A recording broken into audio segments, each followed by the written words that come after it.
Okay, recording start.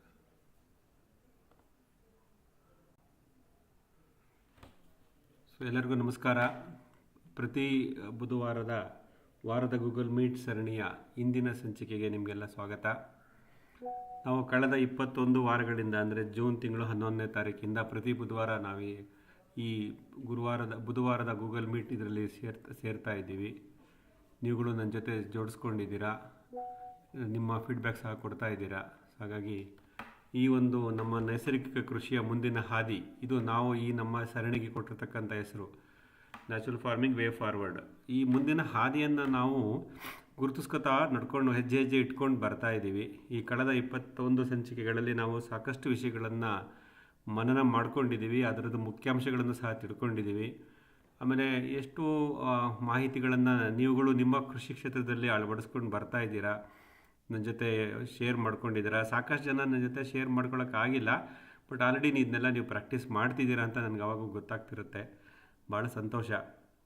ಹಾಗಾಗಿ ಈ ಒಂದು ನೈಸರ್ಗಿಕ ಕೃಷಿಯ ಮುಂದಿನ ಹಾದಿ ಏನಿದೆ, ಇದನ್ನು ನಾವು ಇದೇ ರೀತಿ ಜೊತೆಯಲ್ಲಿ ಹೆಜ್ಜೆ ಹಾಕ್ತಾ ಗುರುತಿಸ್ಕೊಳ್ಳೋಣ ಮತ್ತು ನಮ್ಮ ಕೃಷಿ ಪದ್ಧತಿಯನ್ನು ಉತ್ತಮವಾದಂತಹ ಒಂದು ಒಳಸುರಿ ವೆಚ್ಚವನ್ನು ಕಮ್ಮಿ ಮಾಡಿಕೊಂಡು, ಪರಾವಲಂಬನೆ ಕಮ್ಮಿ ಮಾಡಿಕೊಂಡು, ಒಂದು ಮಾದರಿಯಾದಂಥ ಲಾಭದಾಯಕವಾದಂಥ ಪ್ರಕೃತಿ ಪ್ರಿಯವಾದಂಥ ಕೃಷಿಯನ್ನು ನಮ್ಮ ಕೃಷಿ ಭೂಮಿಯಲ್ಲಿ ನಾವು ಅಳವಡಿಸ್ಕೊಳ್ಳೋಣ ಅಂತ ಹೇಳ್ತಾ ಈ ದಿನದ 22ನೇ ಎಪಿಸೋಡು, ಈ ಸರಣಿ ಈ ಒಂದು ಕಂತನ್ನು ಪ್ರಾರಂಭ ಮಾಡ್ತಾ ಇದ್ದೀನಿ. Good evening everybody.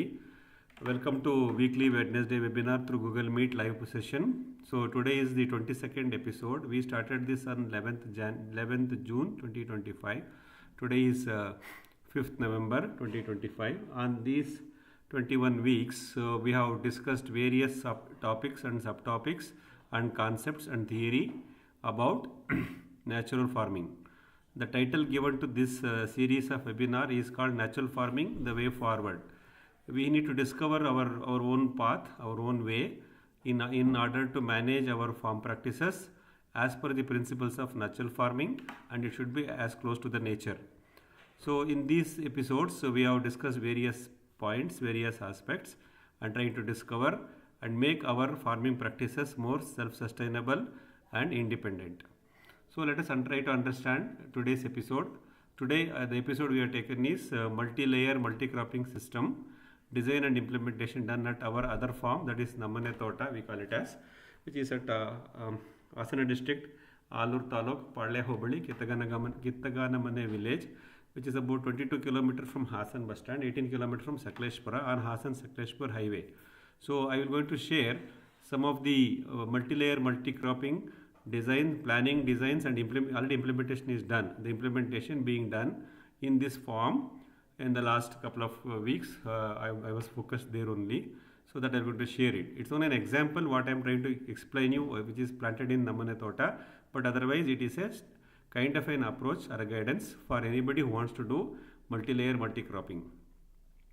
ಮಿತ್ರರೇ, ಈ ದಿನದ ಸಂಚಿಕೆಯಲ್ಲಿ ಈ ದಿನ ನವೆಂಬರ್ 5, 2025 ಬುಧವಾರ, ಈ ದಿನದ ಸಂಚಿಕೆಯಲ್ಲಿ ನಾವು ಬಹುಬೆಳೆ ಬಹುಮಾಡಿ ಪದ್ಧತಿ ಇದ್ರ ಬಗ್ಗೆ ತಿಳ್ಕೊತಾ ಹೋಗೋಣ. ಈ ಬಹುಬೆಳೆ ಬಹುಮಾಡಿ ಪದ್ಧತಿಯನ್ನು ನಾವು ನಮ್ಮ ಕೃಷಿಯಲ್ಲಿ ಬೆಳೆಸಸ್ಯಗಳ ಜೋಡಣೆಯಲ್ಲಿ ನಾವು ವಿನ್ಯಾಸ ಮಾಡ್ಕೋಬೇಕು. ಅವಾಗ ಮಾತ್ರ ನಾವು ನೈಸರ್ಗಿಕ ಕೃಷಿಯ ಹತ್ರ ನಾವು ಬರ್ತೀವಿ. ಏಕೆಂದರೆ ಯಾವಾಗ ನಾವು ಈ ಬಹುಬೆಳೆ ಬಹುಮಾಡಿ ಪದ್ಧತಿಯನ್ನು ನಮ್ಮ ಕೃಷಿ ಭೂಮಿಯಲ್ಲಿ ಬೆಳೆಸಸ್ಯಗಳ ಒಂದು ವಿನ್ಯಾಸದಲ್ಲಿ ಅಳವಡಿಸ್ಕೊಳ್ತೀವೋ, ಆವಾಗ ಒಂದು ಸಸ್ಯ ವೈವಿಧ್ಯತೆ ಸೃಷ್ಟಿಯಾಗುತ್ತೆ, ಪ್ಲಾಂಟ್ ಡೈವರ್ಸಿಟಿ. ಆ ಸಸ್ಯ ವೈವಿಧ್ಯತೆ ಮುಂದೆ ಒಂದು ಜೀವ ವೈವಿಧ್ಯತೆಗೆ ದಾರಿಯಾಗುತ್ತೆ, ಬಯೋಡೈವರ್ಸಿಟಿ. ಹೀಗಾಗಿ ನಾವು ಈ ಸಸ್ಯ ವೈವಿಧ್ಯತೆ, ಅದರಿಂದ ಜೀವ ವೈವಿಧ್ಯತೆ, ಎರಡನ್ನೂ ಸೃಷ್ಟಿ ಮಾಡಿಕೊಂಡ್ರೆ ಅದು ನಮ್ಮ ನೈಸರ್ಗಿಕ ಕೃಷಿಗೆ ಪೂರಕವಾಗಿರುತ್ತೆ. ಏಕೆಂದರೆ ನಿಸರ್ಗವು ಯಾವಾಗಲೂ ವೈವಿಧ್ಯತೆಯನ್ನೇ ಪೋಷಿಸುತ್ತೆ ಮತ್ತು ಹಂಬಲಿಸುತ್ತೆ. ಹಾಗಾಗಿ ನಾವು ಈ ಬಹುಬೆಳೆ ಬಹುಮಾಡಿ ಪದ್ಧತಿ ಅನ್ನೋದು ಒಂದು ವಿಧಾನ ಅಷ್ಟೇ. ಇದರಿಂದ ನಾವು ನಮ್ಮ ಗುರಿ ಏನಂದರೆ ಸಸ್ಯ ವೈವಿಧ್ಯತೆ, ಅದರಿಂದ ಆಗಬಹುದಾದಂತಹ ಜೀವ ವೈವಿಧ್ಯತೆ, ಇದು ನೈಸರ್ಗಿಕ ಕೃಷಿಗೆ ಪೂರಕವಾಗಿದೆ. Friends, the main objective of this multi-layer multi-cropping is to create plant diversity. This diversified planting being positioned at various distances will result in what is called biodiversity as our farm established with these plants. So basically the idea of multi-layer multi-cropping is to establish plant diversity through which the biodiversity, and this biodiversity is something which the nature always likes and supports. So being a natural farmer, our aim is to establish plant diversity and biodiversity in our farm and leave it to the nature for most of it self-management. So natural farming way forward is the title we are given. We are trying to discover, learn various dots in the last 21 episodes, and now we also learned how to connect these dots as well. ನೈಸರ್ಗಿಕ ಕೃಷಿಯ ಮುಂದಿನ ಹಾದಿ ಈ ಸರಣಿಯಲ್ಲಿ ನಾವು ಸರಳ ಕಡಿಮೆ ವೆಚ್ಚದ ಪರಿಸರ ಪ್ರಿಯವಂತ ಕೃಷಿಯ ಒಂದು ವಿವಿಧ ಮಜಲುಗಳನ್ನು ನಾವು ಗುರುತಿಸ್ತಾ ಬರ್ತಾ ಇದ್ದೀವಿ ಮತ್ತು ಸಾಕಷ್ಟು ವಿಷಯಗಳನ್ನು ಮನನ ಮಾಡ್ಕೊಂಡಿದ್ದೀವಿ ಮತ್ತು ಒಂದಕ್ಕೊಂದು ಪೂರಕವಾಗಿದೆ ಅನ್ನೋದನ್ನು ನಾವು ಗಮನಿಸಿದ್ದೀವಿ. So what are the key factors of natural farming? It should be regenerative, renewable, sustainable and environmental friendly. So this is the framework of natural farming which we are trying to adapt to ourselves. ವಿಷ ರಾಸಾಯನಿಕಗಳ ಬಳಸರಿಗಳನ್ನು ಬಳಸದೆ ಪುನರುತ್ಪಾದಕವಾದಂತಹ ಸುಸ್ಥಿರವಾದಂತಹ ಪರಿಸರ ಪ್ರಿಯವಾದಂಥ ಒಂದು ನೈಸರ್ಗಿಕ ಕೃಷಿಯನ್ನು, ಪರಿಸರದ ಮೇಲೆ ಧನಾತ್ಮಕ ಪರಿಣಾಮ ಬೀರತಕ್ಕಂಥ ನೈಸರ್ಗಿಕ ಕೃಷಿಯನ್ನು ನಾವು ಅಳವಡಿಸಿಕೊಂಡು ನಮ್ಮ ಕೃಷಿ ಭೂಮಿಯಲ್ಲಿ ನಾವು ಮುನ್ನಡೆಯಬೇಕಾಗಿದೆ. ಆ ಹಾದಿಯಲ್ಲಿ ಈ ಒಂದು ವೆಬಿನಾರ್ ಮುಖಾಂತರ ನಮ್ಮ ಒಂದು ಪ್ರಯಾಣ ಸಾಗ್ತಾ ಇದೆ. The focus is always drawn towards less input cost, less external dependencies, less intervention and use of less labour to achieve more productivity and bring down the cost of production and make our farming practices profitable. So ನಮ್ಮ ಮುಖ್ಯ ಉದ್ದೇಶ ಏನಪ್ಪ ಅಂದರೆ ಪರಾವಲಂಬನೆಯನ್ನು ಕಮ್ಮಿ ಮಾಡ್ಕೋಬೇಕು, ಒಳಸರಿ ವೆಚ್ಚಗಳನ್ನು ಕಮ್ಮಿ ಮಾಡಬೇಕು, ಪರಾವಲಂಬನೆ ಮಾಡಬಾರ್ದು, ಕಮ್ಮಿ ಮಾಡ್ಕೋಬೇಕು, ಹಸ್ತಕ್ಷೇಪ ಮಾಡಬಾರ್ದು, ಅನಗತ್ಯ ಕೆಲಸಗಳನ್ನು ಮಾಡ್ತಾ ಹೋಗಬಾರ್ದು, ಹಸ್ತಕ್ಷೇಪ ಕಮ್ಮಿ ಮಾಡ್ಕೋಬೇಕು, ಕೃಷಿ ಕಾರ್ಮಿಕರ ಬಳಕೆ ಸಹ ಕಮ್ಮಿ ಮಾಡ್ಕೊಂಬರ್ಬೇಕಾದ್ರೆ ಅವ್ರು ಸಿಗೋದು ದುರ್ಲಭವಾಗಿದೆ. ಇವೆಲ್ಲವನ್ನು ಮಾಡೋದ್ರಿಂದ ನಮ್ಮ ಉತ್ಪಾದನಾ ವೆಚ್ಚ ಕಡಿಮೆ ಆಗ್ತಾ ಬರುತ್ತೆ ಮತ್ತು ನಮ್ಮ ಕೃಷಿ ಲಾಭದಾಯಕವಾಗುತ್ತೆ. ಇದನ್ನು ನಾವು ಪ್ರತಿ ಸಲ ಗಮನಿಸ್ತಾ ಬರ್ತಾ ಇದ್ದೀವಿ. So the other objective of natural farming is to produce quality and nutritional rich food grains for all to restore the health of us, our consumers, the biodiversity and the environment. So these are all the key aspects are key goals of natural farming. ನೈಸರ್ಗಿಕ ಕೃಷಿಯ ಪ್ರಮುಖವಾದ ಗುರಿಗಳು ಏನಪ್ಪ ಅಂದರೆ ವಿಷ ರಾಸಾಯನಿಕ ಮುಕ್ತವಾದಂತಹ ಉತ್ಕೃಷ್ಟ ಪೋಷಕಾಂಶವಾದಂಥ ಆಹಾರವನ್ನು ನಾವು ಉತ್ಪಾದನೆ ಮಾಡಬೇಕಾಗಿದೆ. ಈ ರೀತಿ ಆಹಾರವನ್ನು ಉತ್ಪಾದನೆ ಮಾಡೋದ್ರಿಂದ ನಮ್ಮ ಕುಟುಂಬದ, ನಮ್ಮ ಗ್ರಾಹಕರ ಆರೋಗ್ಯ ರಕ್ಷಣೆ ಆಗುತ್ತೆ, ಪರಿಸರದಲ್ಲಿ ವೈವಿಧ್ಯತೆ, ಜೀವ ವೈವಿಧ್ಯತೆ ಸೃಷ್ಟಿಯಾಗುತ್ತೆ. ಇವೆಲ್ಲವನ್ನು ನಡೆಸಲಿಕ್ಕೆ ನಾವು ನೈಸರ್ಗಿಕ ಕೃಷಿಯ ಒಂದು ಪ್ರಮುಖ ಹಂತವಾಗುತ್ತೆ. So friends, in this weekly episode on today, that is Wednesday 5th November 2025, the subject we have chosen is multi-layer multi-cropping design, and as an example what we have done at our farm ನಮ್ಮನೆ ತೋಟ in Hasan district. So ಈ ದಿನದ ಒಂದು ಸರಣಿಯಲ್ಲಿ ಬುಧವಾರ ರಾತ್ರಿ November 5, 2025 ಈ ದಿನ ನಾವು ಆಯ್ದುಕೊಂಡಂಥ ಒಂದು ವಿಷಯ ಬಹುಮಹಡಿ ಬಹುಬೆಳೆ ಪದ್ಧತಿಯ ವಿನ್ಯಾಸಗಳು. ಅವುಗಳನ್ನು ಹೇಗೆ ಜೋಡಣೆ ಮಾಡಿ ನಮ್ಮ ಗಿಡವನ್ನು ನಾಟಿ ಮಾಡಿದ್ದೀವಿ, ಒಂದು ಉದಾಹರಣೆಯಾಗಿ ನಮ್ಮನೆ ತೋಟದಲ್ಲಿ, ಅದರ ಬಗ್ಗೆ ಇವತ್ತು ಸ್ವಲ್ಪ ವಿವರವಾಗಿ ಮಾಹಿತಿ ಪಡ್ಕೊಂಡು ಹೋಗೋಣ. ಇದರಲ್ಲಿ ಬಹುಮಡಿ ಪದ್ಧತಿಯ ವಿನ್ಯಾಸ ಅನ್ನೋದಕ್ಕಿಂತಲೂ ಇದರ ಮೂಲ ಆಧಾರ, ಮೂಲ ಉದ್ದೇಶ ಸಸ್ಯ ವೈವಿಧ್ಯತೆ, ಅದರಿಂದ ಜೀವ ವೈವಿಧ್ಯತೆ. ಯಾಕೆಂದರೆ ನೈಸರ್ಗಿಕ ಕೃಷಿನಲ್ಲಿ ವೈವಿಧ್ಯತೆ ಬಹಳ ಮುಖ್ಯ. So the core idea is not in terms of which plant is coming where etcetera. The core idea is to create plant diversity in our farm land, thereby help in achieving biodiversity as part of natural farming management. So let us understand now. So we try to, many of you have not find an opportunity to visit our Nammane Tota, which is located in a village called Kittaga Nammane, that is Palya Hobli, Alur Taluk, Hasan district, Karnataka. This is about 6 acres of land, which is about 22 kilometers from Bangalore, from Hasan on Bangalore highway, about 18 kilometers from Sakleshpur, about 4 to 5 kilometers from the highway. So few of you have visited our farm, but many of you has to create an opportunity. So what I am also thinking is, once this monsoon has come down now, so moving forward, our second Saturday farm visit, we will try to shift from MS Farm, Dodballapura to Nammane Tota, Palya Hobli, Alur Taluk. Maybe if possible in the month of December or January, we will go to host this Farmers Visitors Day program at Nammane Tota. So that will be an opportunity for few of you who are interested to visit our farm and discover our progress or the path towards natural farming. Hassan ಜಿಲ್ಲೆ ಆಲೂರು ತಾಲೂಕು ಪಾಳ್ಯ ಹೋಬಳಿ ಕಿತ್ತಗನಮನೆ ಗ್ರಾಮದಲ್ಲಿರ್ತಕ್ಕಂಥ ಈ ನಮ್ಮನೆ ತೋಟದ ಒಂದು ಭೌಗೋಳಿಕ ವಿಭಾಗಗಳನ್ನು ಈ ಕೆಳಗೆ ನಾನು ಗುರುತಿಸ್ತೀನಿ, ಒಂದು ಡ್ರಾಯಿಂಗ್ ಮಾಡ್ಕೊಂಡಿದ್ದೀನಿ, ಅದನ್ನು ಎಕ್ಸ್ಪ್ಲೈನ್ ಮಾಡ್ತಾ ಬರ್ತೀನಿ. ಈ ತೋಟವನ್ನು ನಾನು ಕಳೆದ 10 ವರ್ಷದಿಂದ ಅಭಿವೃದ್ಧಿ ಮಾಡ್ತಾ ಇದ್ದೀನಿ. ಇದರಲ್ಲಿ ನೈಸರ್ಗಿಕ ಕೃಷಿಗೆ ನಾನು ಕಾಲಿಟ್ಟಿರೋದು 2024 ಮೇ ತಿಂಗಳಿಂದ. ಸೊ ಮುಂಚೆ ಬೇರೆ ಬೇರೆ ಥರದ ಪ್ರಯೋಗಗಳನ್ನು ಮಾಡಿದೆ.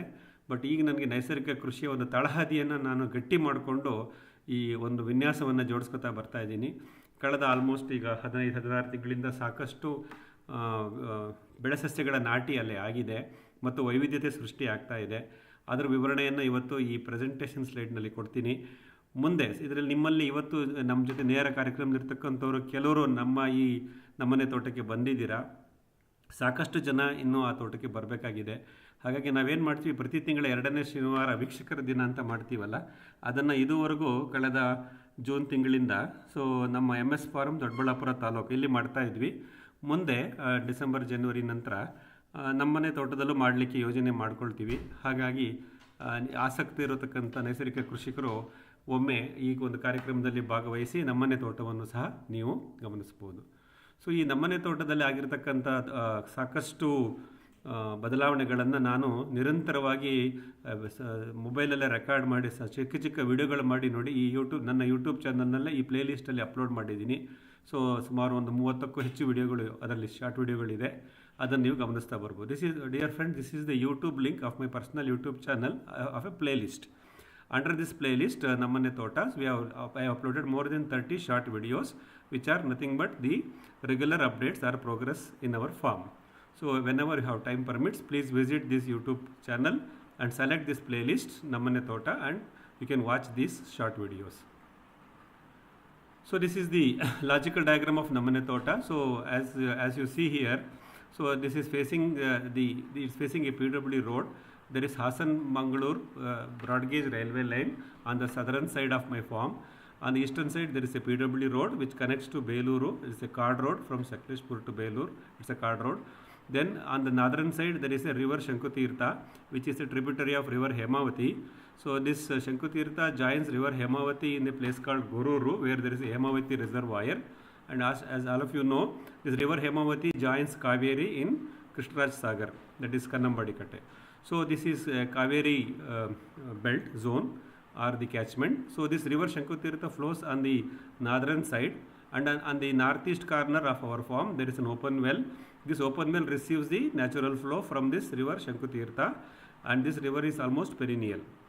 Means about 8 to 10 months in a year water will be flowing and naturally gets collected into open well, and this open well has got a 5 HP horizontal submersible pump through which we will go into pump the water to our farmland. So this is the water source, surface level water source.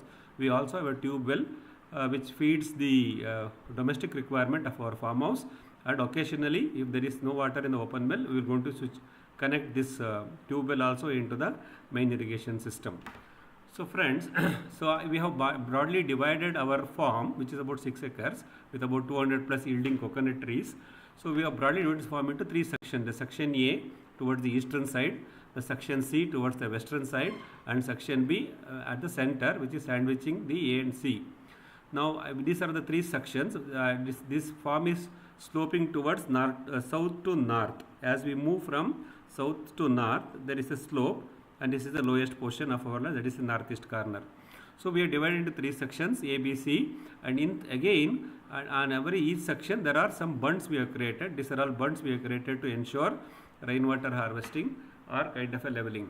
So this bunds makes these sections into multiple blocks. For example, in the A section on the eastern side has got A1 to A7, so many blocks. Similarly, the B section will have 4 blocks and C section will have C1 to C4. So we have created all these things, formations in the earlier days itself, that is in the 2015 and 16 itself. So later, so we started planting now. So we'll go to discuss this in detail. The key thing which we need to look at it here is the natural flow river, and there is a small forest envelope which is extending from the river side till our farm. So on this side, that is on the northwestern side, so there is a forest envelope. So that is creating some kind of a buffer zone, natural buffer zone for this part of the section, that is section B and section C. And we are also making an attempt to increase this forest envelope in terms of adding more timber value plant that I will discuss in one of the designs. So this is the layout. So in my explanation, I will refer to block B2, block A3, block C2, like that. So that is the physical orientation where those blocks are. So that is about the block diagram orientation of Nammane Thota. ಮಿತ್ರರೇ, ಈ ನಮ್ಮನೆ ತೋಟ ಅನ್ನೋದು ಆಲೂರು ತಾಲೂಕು ಪಾಳ್ಯ ಹೋಬಳಿ ಬಡಬಲೂರು ರಸ್ತೆಯಲ್ಲಿರ್ತಕ್ಕಂಥ ಸುಮಾರು 6 ಎಕರೆ ಜಾಗ. ಇದರಲ್ಲಿ 200 ಫಸಲು ಕೊಡ್ತಕ್ಕಂಥ ಅಂದರೆ 40 ವರ್ಷಕ್ಕೆ ಆದಂಥ ಒಂದು ತೆಂಗಿನ ಮರಗಳಿದೆ. ಸೊ ಇದು ನಮ್ಮ ತೋಟದ ಮನೆ. ಸೊ ನಮ್ಮ ಕೃಷಿ ಭೂಮಿಯನ್ನು ನಾವು 3 ಭಾಗವಾಗಿ ವಿಭಾಗ ಮಾಡ್ಕೊಂಡಿದ್ದೀವಿ. ಎ ಭಾಗ, ಬಿ ಭಾಗ ಮತ್ತು ಸಿ ಭಾಗ. ಈ ಭಾಗಗಳಲ್ಲಿ ಮತ್ತೆ ಬ್ಲಾಕ್ಗಳನ್ನು ಮಾಡ್ಕೊಂಡಿದ್ದೀವಿ, A1 A2 ಈ ಥರ. ಮತ್ತು ಇಲ್ಲಿ ಗಮನಿಸ್ಬೋದು, ಇಲ್ಲಿ ಪೂರ್ವ ಪಶ್ಚಿಮವಾಗಿ ರಸ್ತೆಗಳಿದೆ ಮತ್ತು ಉತ್ತರ ದಕ್ಷಿಣವಾಗಿಯೂ ಸಹ ರಸ್ತೆಗಳಿದೆ. ಪ್ರತಿ ಬ್ಲಾಕಲ್ಲಿ ರೀತಿ ರಸ್ತೆಗಳನ್ನು ಮಾಡ್ಕೊಂಡಿದ್ದೀವಿ. ಇದನ್ನು ಪೆರಿಫೆರಲ್ ರೋಡ್ ಅಂತ ಹೇಳ್ತೀನಲ್ಲ, ಈ ಥರ ರಸ್ತೆಗಳನ್ನು ಮಾಡ್ಕೊಂಡಿದ್ದೀವಿ. ಹಾಗಾಗಿ ನಾನು ಯಾವುದೇ ಬ್ಲಾಕಿಗೆ ನೇರವಾಗಿ ಈ ರಸ್ತೆಗಳ ಮುಖಾಂತರ ಹೋಗ್ಬೋದು. ಇನ್ನೊಂದು ಬ್ಲಾಕ್ ಮೇಲೆ ಡಿಪೆಂಡ್ ಆಗೋ ಅವಶ್ಯಕತೆ ಇಲ್ಲ. ಈ ಎಲ್ಲವನ್ನು ಈ ಲ್ಯಾಂಡ್ಸ್ಕೇಪಿಂಗ್ ಎಲ್ಲ ನಾವು ಈ ಕೃಷಿ ಭೂಮಿನ ನಾವು ತಗೊಂಡಾಗಲೇ ಅಂದರೆ 2015-16 ಆ ಇಸ್ವಿನಲ್ಲಿ ಇದೆಲ್ಲ ಮಾಡ್ಕೊಂಡಿದ್ವಿ. ಸೊ ಈ ಬಹುಬೆಳೆ ಪದ್ಧತಿಯನ್ನು ನಾನು ಕಳೆದ ಮೇ 24ರಿಂದ ಮಾಡ್ತಾ ಬರ್ತಾ ಇದ್ದೀನಿ. ಸೊ ನಮ್ಮ ಕೃಷಿ ಭೂಮಿಯ ಮುಖ್ಯವಾದ ಒಂದು ಆಕರ್ಷಣೆ ಅಂದರೆ ಉತ್ತರ ಅಥವಾ ಈಶಾನ್ಯ ಭಾಗದಲ್ಲಿ ಹರಿತಕ್ಕಂಥ ಒಂದು ಉಪನದಿ. ಇದಕ್ಕೆ ಶಂಕುತೀರ್ಥ ಅಂತೀವಿ. ಇದು ಹೇಮಾವತಿ ನದಿಯ ಉಪನದಿ. ಹೇಮಾವತಿ ನದಿಯನ್ನು ಗೊರೂರು ಜಲಾಶಯದಲ್ಲಿ ಸೇರಿಕೊಳ್ಳುತ್ತೆ. ಮತ್ತು ಹೇಮಾವತಿ ನದಿ ನಿಮಗೆಲ್ಲ ಗೊತ್ತಿರುವ ಹಾಗೆ ಕನ್ನಂಬಾಡಿ ಕಟ್ಟೆ KRSನಲ್ಲಿ ಕಾವೇರಿ ನದಿಯನ್ನು ಸೇರುತ್ತೆ. ಇದೆಲ್ಲ ಕಾವೇರಿ ಜಲಾನಯನ ಪ್ರದೇಶ ಅಂತ ಕರಿತೀವಿ. ಈ ಜಾಗಕ್ಕೆಲ್ಲ ಕಾವೇರಿ ಜಲಾನಯನ ಪ್ರದೇಶ ಅಂತ. ಆ ಜಾಗದಲ್ಲಿ ನಮ್ಮ ಕೃಷಿ ಭೂಮಿ ಇದೆ. ಸೊ ಇವತ್ತು ಈ ಒಂದು ಕೃಷಿ ಭೂಮಿಯಲ್ಲಿ ಈ ಇಂಡಿವಿಜುವಲ್ ಬ್ಲಾಕ್ಸ್ ಇಲ್ಲಿ ಏನು ಕಾಣುತ್ತಲ್ಲ, ಈ ಬ್ಲಾಕ್ಸ್ಗಳಲ್ಲಿ ನನ್ನದೇ ಆದಂಥ ಒಂದು ಬೆಳೆ ವಿನ್ಯಾಸವನ್ನು ಮಾಡ್ಕೊಂಡು ನಾವು ಜೋಡಿಸಿದ್ದೀವಿ. ಅದನ್ನು ಇವತ್ತು ಸ್ವಲ್ಪ ಉದಾಹರಣೆಯಾಗಿ ಗಮನಿಸ್ತಾ ಬರೋಣ. ಬಹುಬೆಳೆ ಬಹುಮಡಿ ಪದ್ಧತಿ ಮತ್ತು ಸಸ್ಯ ವೈವಿಧ್ಯತೆಯ ಅಂಗವಾಗಿ. So friends, let us discuss the first one. So what happened, as already told you, our farm has got more than 200 plus yielding coconut trees, but now from last 2-3 years the yield has drastically reduced. So I am trying to find the reasons for that. So what I also decided now that these trees are almost 40 years old, grown to 35-40 feet height. So I thought, let me introduce one more young coconut plant in between 2 coconut trees on east-west line, in east-west direction. On the east-west direction, there is a coconut tree. Between the 2 coconut trees, approximately that is about 30 feet apart. At the center point, it is in the 15 feet approximately, we planted a young coconut seedlings in the last month. So there are about 100 plus coconut seedlings we have planted now between 2 coconut trees as a next layer of coconut plantation. So as our concept of natural farming, for every coconut seedling, young plant we planted, on the either side, on the adjacent side, we have planted what is called as companion species plants. On the western side, Gliricidia or Erythrina. On the eastern side, Sesbania grandiflora. So this is what we have planted for every new coconut tree. And we also planted 2 banana trees next to that. That is about 8 feet away from the coconut tree. Why this banana is coming 8 feet away? Because when the coconut leaves, the coconut pods falls off from the height. So banana should be protected. Hence I have pushed the distance to approximately 8 feet. And also there is a drip circle or the active root zone area for this coconut tree. So we have positioned this banana plantation at the edge of this drip circle externally, not towards the coconut tree. So this is the precautions we have taken. ಮಿತ್ರರೇ, ಈ ತೋಟದಲ್ಲಿ 40 ವರ್ಷಕ್ಕೂ ಮಿಗಿಲಾದಂಥ 200ಕ್ಕೂ ಹೆಚ್ಚು ತೆಂಗಿನ ಮರಗಳಿದೆ. ಕಳೆದ 2-3 ವರ್ಷದಿಂದ ತೆಂಗಿನ ಮರದ ಫಸಲು ಸ್ವಲ್ಪ ಕಮ್ಮಿ ಆಗ್ತಾ ಇದೆ. ಅದಕ್ಕೆ ಕಾರಣಗಳನ್ನು ನಾನು ಹುಡುಕ್ತಾ ಇದ್ದೀನಿ, ಇನ್ನೂ ನನಗೆ ತೋಚ್ತಾ ಇಲ್ಲ. ಹೇಗಾದರೂ ಆಗಲಿ ಅಂತೇಳಿ ಏನು ಮಾಡಿದ್ದೀನಿ, ಇವಾಗಿದ್ರೂ 30 ಅಡಿ ಅಂತರದಲ್ಲಿ ಇರತಕ್ಕಂಥ ತೆಂಗಿನ ಮರಗಳಲ್ಲಿ ಪೂರ್ವ ಪಶ್ಚಿಮವಾಗಿ 2 ತೆಂಗಿನ ಮರದ ಮಧ್ಯದಲ್ಲಿ 15 ಅಡಿ ಅಂತರದಲ್ಲಿ ಒಂದು ಹೊಸ ತೆಂಗಿನ ಸಸಿಯನ್ನು ನಾಟಿ ಮಾಡಿದ್ದೀವಿ. ಈಗ ಸುಮಾರು 100 ಸಸಿಗಳನ್ನು ಕಳೆದ ತಿಂಗಳು ಅಕ್ಟೋಬರ್ ತಿಂಗಳಲ್ಲಿ ನಾಟಿ ಮಾಡಿದ್ದೀವಿ. ಮತ್ತು ಪ್ರತಿ ತೆಂಗಿನ ಸಸಿಗೆ ನಮ್ಮ ನೈಸರ್ಗಿಕ ಕೃಷಿಯ ಪದ್ಧತಿಯ ಪ್ರಕಾರ ಪೂರ್ವಕ್ಕೆ ಅಗಸೆ ಅಥವಾ ನುಗ್ಗೆ, ಪಶ್ಚಿಮಕ್ಕೆ ಗ್ಲಿರಿಸಿಡಿಯಾ ಅಥವಾ ಹಲವಾಣ, ಇದನ್ನು ಸಂಗಾತಿ ಸಸ್ಯ ಅಂತೀವಿ. ಅದನ್ನು ಸಹ ನಾಟಿ ಮಾಡಿದೆ. ಪ್ರತಿ 100 ಗಿಡಕ್ಕೂ ಈ ಸಂಗಾತಿ ಸಸ್ಯವನ್ನು ಸಹ ನಾಟಿ ಮಾಡಲಾಗಿದೆ. ಮತ್ತು ನಮ್ಮ ತೆಂಗಿನ ಮರಕ್ಕೂ ಮತ್ತು ಈ ಹೊಸ ತೆಂಗಿನ ಗಿಡಕ್ಕೂ ಮಧ್ಯೆ ಇರತಕ್ಕಂಥ ಅಂತರದಲ್ಲಿ ಹಳೆ ತೆಂಗಿನ ಮರದಿಂದ 8 ಅಡಿ ದೂರದಲ್ಲಿ ನಾವು ಬಾಳೆ ಗಿಡಗಳನ್ನು 2 ಕಡೆ ಬಾಳೆ ಗಿಡಗಳನ್ನು ನಾಟಿ ಮಾಡಲಾಗಿದೆ. ಇದು 8 ಅಡಿ ದೂರ ಏನಕ್ಕೆ ಇಟ್ಟಿದ್ದೀನಿ ಅಂದರೆ, ನಮ್ಮ ತೆಂಗಿನ ಮರದಿಂದ 6 ಅಡಿ ದೂರ 2 ಮೀಟರ್ ದೂರದಲ್ಲಿ ಡ್ರಿಪ್ ಸರ್ಕಲ್ ಇದೆ. ಈ ಡ್ರಿಪ್ ಸರ್ಕಲಿನ ಎಡ್ಜಲ್ಲಿ ಹೊರಭಾಗದಲ್ಲಿ ಈ ಬಾಳೆಯನ್ನು ನಾಟಿ ಮಾಡಿದೆ. ಹಾಗಾಗಿ 100ಕ್ಕೂ ಹೆಚ್ಚು ತೆಂಗಿನ ಸಸಿಗಳು, 200ಕ್ಕೂ ಹೆಚ್ಚು ಬಾಳೆಕಂದುಗಳು ಮತ್ತು 200ಕ್ಕೂ ಹೆಚ್ಚು ನಮ್ಮ ಸಂಗಾತಿ ಸಸ್ಯಗಳು, ಇದಿಷ್ಟನ್ನು ಸಹ ನಾವು ನಮ್ಮ ಕೃಷಿ ಭೂಮಿಯ ಎಲ್ಲ ಬ್ಲಾಕ್ಗಳಲ್ಲಿ A section, B section, C ಸೆಕ್ಷನ್ನಲ್ಲಿ ಇದನ್ನು ನಾಟಿ ಮಾಡಿದ್ದೀವಿ. ಈ ಅಂತರಗಳಲ್ಲಿ ಇದನ್ನು ನೀವು ಇಲ್ಲಿ ಗಮನಿಸ್ಬೋದು. That is about the first part. in terms of adding additional coconut tree, a coconut plant between two matured coconut trees. Next one is, let us look at the interspace between two coconut trees. So as we know, on the horizontal, on the east-west direction, we have planted a central coconut, 2 banana and 2 companion plant, etc. But if you look at the north-south direction, in any block of any coconut tree lines, there is again a 30 feet width. So this also 30 feet approximately, this also 30 feet approximately. So now we are trying to use this 30 feet for further planting.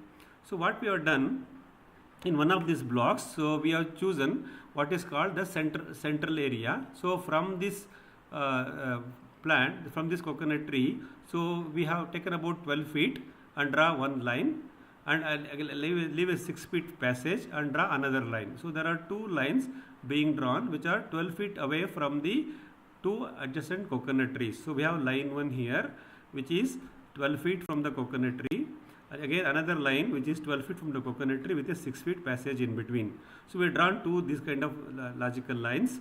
On all these lines we have planted what's called areca nut at a distance of 12 feet. So this is my areca nut A and this is areca nut B on line number 1. So they are planted at a distance of 12 feet. So, and every areca nut has got a companion plant, that is the Sesbania grandiflora on the eastern side and Gliricidia or erythrina on the western side. So every areca nut has got a companion plant also. And since I have planted this areca to areca 12 feet, at the 6 feet distance, that is from the areca nut to the between 2 areca nuts, the center, the 6 feet point, we have planted what is called cardamom. So this is another crop we have planted. So in this module on the multi-cropping, we have introduced areca nut and the cardamom as a commercial crop, and obviously our companion plants. So this is between 2 coconut trees, 2 areca lines on east-west direction towards this north-south as we look forward. ಮಿತ್ರರೇ, ಇಲ್ಲಿ ನೀವು ಪೂರ್ವ ಪಶ್ಚಿಮವಾಗಿ 2 ತೆಂಗಿನ ಮರದ ಮಧ್ಯೆ ಸಣ್ಣ ತೆಂಗಿನ ಗಿಡ ಹಾಕಿದ್ದನ್ನು ಹಿಂದಿನ ವಿಡಿಯೋದಲ್ಲಿ ಸ್ಲೈಡಲ್ಲಿ ನೋಡಿದ್ರಿ. ಈಗ ಮತ್ತೆ ಉತ್ತರ ದಕ್ಷಿಣವಾಗಿ ಗಮನಿಸೋದಾದರೆ ನಮ್ಮ 2 ತೆಂಗಿನ ಮರದ ಮಧ್ಯೆ ಉತ್ತರ ದಕ್ಷಿಣವಾಗಿ ಅಪ್ರಾಕ್ಸಿಮೇಟ್ಲಿ 30 ಅಡಿ ಜಾಗ ಇದೆ. ಈ 30 ಅಡಿ ಜಾಗದಲ್ಲಿ ನಾವು ಮತ್ತೆ 2 ಲೈನನ್ನು ಸೃಷ್ಟಿ ಮಾಡ್ಕೊಂಡ್ವಿ. ಈ 2 ಲೈನ್ ಹೆಂಗೆ ಆಯ್ಕೆ ಮಾಡ್ಕೊಂಡಿದ್ದೀವಿ ಅಂದರೆ, ಯಾವುದೇ ತೆಂಗಿನ ಮರದಿಂದ 12 ಅಡಿ ಅಂತರದಲ್ಲಿ ಮೊದಲನೇ ಲೈನು, ಮತ್ತು ಒಂದು 6 ಅಡಿ ಪ್ಯಾಸೇಜು, ಮತ್ತು ಇನ್ನೊಂದು 12 ಅಡಿ ಅಂತರದಲ್ಲಿ ಇನ್ನೊಂದು ಲೈನು. ಈ ರೀತಿ ಮಾಡ್ಕೊಂಡಿರೋದ್ರಿಂದ ನಮಗೆ 2 ಲೈನ್ಗಳು ಬಂದಿದೆ. ಈ 2 ಲೈನ್ಗಳಲ್ಲಿ ನಾವು ಆವರ್ತನ ರೀತಿಯಲ್ಲಿ ಇಂಟರ್ ಲೀವಿಂಗ್ ಅಂತೀವಲ್ಲ, ಅಡಕೆ ಮತ್ತು ಏಲಕ್ಕಿ ಈ ಎರಡನ್ನೂ ನಾವು ಹಾಕ್ಕೊಂಡು ಬರ್ತಾ ಬಂದಿದ್ದೀವಿ. ಸೊ ಅಡಕೆಗೆ 12 ಅಡಿ ಅಂತರ ಇದೆ, ಈ ಅಡಕೆಗೂ 12 ಅಡಿ ಅಂತರ ಇದೆ, ಮತ್ತು ನಮ್ಮ ಏಲಕ್ಕಿ ಮತ್ತು ಅಡಕೆಗೆ 6 ಅಡಿ ಅಂತರ ಇದೆ. ಅಂದರೆ 2 ಅಡಕೆ ಗಿಡದ ಮಧ್ಯೆ ನಮ್ಮ ಏಲಕ್ಕಿ ಗಿಡ ಕೂತಿದೆ. ಆಮೇಲೆ ಪ್ರತಿ ಅಡಕೆ ಗಿಡಕ್ಕೆ ಸಂಗಾತಿ ಗಿಡವನ್ನು ಸಹ ಜೋಡಿಸಿದ್ದೀವಿ. ಪಶ್ಚಿಮಕ್ಕೆ ಗ್ಲಿರಿಸಿಡಿಯಾ ಅಥವಾ ಲವಣ, ಪೂರ್ವಕ್ಕೆ ಅಗಸೆ, ಇದನ್ನು ಜೋಡಿಸಿದ್ದೀವಿ. ಇದನ್ನು ನಾವು 2 ಸಾಲುಗಳಲ್ಲಿ ಮಾಡ್ಕೊಂಡು ಬಂದಿದ್ದೀವಿ. ಇದು ಒಂದು ಬಹುಬೆಳೆ ಬಹುಮಹಡಿ ಪದ್ಧತಿಯ ಒಂದು ಉದಾಹರಣೆ. ನೀವು ಈ ಬ್ಲಾಕಲ್ಲಿ ಇದನ್ನು ನೋಡ್ಬೋದು. ಇದನ್ನು ಬ್ಲಾಕ್ B2 ಅಂತ ಹೇಳ್ತೀನಲ್ಲ, ಅಲ್ಲಿ ಇದಾಗಿದೆ. ಇಲ್ಲಿ ಸುಮಾರು 7 ತೆಂಗಿನ ಮರದ ಸಾಲು, 7 3 21 ತೆಂಗಿನ ಮರಗಳಿದೆ. ಅದರ ಮಧ್ಯದಲ್ಲಿ 4 ಈ ರೀತಿ ಅಡಿಕೆ ಗಿಡಗಳು ಬಂದಿದೆ. ಒಂದು ಸಾಲಿನಲ್ಲಿ 18 ಅಡಿಕೆ ಗಿಡಗಳು, 18 ಏಲಕ್ಕಿ ಗಿಡಗಳು ಬಂದಿದೆ. ಆ ಥರ 4 ಇದೆ. 18 ಹಾಕಲಿ 72 ಅಡಿಕೆ ಸಸಿಗಳು, 72 ನಮ್ಮ ಏಲಕ್ಕಿ ಗಿಡಗಳು, ಮತ್ತು 72 × 2 144 ಸಂಗಾತಿ ಗಿಡಗಳು. ಇದಿಷ್ಟನ್ನು ಸಹ ನಾವು ಇಲ್ಲಿ ಜೋಡಿಸಲಿಕ್ಕೆ ಅವಕಾಶ ಆಗಿದೆ. ಒಂದೇ ಒಂದು ಬ್ಲಾಕ್ B2, 7 ತೆಂಗಿನ ಮರದ 3 ಸಾಲುಗಳಿರ್ತಕ್ಕಂಥ ಒಂದು ಬ್ಲಾಕ್ ಇದು. ಇಲ್ಲಿ ಇದಿಷ್ಟನ್ನು ನಾವು ನಾಟಿ ಮಾಡಿದ್ದೀವಿ. This is the second design. In this there are 3 coconut lines of 7 trees on each line. That means there are 2 passages between 2 coconut trees. On each passage we have planted approximately 18 plus coconut tree, new areca nuts tree, and as many cardamom trees. So 18 fours are 72 areca nut, 72 cardamom, and 72 into 2, that is 144 companion plants. These many plants have planted in the month of October 2025 as part of multi-layer multi-cropping. So with this friends, now in this block alone we can see the crop diversity such as the old coconut tree, the young coconut tree, the banana on either side, the areca nut, the cardamom, and the companion species. All diversity has been established in a given block. So that's about our design B. Next we will look at the design C. So here what we have done, in this been done at the section A, block A1, A2, A3. What we have done here is, instead of drawing two 12 feet apart lines from the nearest coconut tree, what we have done is we have taken a central line which is 15 feet on either side. So this line is a central line which is 15 feet from the coconut tree on the southern side and the coconut tree on the northern side. So on the east-west direction there is a central line. On this central line we have again interleavingly planted areca nut followed by coffee at a 12 feet between two areca nut and 6 feet at the between the coffee and the areca nut. So there is a central single line we have drawn in this section. So the advantage of drawing a central single line means there is an extended passage between the coconut tree and the central line, which is about 14 feet here and another 14 feet here. So what we have done is we can use this 14 feet again further. Just about 8 feet away from the coconut tree, we have drawn another two more lines, parallel lines. So these lines are line A here and again another line B here, and these two lines which are about 8 feet away from the nearest coconut tree and about 5 to 6 feet away from the central areca line, also we have populated coffee plants at a distance of 9 feet.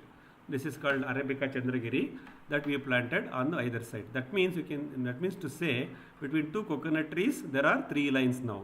The central line, the one is toward the central south line, other one is the central north line. On the central line there is an interleaving of areca nut and the coffee, obviously companion plant along the adjacent to the areca nut. And on the central southern line and central northern line there is a Arabica Chandragiri coffee at a distance of 9 feet interval. This also we have planted in the entire section A, block A1, A2, A3 and A4. So this is what we have done. ಮಿತ್ರರೇ, ಈ ಇನ್ನೊಂದು ವಿನ್ಯಾಸದಲ್ಲಿ ಇಲ್ಲೇನು ಮಾಡಿದ್ದೀವಿ ಅಂದರೆ, ನಮ್ಮ ಎರಡು ತೆಂಗಿನ ಮರದ ಮಧ್ಯೆ ಅಂದರೆ 15 ಅಡಿ ಅಂತ ಅಂದ್ಕೊಳ್ಳೋಣ, ಇದನ್ನು 15 ಅಡಿನಲ್ಲಿ ಒಂದೇ ಒಂದು ಲೈನನ್ನು ಸೃಷ್ಟಿ ಮಾಡ್ಕೊಂಡ್ವಿ ಪ್ರಾರಂಭದಲ್ಲಿ. ಈ ಲೈನಿನಲ್ಲಿ ನಾವು 12 ಅಡಿ ಅಂತರದಲ್ಲಿ ಅಡಿಕೆ ಮತ್ತು 2 ಅಡಿಕೆ ಮಧ್ಯೆ ಕಾಫಿ ಮತ್ತು ಅಡಿಕೆಗೆ ಸಂಗಾತಿ ಗಿಡಗಳು ಇದಿಷ್ಟನ್ನು ಜೋಡಿಸ್ತಾ ಬಂದ್ವಿ. ಇದಿಷ್ಟು ಪ್ಲಾಂಟಿಂಗ್ ಆದಮೇಲೆ ನಮಗೆ ಈ ಮಧ್ಯದ ಅಡಿಕೆ ಲೈನಿಗೂ ನಮ್ಮ ಹಳೆ ತೆಂಗಿನ ಮರಕ್ಕೂ ಆಲ್ಮೋಸ್ಟ್ 14 ಅಡಿ ಪ್ಯಾಸೇಜ್ ಇತ್ತು. ತೆಂಗಿನ ಮರದಿಂದ 8 ಅಡಿ ಬಿಟ್ಟು ಡ್ರಿಪ್ ಸರ್ಕಲ್ನ ಬಿಟ್ಟು ಇನ್ನೊಂದು ಲೈನ್ ಸೃಷ್ಟಿ ಮಾಡ್ಕೊಂಡ್ವಿ. ಇದನ್ನು ಮಧ್ಯದ ದಕ್ಷಿಣದ ಲೈನ್ ಅಂತ ಅಂದ್ಕೊಳ್ಳೋಣ. ಅದೇ ರೀತಿ ಮಧ್ಯದ ಉತ್ತರದ ಲೈನ್ ಇನ್ನೊಂದು ಮಾಡ್ಕೊಂಡಿದ್ವಿ. ಒಂದು ಮಧ್ಯದ ಲೈನಿನ ದಕ್ಷಿಣಕ್ಕೆ ಒಂದು ಲೈನ್ ಬಂದಿದೆ, ಮಧ್ಯದ ಲೈನಿಂದ ಉತ್ತರಕ್ಕೆ ಇನ್ನೊಂದು ಲೈನ್ ಬಂದಿದೆ. ಈ ಎರಡೂ ಲೈನ್ಗಳನ್ನು ಸೃಷ್ಟಿ ಮಾಡಿಕೊಂಡು ಈ ಲೈನ್ಗಳಲ್ಲಿ 9 ಅಡಿ ಅಂತರದಲ್ಲಿ ಅರೇಬಿಕಾ ಚಂದ್ರಗಿರಿ ಕಾಫಿಯನ್ನು ಹಾಕೊಂಡ್ಬಂದಿದ್ದೀವಿ. ಇಲ್ಲೂ ಕಾಫಿ ಮಿಶ್ರ ಬೆಳೆಯಾಗಿ ಕೂತಿದೆ, ಇಲ್ಲೂ ಕಾಫಿ ಒಂದು ಸಿಂಗಲ್ ಲೈನಲ್ಲಿ ಇದೆ. ಸೊ ಇದಿಷ್ಟನ್ನು ನಾವು ಈ ಒಂದು ಸೆಕ್ಷನ್ ಏನಲ್ಲಿ ಮಾಡಿದ್ದೀವಿ. ಹೀಗೆ ಮಾಡಿರೋದು ನಮಗೆ ಇಲ್ಲಿ ಬಹುಬೆಳೆ ಪದ್ಧತಿಯಾಗಿ ಕಾಫಿ ಮತ್ತು ಅಡಿಕೆ ಮತ್ತು ಸಂಗಾತಿ ಸಸ್ಯಗಳು ಇದಷ್ಟನ್ನು ಜೋಡಿಸಲಿಕ್ಕೆ ಈ ಒಂದು ವಿನ್ಯಾಸದಲ್ಲಿ ಸಾಧ್ಯವಾಗಿದೆ. So that's about the next design, that is design C, which we order, which called central single line. In the previous slide we have got dual line between two coconut trees on the north south, but in this design it only central line, but again there are two more lines adjacent to central line for a bushy plant like coffee.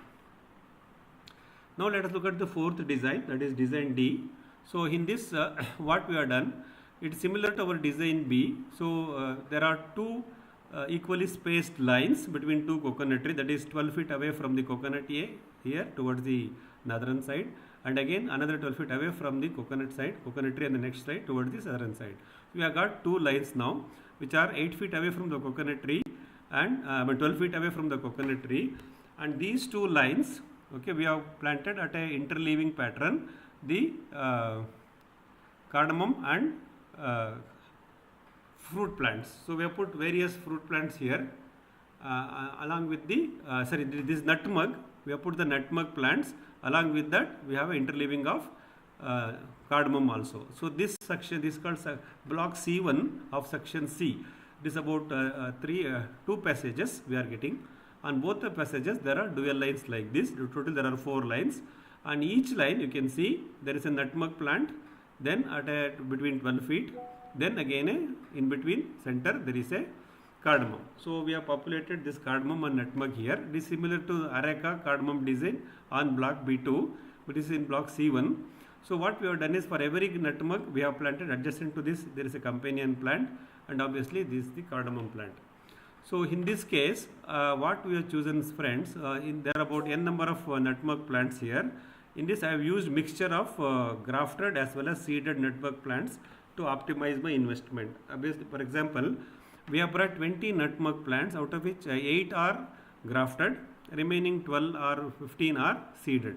That means this may be a grafted plant, this may be a seeded plant, this may be a seeded plant, then a grafted plant. The reason being, if I grow a seeded nutmeg plant, it may turn out into a male flower dominant plant, whereas the grafted plant always assures female flower for nutmeg. So, but nutmeg also needs a male flower. So, the seeded plant may return male flowers. Hence, to have this cascading, so what we have done is we have positioned randomly in such a way that in a given row there may be 3 or 4 grafted nutmeg plants, and adjacent to them there is a seeded nutmeg plant. Like this is the heterogeneous, the mixing we have done on this block C1, where we have planted nutmeg and cardamom as an intercrops. ಮಿತ್ರರೇ, ಈ ನಮ್ಮ section C1 ನಲ್ಲಿ ನಮ್ಮ 2 ತೆಂಗಿನ ಮರದ ನಡುವೆ 2 ಸಾಲುಗಳನ್ನು ಗುರುತಿಸ್ಕೊಂಡ್ವಿ. ಇದು ನಮ್ಮ ಬ್ಲಾಕ್ B2 ನಲ್ಲಿದ್ದಂಗೆ 2 ಅಡಿಕೆ ಸಾಲು ಮತ್ತು ಕಾರ್ಡಮಮ್ ಏಲಕ್ಕಿ ಹಾಕಿದ್ವಲ್ಲ, ಅದೇ ರೀತಿ ಇಲ್ಲಿ ಏನು ಮಾಡಿದ್ದೀವಿ, 2 ಸಾಲು ಮಾಡ್ಕೊಂಡಿದ್ದೀವಿ. ಇಲ್ಲಿ ಅಡಿಕೆ ಬದಲು ಪ್ರತಿ 12 ಅಡಿ ಅಂತರದಲ್ಲಿ ಇವಾಗ ನಾವಿಲ್ಲಿ ಜಾಯಿಕಾಯಿ ಗಿಡ ಹಾಕಿದ್ದೀವಿ. ಜಾಯಿಕಾಯಿ ಗಿಡಕ್ಕೆ 12 ಅಡಿ ಇದೆ, ಮತ್ತು 6 ಅಡಿ ಅಂತರದಲ್ಲಿ ಮತ್ತೆ ಇಲ್ಲಿ ಏಲಕ್ಕಿ ಗಿಡ ಬಂದಿದೆ. ಈ ಜಾಯಿಕಾಯಿ ಗಿಡಗಳನ್ನು ನಾವು ಈ ರೀತಿ ಜೋಡಿಸ್ತಾ ಬಂದಿದ್ದೀವಿ. 2 ತೆಂಗಿನ ಮರದ ನಡುವಿನ ಪ್ಯಾಸೇಜ್ನಲ್ಲಿ 2 ಸಾಲು ಜಾಯಿಕಾಯಿ ಗಿಡ ಬಂದಿದೆ. ನಾನು ಈ ಜಾಯಿಕಾಯಿ ಗಿಡನ ಸೆಲೆಕ್ಟ್ ಮಾಡ್ಕೊಳ್ಳುವಾಗ ಒಂದು ಮಾನದಂಡ ಅನುಸರಿಸಿದ್ದೀನಿ. ಇಲ್ಲಿ ಏನು ಮಾಡಿದ್ದೀವಿ ಅಂದರೆ, ಕಸಿ ಕಟ್ಟಿರ್ತಕ್ಕಂಥ ಜಾಯಿಕಾಯಿ ಗಿಡಗಳು ಮತ್ತು ಬೀಜದಿಂದ ಬಂದಂಥ ಜಾಯಿಕಾಯಿ ಗಿಡಗಳು ಎರಡನ್ನೂ ನಾನು ಮಿಶ್ರಣ ಮಾಡಿ ಇಲ್ಲಿ ಹಾಕಿದ್ದೀವಿ.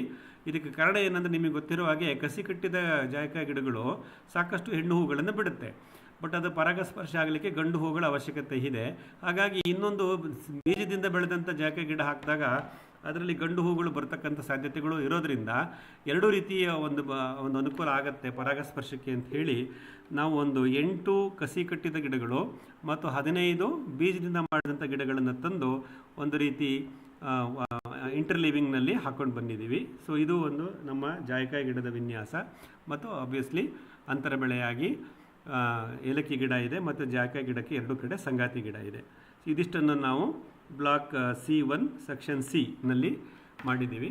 ಸುಮಾರು ಒಂದು 20 + 8 28 ಜಾಯಿಕಾಯಿ ಗಿಡಗಳು ಮತ್ತು ಅಷ್ಟೇ ಸಂಖ್ಯೆಯ ಏಲಕ್ಕಿ ಗಿಡಗಳು ಮತ್ತು 56 ಸಂಗಾತಿ ಗಿಡಗಳನ್ನು ಈ ಒಂದು ಪ್ಯಾಸೇಜಲ್ಲಿ ನೀವು ಗಮನಿಸ್ಬೋದು.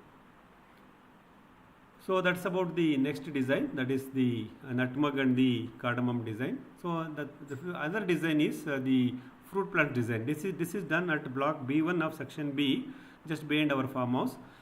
So this what we have done. Similarly, between 2 coconut trees, okay, we have drawn 2 lines, okay, which are 12 feet away from the nearest coconut tree. So these 2 lines we have drawn. On these 2 lines we have established for every 12 feet, okay, there are various types of fruit plants, and we have ensured that different types of fruit plants have been chosen. And you can see here, let's say this is one of the fruit plant mango. Next mango will not come at 12 feet, it is coming at the 24 feet. That means we have staggered them away such that there is a heterogeneity, there is a mixture of fruit plants at every 12 feet grid or at 12 feet distance that we have maintained. So as many types of fruit plants has been planted here on this block B1. And since we have kept a distance of 12 feet between 2 fruit plants, the 6 feet center line here, so we are also using for growing Chandragiri Arabica coffee. So again, there is an intercrop. So in this section B1, there are 2 fruit lines with different fruit species plants staggered across, and between any given 2 fruit plants at the 6 feet center, there is a coffee plant. So this also we have planted in section block B1 of section B. ಮಿತ್ರರೇ, section B B1ನಲ್ಲಿ ಮತ್ತು ಅದೇ ಎರಡು ತೆಂಗಿನ ಮರದ ಮಧ್ಯೆ 12 ಅಡಿ ಬಿಟ್ಟು ತೆಂಗಿನ ಮರದಿಂದ 2 ಸಾಲುಗಳನ್ನು ಅದನ್ನು ಮಾರ್ಕ್ ಮಾಡ್ಕೊಂಡ್ವಿ. ಈ ಸಾಲುಗಳಲ್ಲಿ 12 ಅಡಿ ಮಾರ್ಕ್ ಮಾಡಿಕೊಂಡು ಪ್ರತಿ 12 ಅಡಿ ಅಂತರದಲ್ಲಿ ಹಣ್ಣಿನ ಬೆಳೆಗಳನ್ನು ಜೋಡಿಸ್ತಾ ಬಂದಿದ್ದೀವಿ. ಹಣ್ಣಿನ ಬೆಳೆ ಜೋಡಿಸುವಾಗ ಒಂದೇ ಜಾತಿ 2 ಹಣ್ಣಿನ ಬೆಳೆಗಳು ಅದ್ರ ಪಕ್ಕ ಒಂದು ಬರ್ದಂಗೆ ನೋಡ್ಕೊಂಡಿದ್ದೀವಿ. ಉದಾಹರಣೆಗೆ ಇಲ್ಲಿ ಮಾವಿನ ಗಿಡ ಬಂದಿದ್ದರೆ ನೆಕ್ಸ್ಟ್ ಇಲ್ಲಿ ಮಾವಿನ ಗಿಡ ಬಂದಿಲ್ಲ, ಇಲ್ಲಿ ಬಂದಿದೆ. ಹಾಗಾಗಿ ಈ ರೀತಿ ನಾವು ಅದನ್ನು ದೂರ ತಳ್ಳಿರೋದು. ಈ ರೀತಿ ಒಂದು ವಿವಿಧ ರೀತಿಯ ಹಣ್ಣಿನ ಗಿಡಗಳು ಬಂದಿದೆ. ಮತ್ತು 2 ಹಣ್ಣಿನ ಗಿಡಗಳ ಮಧ್ಯೆ ನಮಗೆ 12 ಅಡಿ ಅಂತರ ಇದೆ. ಮಧ್ಯದಲ್ಲಿ 6 ಅಡಿ ಅಂತರದಲ್ಲಿ ಮತ್ತೆ ಇಲ್ಲಿ ಒಂದು ಅರೇಬಿಕಾ ಚಂದ್ರಗಿರಿ ಕಾಫಿಯನ್ನು ಹಾಕಿದೆ. ಹಾಗಾಗಿ 2 ಹಣ್ಣಿನ ಗಿಡಗಳು ಮಧ್ಯೆ ಒಂದು ಕಾಫಿ ಗಿಡ, ಈ ರೀತಿ 2 ಸಾಲಲ್ಲಿ ಬಂದಿದೆ. ಆಮೇಲೆ ನಾವು ಈ ಪಿಟ್ನ ಮಾಡ್ಕೊಳ್ಳೋವಾಗ ಇದನ್ನು ನಾವು ಒಂದು ತ್ರಿಕೋನಾಕಾರವಾಗಿ ಮಾಡ್ಕೊಂಡಿದ್ವಿ, ಜಿಗ್ಜ್ಯಾಕ್ ಅಂತ ಹೇಳ್ತೀವಿ, ತ್ರಿಕೋನಾಕಾರವಾಗಿ ಮಾಡ್ಕೊಂಡಿದ್ವಿ. ಹಾಗಾಗಿ ಇದೇನು ಗ್ಯಾಪ್ ಇದೆ ಇವೆರಡರ ಮಧ್ಯೆ ಅದು ಇನ್ನೂ ಜಾಸ್ತಿ ಕಾಣಿಸುತ್ತೆ. ನಮ್ಮ ಹಣ್ಣಿನ ಗಿಡಗಳಿಗೆ ಅವುಗಳ ಒಂದು ಛತ್ರಿಯನ್ನು, ಕೆನೋಪಿಯನ್ನು ಬೆಳೆಸ್ಕೊಳ್ಳೋಕ್ಕೆ ಸಾಕಷ್ಟು ಸ್ಪೇಸು ಇಲ್ಲೂ ಸಿಗುತ್ತೆ, ಮತ್ತು 12 ಅಡಿ ಅಂತರ ತೆಂಗಿನ ಮರದ ಕಡೆಗೂ ಇದೆ. ಈ ಒಂದು ವಿನ್ಯಾಸವನ್ನು ಹಣ್ಣಿನ ಗಿಡಗಳ ಜೋಡಣೆಗೆ ನಾವು ಬ್ಲಾಕ್ B1ನಲ್ಲಿ ಸೆಕ್ಷನ್ B ನಲ್ಲಿ ಮಾಡಿದ್ದೀವಿ. ಇದು ಹಣ್ಣಿನ ಗಿಡಗಳ ಜೋಡಣೆಯ ಒಂದು ವಿನ್ಯಾಸ. ಇದು ವಿನ್ಯಾಸ ಡಿಸೈನ್ E ಅಂತ ಹೇಳ್ತೀವಿ. ಅಂತಿಮವಾಗಿ ಡಿಸೈನ್ F. ಸೊ ಇದರಲ್ಲಿ ಏನು ಮಾಡಿದ್ದೀವಿ ಅಂದರೆ, ನಾವು ಇದರಲ್ಲಿ ಸಾಕಷ್ಟು ಅರಣ್ಯ ವೃಕ್ಷಗಳು, ಟಿಂಬರ್ ವ್ಯಾಲ್ಯೂ ಪ್ಲಾಂಟ್ಸ್ ಅಂತ ಹೇಳ್ತೀವಿ, ಅದನ್ನು ಹಾಕಲಿಕ್ಕೆ ಪ್ರಯತ್ನ ಮಾಡಿದ್ದೀವಿ. ಇದಕ್ಕೆ ಏನು ಮಾಡಿದ್ದೀವಿ, ನಮ್ಮ ಕೃಷಿ ಭೂಮಿಯ ದಕ್ಷಿಣದ ಬೇಲಿ ಸುತ್ತಲೂ, ಇಲ್ಲಿ ನಮ್ಮ ಭಾರತೀಯ ರೈಲ್ವೆ ಬ್ರಾಡ್ಗೇಜ್ ಲೈನ್ ಹೋಗಿದೆ. ಸೊ ದಕ್ಷಿಣದ ಉದ್ದಕ್ಕೂ ಸುಮಾರು 300 ಅಡಿ ಉದ್ದ, ಮತ್ತು ಪಶ್ಚಿಮಕ್ಕೂ, ಮತ್ತು ನಮ್ಮ ಪಶ್ಚಿಮದಿಂದ ಉತ್ತರ ಭಾಗದಲ್ಲಿ ಪೂರ್ವದ ಕಡೆಗೆ, ಸೊ ಪೂರ್ವ ಪಶ್ಚಿಮವಾಗಿ ಇಲ್ಲಿ ಹೀಗೆ. ಸೊ ನಮ್ಮ ತೋಟದ ಬೇಲಿ ಏನಿದೆ, ಆಲ್ ಅಲಾಂಗ್ ದ ಬಾರ್ಡರ್ ಅಂತ ಹೇಳ್ತೀವಲ್ಲ, ಈ ಬೇಲಿನಲ್ಲಿ ಸುಮಾರು 1830 ರನ್ನಿಂಗ್ ಫೀಟ್, ಅಪ್ರಾಕ್ಸಿಮೇಟ್ಲಿ ಒಂದು 2000 ರನ್ನಿಂಗ್ ಫೀಟ್ ಇದೆ ಅಂತ ಅಂದ್ಕೊಳ್ಳಿ. ಈ 2000 ರನ್ನಿಂಗ್ ಫೀಟ್ನಲ್ಲಿ ನಾವು ಈ ಅರಣ್ಯ ವೃಕ್ಷಗಳನ್ನು ಜೋಡಿಸ್ತಾ ಬಂದಿದ್ದೀವಿ. ಇದು ಪ್ಲಾಂಟಿಂಗ್ ಆಗೋಗಿದೆ. ಈ ಅರಣ್ಯ ವೃಕ್ಷಗಳನ್ನು ನಾವು ಈಶಾ ಫೌಂಡೇಶನ್ ನರ್ಸರಿಯಿಂದ ಮಸಳೆ ಹೊಸಹಳ್ಳಿ ಹಾಸನ ಹೊಳೆನರಸೀಪುರ ರಸ್ತೆ ಅಲ್ಲಿಂದ ತರಿಸಿರೋದು, ಒಂದು 500 ಗಿಡ ತರಿಸಿ ಇದು ಎಲ್ಲ ಪ್ಲಾಂಟಿಂಗ್ ಆಗೋಗಿದೆ. ಈ ಒಂದು ಅರಣ್ಯ ವೃಕ್ಷಗಳನ್ನು ಇಲ್ಲಿ ನಾಟಿ ಮಾಡಿದ್ದೀವಿ. ನಾವು ಅರಣ್ಯ ವೃಕ್ಷಗಳನ್ನು ನಮ್ಮ ಮುಖ್ಯ ಬೆಳೆ ಇರತಕ್ಕಂಥ ತೆಂಗು, ಅಡಿಕೆ, ಜಾಯಿಕಾಯಿ, ಕಾಫಿ ಇದೆಯಲ್ಲ, ಈ ಜಾಗದಲ್ಲಿ ತಂದಿಲ್ಲ. ಇದಿಷ್ಟು ನಮ್ಮ ಕಮರ್ಷಿಯಲ್ ಕ್ರಾಪ್ ಗ್ರೋಯಿಂಗ್ ಏರಿಯಾ. ಈ ಒಂದು ನಮ್ಮ ಬೇಲಿ ಉದ್ದಕ್ಕೂ ನಾವು ಈ ಅರಣ್ಯ ವೃಕ್ಷಗಳನ್ನು ಜೋಡಿಸುವಂಥ ಪ್ರಯತ್ನ ಮಾಡಿದ್ದೀವಿ. ಹಾಗಾಗಿ ಇದು ಒಂದು ನಮಗೆ ಒಂದು ಸಂರಕ್ಷಿತ ವಲಯ, ಬಫರ್ ಝೋನ್ ಥರ ಕೆಲಸ ಮಾಡ್ತಾ ಇದೆ. ಮತ್ತು ನನ್ನ ತೆಂಗಿನ ಮರದ್ದೇ ಇತರ ವಾಣಿಜ್ಯ ಬೆಳೆಗಳ ಮಧ್ಯೆ ಯಾವುದೇ ರೀತಿ ತೊಂದರೆ ಮಾಡಲ್ಲ ಅನ್ನೋ ಒಂದು ಉದ್ದೇಶದಿಂದ ಇದನ್ನು ನಮ್ಮ ಬೇಲಿ ಉದ್ದಕ್ಕೂ ಹಾಕೊಂಬಂದಿದ್ದೀವಿ. ಇದು ಸುಮಾರು ನಮ್ಮ ಬೇಲಿಯಿಂದ 12 ಅಡಿ ಅಂತರ ಕೊಟ್ಟು ಈ ಗಿಡಗಳನ್ನೆಲ್ಲ ಹಾಕೊಂಬಂದಿದ್ದೀವಿ. ಇದು ಟಿಂಬರ್ ವ್ಯಾಲ್ಯೂ ಪ್ಲಾಂಟ್ಸನ್ನು ಇಲ್ಲಿ ಪ್ಲಾಂಟ್ ಮಾಡಿದೆ. Friends, the next design is integration of forest species plants to create what is called buffer zone or a agroforestry feeling in our farm, for which what we have done all along our periphery, this is the southern border adjoining to the Indian Railways broad gauge line, this is the western side, and this is the north border, northern side from west to east. This is approximately about 2000 running feet area. On this, from leaving 12 feet away from the physical fence, we have planted various types of forest species plants, again on interleaving basis at a distance of 12 feet, 8 feet, 10 feet, etc. randomly.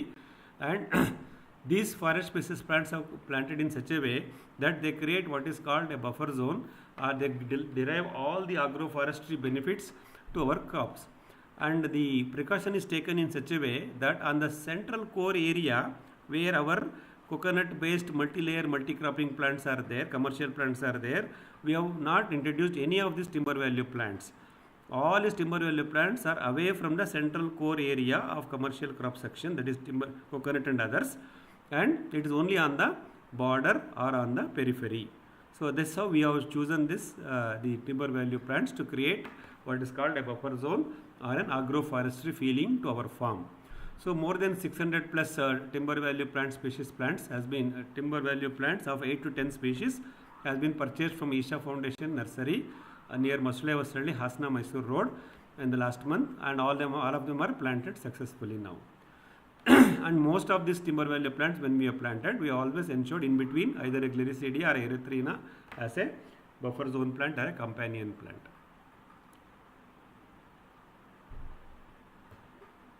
These are all the planting layouts we have done. ಸುಮಾರು 600ಕ್ಕೂ ಹೆಚ್ಚು ಅರಣ್ಯ ವೃಕ್ಷಗಳನ್ನು, ಸಸಿಗಳನ್ನು ನಾವಿಲ್ಲಿ ಜೋಡಿಸಿದ್ದೀವಿ. ಮಿತ್ರ, ಇದನ್ನು ಮೇ 24ರಲ್ಲಿ ಪ್ರಾರಂಭ ಮಾಡಿದಾಗಲೂ ಕೆಲವು ಹಾಕಿದ್ದೆ, ಕೆಲವೆಲ್ಲ ಹೋಗಿದ್ದು, ಕೆಲವು ಉಳ್ಕೊಂಡಿದೆ. ಮತ್ತು ಈ ಸಲ ಮತ್ತೆ ಸಂಪೂರ್ಣವಾಗಿ ಮತ್ತೆ 500-600 ಗಿಡ ತರಿಸಿ ಮತ್ತೆ ಹಾಕಲಾಗಿದೆ.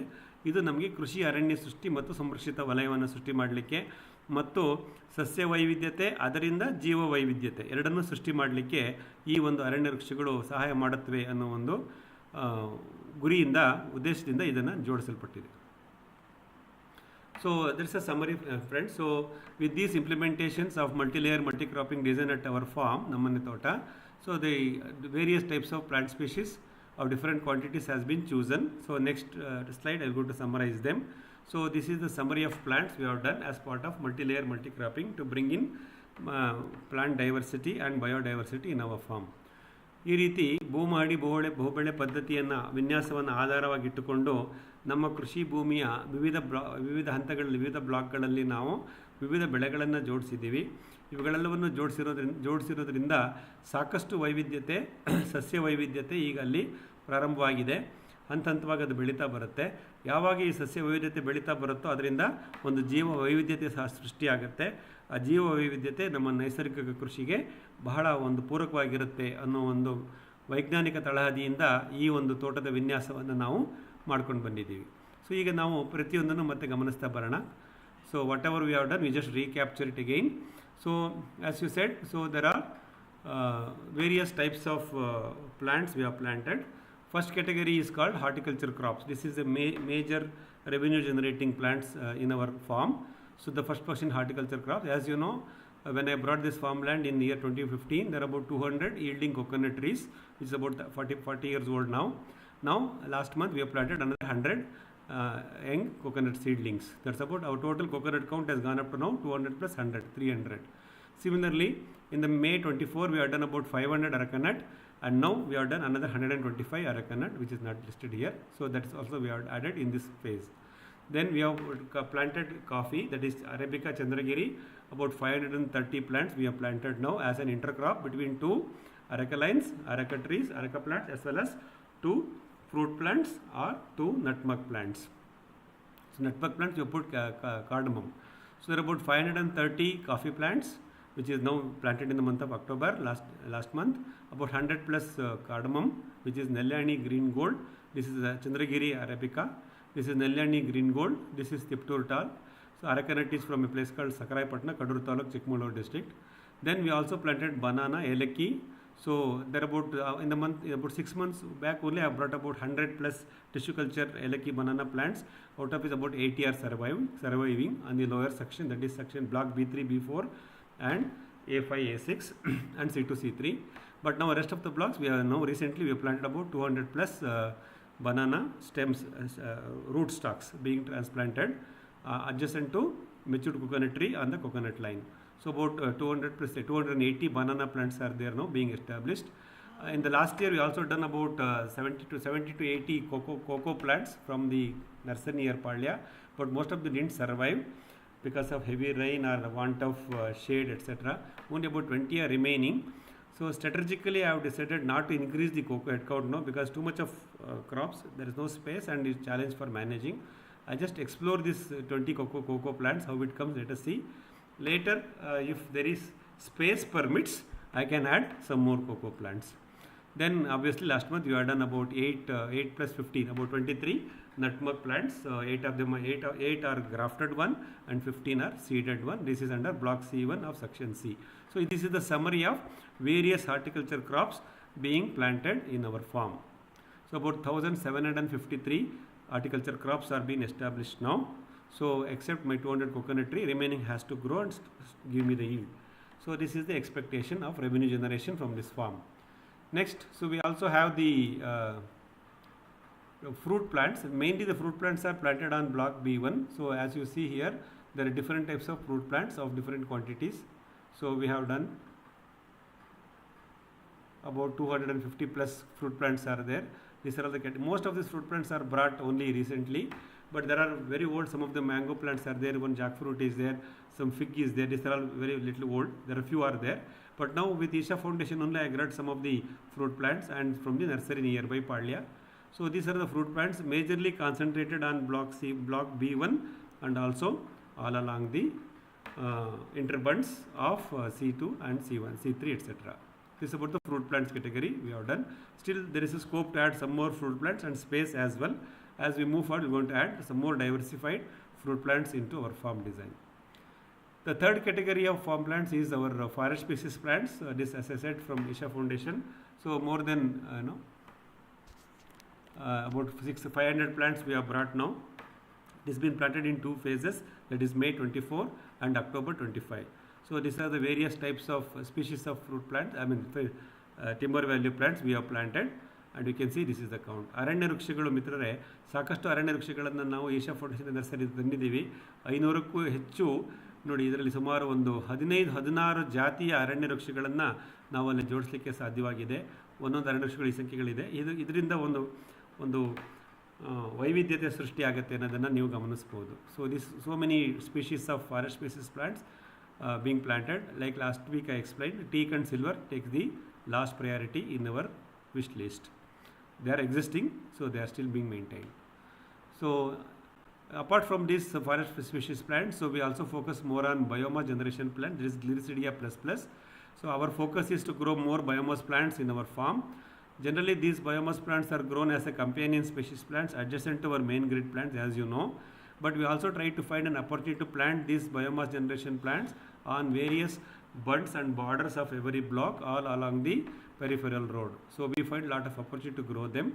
As of now, I roughly counted, I think it will be more than this, 1290 what I counted roughly, but there is more than that, and there is a scope to add more also. So we are going to continue to add more biomass plants.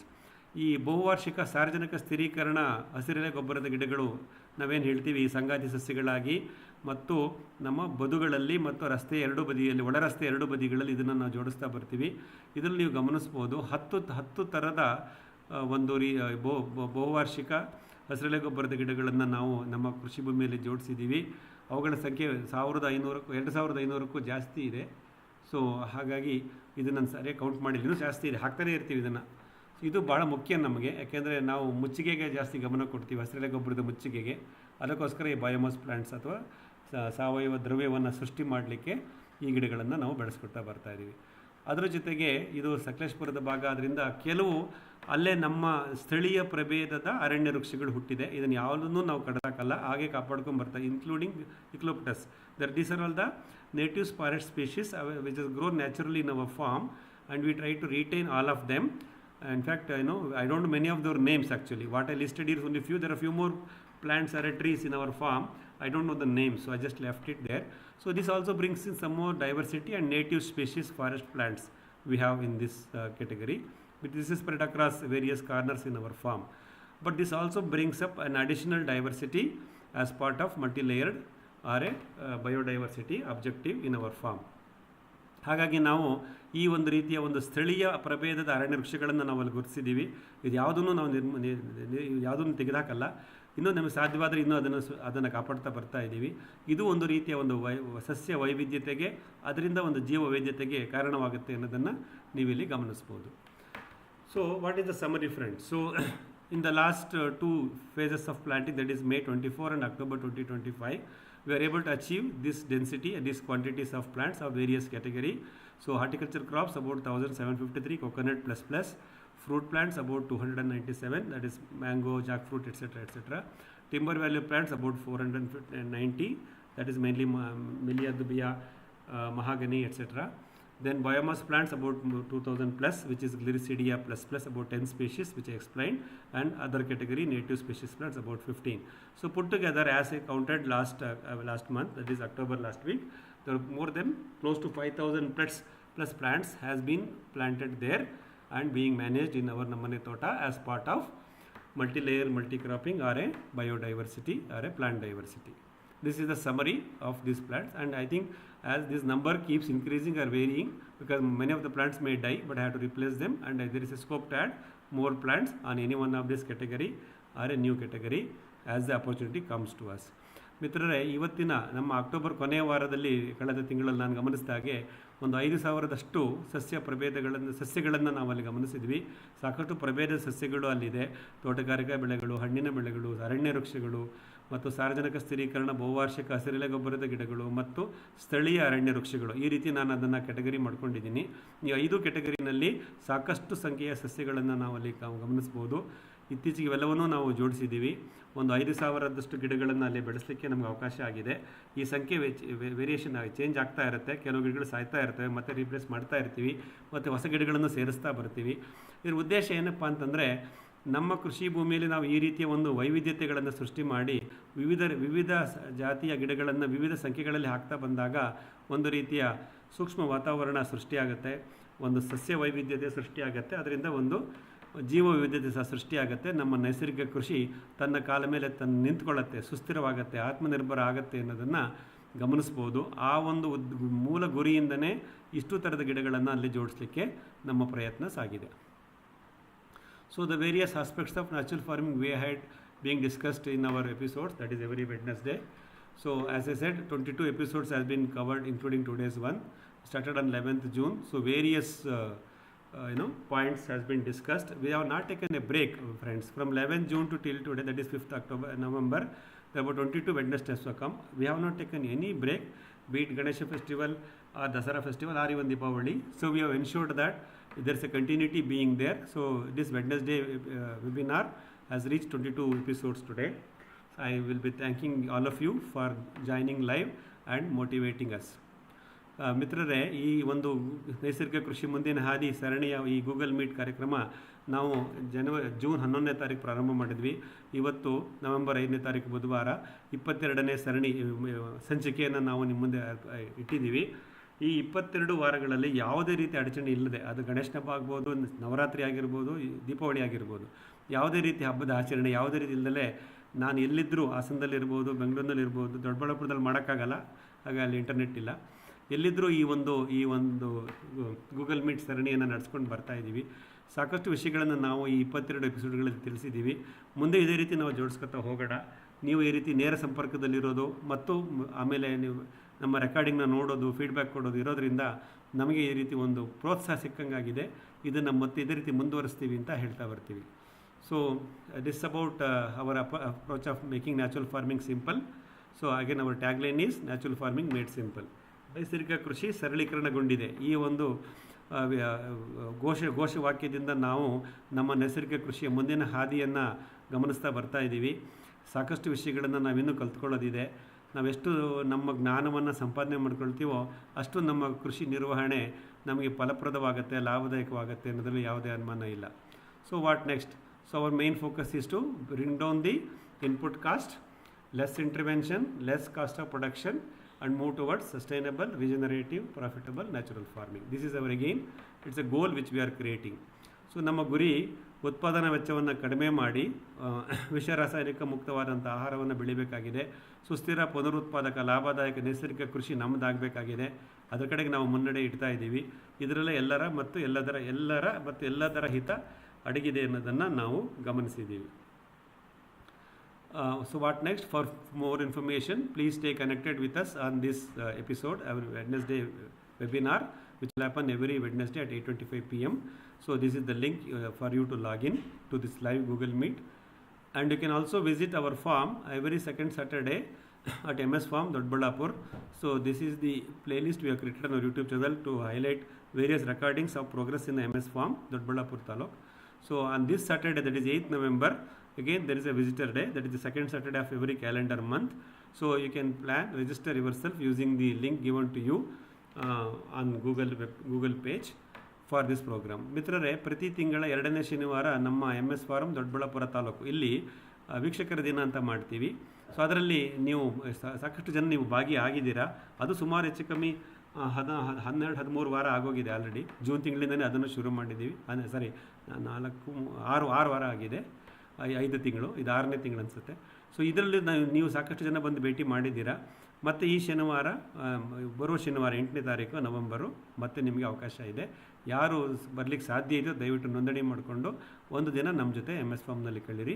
ನಾನು already ಹೇಳಿದಾಗೆ ಮುಂದಿನ ತಿಂಗಳುಗಳಲ್ಲಿ December, ಜನವರಿ, ಫೆಬ್ರವರಿನಲ್ಲಿ ಈ ಒಂದು ವೀಕ್ಷಕರ ದಿನವನ್ನು ನಮ್ಮನೆ ತೋಟ ಸಕಲೇಶ್ಪುರ ರೋಡ್ ಅಲ್ಲಿ ಮಾಡಲಿಕ್ಕೆ ಸಹ ನಾವು ಯೋಜನೆ ಮಾಡ್ಕೊತೀವಿ. So this is the opportunity to visit our farm on every second Saturday, and this is our YouTube channel, including today's webinar recording being uploaded into this personal YouTube channel. Please stay connected with us by referring to these uploads available regularly on this YouTube channel. ನಮ್ಮ ಈ ವೈಯಕ್ತಿಕ YouTube ಚಾನಲ್ನಲ್ಲಿ ಸಾಕಷ್ಟು ವಿಡಿಯೋಗಳನ್ನು upload ಮಾಡ್ತಾ ಬರ್ತಾ ಇರ್ತೀವಿ. ಇವತ್ತಿನ ಈ ಗೂಗಲ್ ಮೀಟ್ ಸರಣಿ ಸಂಚಿಕೆ ಸಹ ಇದರಲ್ಲಿ ರೆಕಾರ್ಡ್ ಆಗಿ ಅಪ್ಲೋಡ್ ಆಗುತ್ತೆ. ಇವೆಲ್ಲವನ್ನು ನೀವು ಗಮನಿಸ್ತಾ ಬರ್ಬೋದು ಮತ್ತು ನಮ್ಮ ಜೊತೆ ಸದಾ ಜೋಡಿಸ್ಕೊಂಡಿರ್ಬೋದು ಅನ್ನೋದು ನಮ್ಮ ಉದ್ದೇಶ. So that's about today's presentation, friends, about multi-layer multi-cropping as part of diversity. I will conclude the presentation now. So let us open up for the feedback and Q&A sessions. So I will unmute you all. Please unmute yourself and give the feedback and ask questions if any. Manjunath, ನಮಸ್ತೆ. ಪ್ರದೀಪ್ ಮಾತಾಡ್ತಾ ಇರೋದು. ನಮಸ್ಕಾರ Pradeep. Hats off to you for the documentation. Thank you see, ನಾವು 10 ಸತಿ visit ಮಾಡಿ ಎಲ್ಲ ಕೇಳೋದಕ್ಕೂ, ಒಂದ್ picture ನೋಡಿ ಸಮ್ಮರಿ ನೋಡೋದಕ್ಕೂ it makes lot of difference and it will be accessible. ಒಂದು that's a best practice you are following. ನಿಮ್ದು ನೋಡಿ ನಾನು I try to follow the documenting the ಯಾವ ಗಿಡ ಯಾವಾಗ ಹಾಕಿದ್ವಿ, ಎಷ್ಟು ಹಾಕಿದ್ವಿ ಅಂತ ಡಾಕ್ಯುಮೆಂಟ್ ಮಾಡಿದೆ. ಬಟ್ ಡಿಫಿಕಲ್ಟಿ ಏನಂದ್ರೆ ಅದು ಸತ್ತ ಹೋಗುತ್ತೆ, ಅದು ತಿರ್ಗಾ ರಿಪ್ಲೇಸ್ ಮಾಡ್ತೀವಿ, ಅಲ್ಲಿ ಇನ್ನೊಂದು ಜಾಗದಲ್ಲಿ ಇನ್ನೊಂದು ಬರುತ್ತೆ. So I am not able to continue that documentation.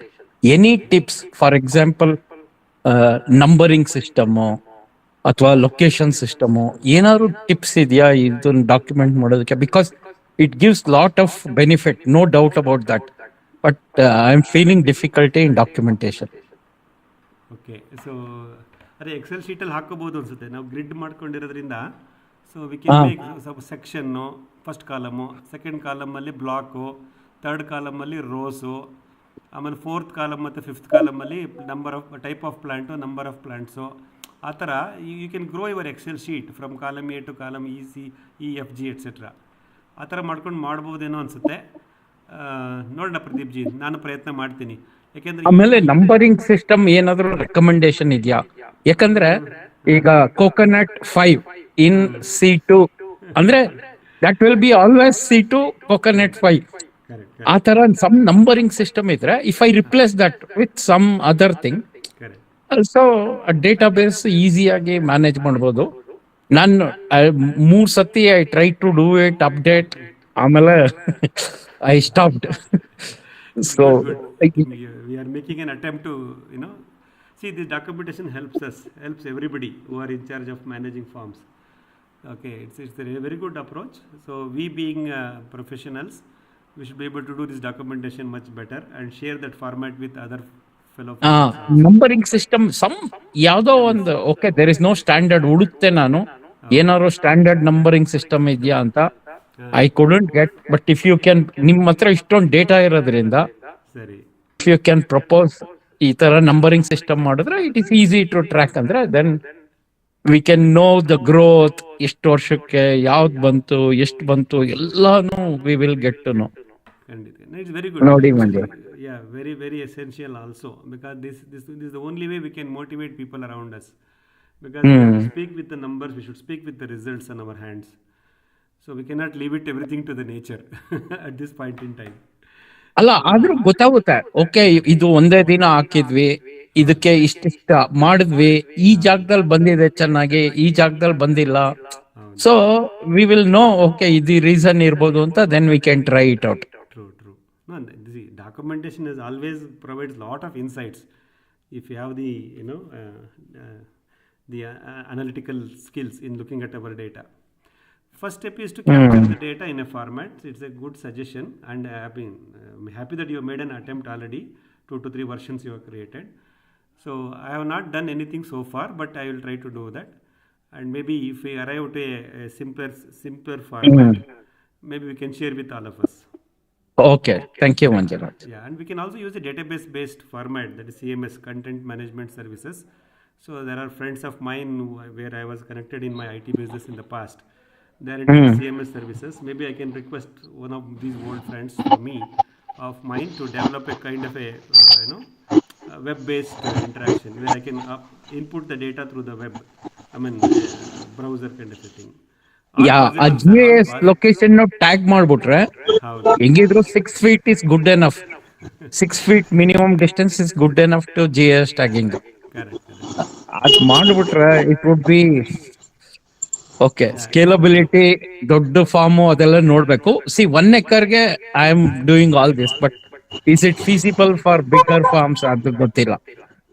And see, if it is done, it is a very handy, useful for a bigger farm management as well. It's very easy for them. For us, okay, we can remember things, but for a larger farm, this database based management will really help. We will see. We will take that part Okay. also. Yeah. Thank Okay, you. man. Thank you. Sir ನಮಸ್ತೆ, Vinay Kumar Patil sir ಮಾತಾಡ್ತೀನಿ. ನಮಸ್ಕಾರ ಪಾಟೀಲ್ರೆ, ಹೇಳಿ. Sir ಈ ತರ model ಇದ್ದಾಗ revenue generation ಬಗ್ಗೆ ಯಾವ ತರ ಇದು ಎಕ್ಸ್ಪೆಕ್ಟೇಷನ್ ಇಡ್ಬೋದು ಸರ್? ನೀವು ಹಾಕತ್ತಾ ಬರ್ಬೋದಲ್ಲ ಸರ್. ಈಗ ನಮಗೆ ಎಲ್ಲ ಪ್ಲಾಂಟ್ಸ್ ಯಾವ್ಯಾವ ಪ್ಲಾಂಟ್ಸ್ ಎಷ್ಟೆಷ್ಟಿದೆ ಅಂತ ಗೊತ್ತಿದೆ. ಹಾ ಎಕ್ಸೆಲ್ ಶೀಟ್ ಇನ್ನೊಂದು ಕಾಲಮ್ ಆ್ಯಡ್ ಮಾಡ್ಕೋಬೇಕು. ಉದಾಹರಣೆಗೆ ಕಾಫಿ ಒಂದು ಗಿಡಕ್ಕೆ 300 ಗ್ರಾಮು ಅಥವಾ 500 ಗ್ರಾಮು ಇಂಟು 500 ಗಿಡ, ಇದೆಲ್ಲ ಹೈಪೋಥೆಟಿಕಲ್ ಆಗಿ ಎಲ್ಲ ಹಾಕೋಬಹುದು. ಬಟ್ ನೈಸರ್ಗಿಕ ಕೃಷಿನಲ್ಲಿ ನಾವು ಆ ಥರ ಹೋಗಲ್ಲ. ಅಲ್ಲ ಸರ್, ಪ್ರಕೃತಿನಲ್ಲಿ ಯಾವ ಎಕ್ಸಾಕ್ಟ್ ಅಲ್ಲ, ಅಪ್ರಾಕ್ಸಿಮೇಟ್ಲಿ ಅವ್ರ ವ್ಯಾಲ್ಯೂ ಅಟ್ಲೀಸ್ಟ್ ಪರ್ ಖಂಡಿತ ಇಯರ್ ಖಂಡಿತ ಯಾವ ತರ ಇನ್ಕ್ರೀಸ್ ಆಗುತ್ತಾ ಹೋಗುತ್ತೆ ಅದೆಲ್ಲ ಡೀಟೇಲ್ಸ್. ಮಾಡ್ಕೋಬಹುದು ಸರ್. ಅದೇ ಈ ಪ್ರದೀಪ್ ಸರ್ ಹೇಳ್ದಂಗೆ ನಮ್ಗೆ ಡೇಟಾಬೇಸ್ ಇದ್ಬಿಟ್ರೆ ಲಾಸ್ಟ್ ಇಯರ್ ಹಾರ್ವೆಸ್ಟ್, ಬಟ್ ಪ್ರತಿ ಗಿಡದ ಹಾರ್ವೆಸ್ಟ್ ನಾವು ತೂಕ ಹಾಕಿಟ್ಕೊಳಕ್ಕಾಗಲ್ಲ, ಲೇಬರ್ ಇಲ್ಲ ಅಷ್ಟೊಂದು. ಅಲ್ಲ ಸರ್, ಅವರೇಜ್ ಅಲ್ಲಿ ಅಲ್ಲ ಅದನ್ನ ಸರ್, ಮಾಡ್ಕೋಬಹುದು. Expectation sir, not exact figure. After ಮಾಡ್ಕೋಬಹುದು ಸರ್, ಹಾರ್ವೆಸ್ಟಿಂಗ್ ಅಲ್ಲ ಸರ್, ಬಿಫೋರ್ ಹಾರ್ವೆಸ್ಟಿಂಗ್ ಹಾಂ, ಏನ್ ಎಕ್ಸ್ಪೆಕ್ಟ್ ಮಾಡ್ಬೋದು ಅಂತ ಸರ್. ಅದೇ ಖಂಡಿತ ಈ ಖಂಡಿತ. ತರ ಈ ತರ ಮಾಡೆಲ್ ಇದ್ದಾಗ ಹೌದು, ಪರ್ ಇಯರ್ ನಾವು ಏನು ಎಕ್ಸ್ಪೆಕ್ಟ್ ಮಾಡ್ಬೋದು? ಮಾಡ್ಬೋದು ಸರ್. ನಾನು ಅದನ್ನು ಹಾಕಿಲ್ಲ ಎಕ್ಸೆಲ್ ಶೀಟಲ್ಲಿ. ಈಗ ಹಾ ಎಲ್ಲ ಸರ್, ಗಿಡಗಳಿದೆ ನಮ್ಮ ಹತ್ರ. ಲೆಫ್ಟ್ ಕಾಲಮ್ ರೆಡಿ ಇದೆ, ಹಾ ರೈಟ್ ಸರ್, ಕಾಲಮಲ್ಲಿ ಹಾಕೊಂಡು ಹೋಗ್ಬೇಕು. Average yield per plant. ಹಾ ಸರ್, ಫೋರ್ ತ್ರೀ ಮಂತ್ಸಿಗೊಮ್ಮೆ ಏನ್ ಇದು ಆಗ್ಬೋದು, ಮಾಡ್ಬೋದು ಮತ್ತೆ ಸೆಕೆಂಡ್ ಇದು. ಮಾಡ್ಬೋದು ಸರ್, ಮಾಡ್ಬೋದು. ನಾನು ಇದುವರೆಗೂ ಯಾವುದೇ ಯೂಟ್ಯೂಬ್ ಚಾನಲ್ಲಾಗಲಿ ಇದರಲ್ಲಾಗಲಿ ನನ್ನ ರೆವೆನ್ಯೂ ಬಗ್ಗೆ ಮಾತಾಡಿಲ್ಲ. ಯಾಕೆ ನನಗೆ ಹಾ, ರೆವೆನ್ಯೂ ಏನು ಬರ್ತಾ ಇಲ್ಲ. ನಾನು 200 ತೆಂಗಿನ ಮರ ಬಿಟ್ಟರೆ ಬೇರೆ ಏನು ಇಲ್ಲ ಆ ತೋಟದಲ್ಲಿ. ಅಲ್ಲ ನಿಮ್ಮ ಎಕ್ಸಾಕ್ಟ್ಲಿ ಫಾರ್ಮಲ್ಲಿ ನಿಮ್ದೇ ಅಲ್ಲ ಸರ್, ಈ ತರ ಒಂದ್ ಮಾಡೆಲ್ ನಾವು ಮಾಡಿದಾಗ ಖಂಡಿತ ಖಂಡಿತ ಹಾ ಅದ್ರದ್ದು ನಮಗೆ ಇದು ಏನಾಗ್ಬೋದು? ಫೈನಾನ್ಷಿಯಲ್ ಪ್ಲಾನಿಂಗಿಗೆ ಗೋಲ್ಗೆ ಸಹ ಹೆಲ್ಪ್ ಆಗುತ್ತೆ. Yes sir, yes sir, definitely. ಖಂಡಿತ ಸರ್, ಖಂಡಿತ ಸರ್. ಡೇಟಾ ಇದ್ದರೆ ಏನು ಬೇಕಾದ್ರೂ ಮಾಡ್ಬೋದು ಸರ್.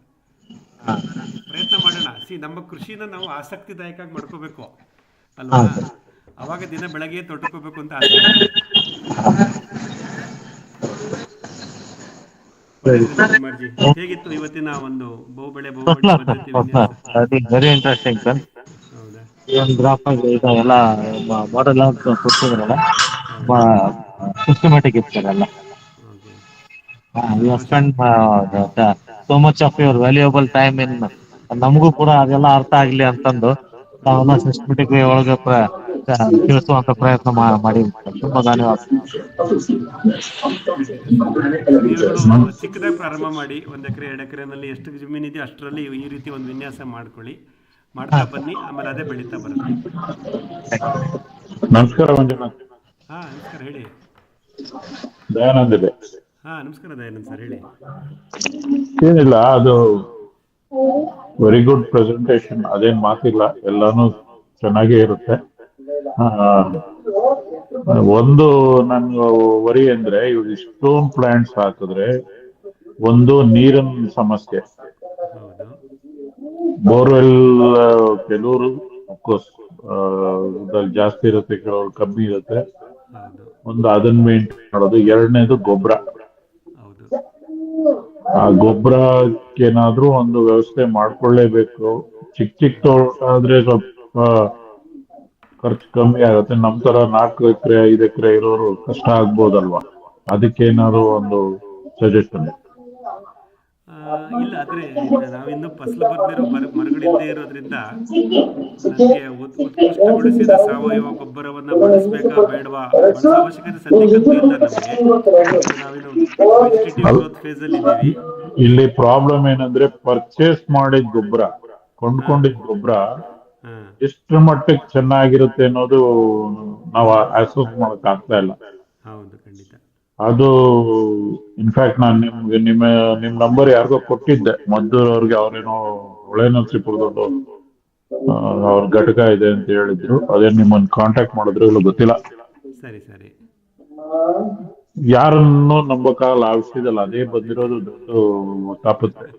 ಹೌದು, ಈಗ ನಾವು ಹೆಗ್ಡೆ ಹತ್ರ ಬಿದ್ದಂಗೆ ಯಾರು ಜಿನಿಯಾನಿಟಿನೇ ಕಷ್ಟ ಆಗ್ಬಿಟ್ಟಿದೆ. ಗೊಬ್ಬರ ಇಲ್ಲ ಅಂದ್ರೆ ನಮ್ಗೆ ಮುಂದಿನ ಕತೆ ಹೆಂಗೆ?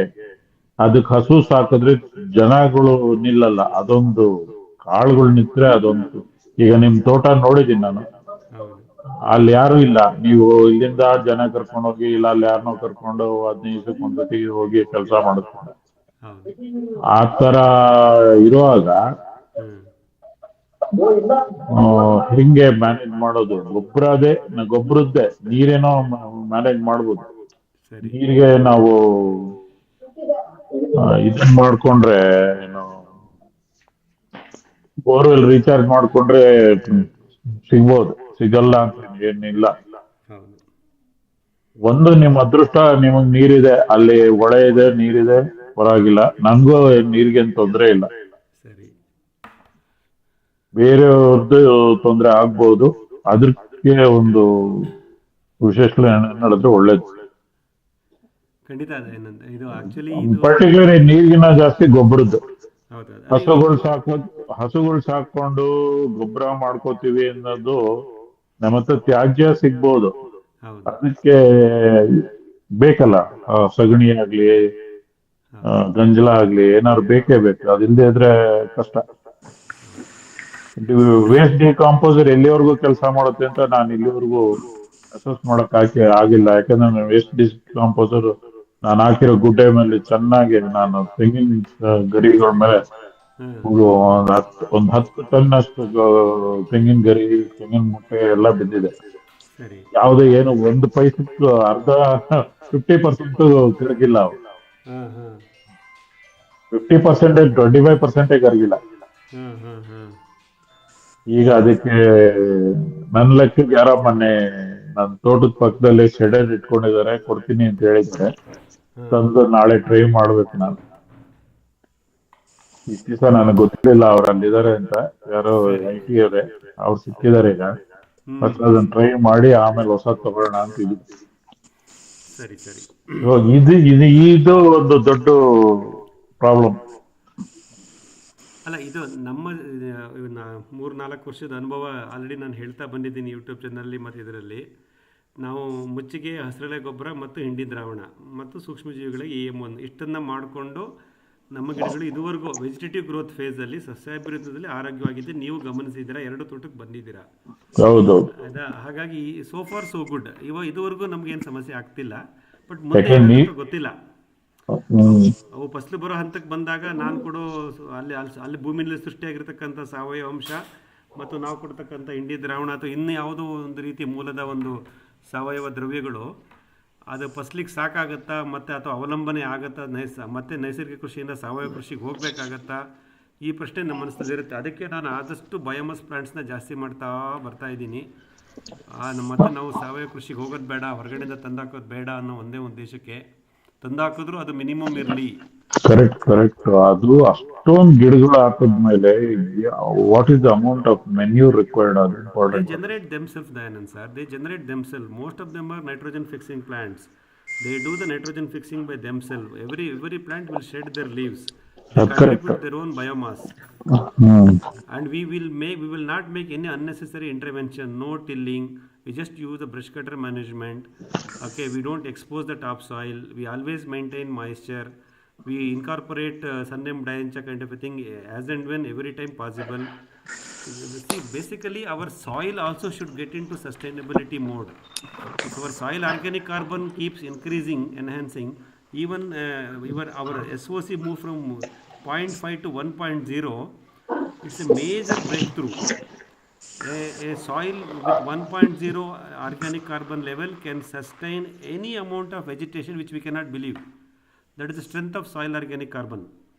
So the principle of farming is only towards that, enhancing the SOC. Sir ನಮಸ್ಕಾರ, ನಾನು ಮಾತಾಡ್ಬೋದಾ ಸರ್? ವೆಂಕಟೇಶ್ ಸರ್.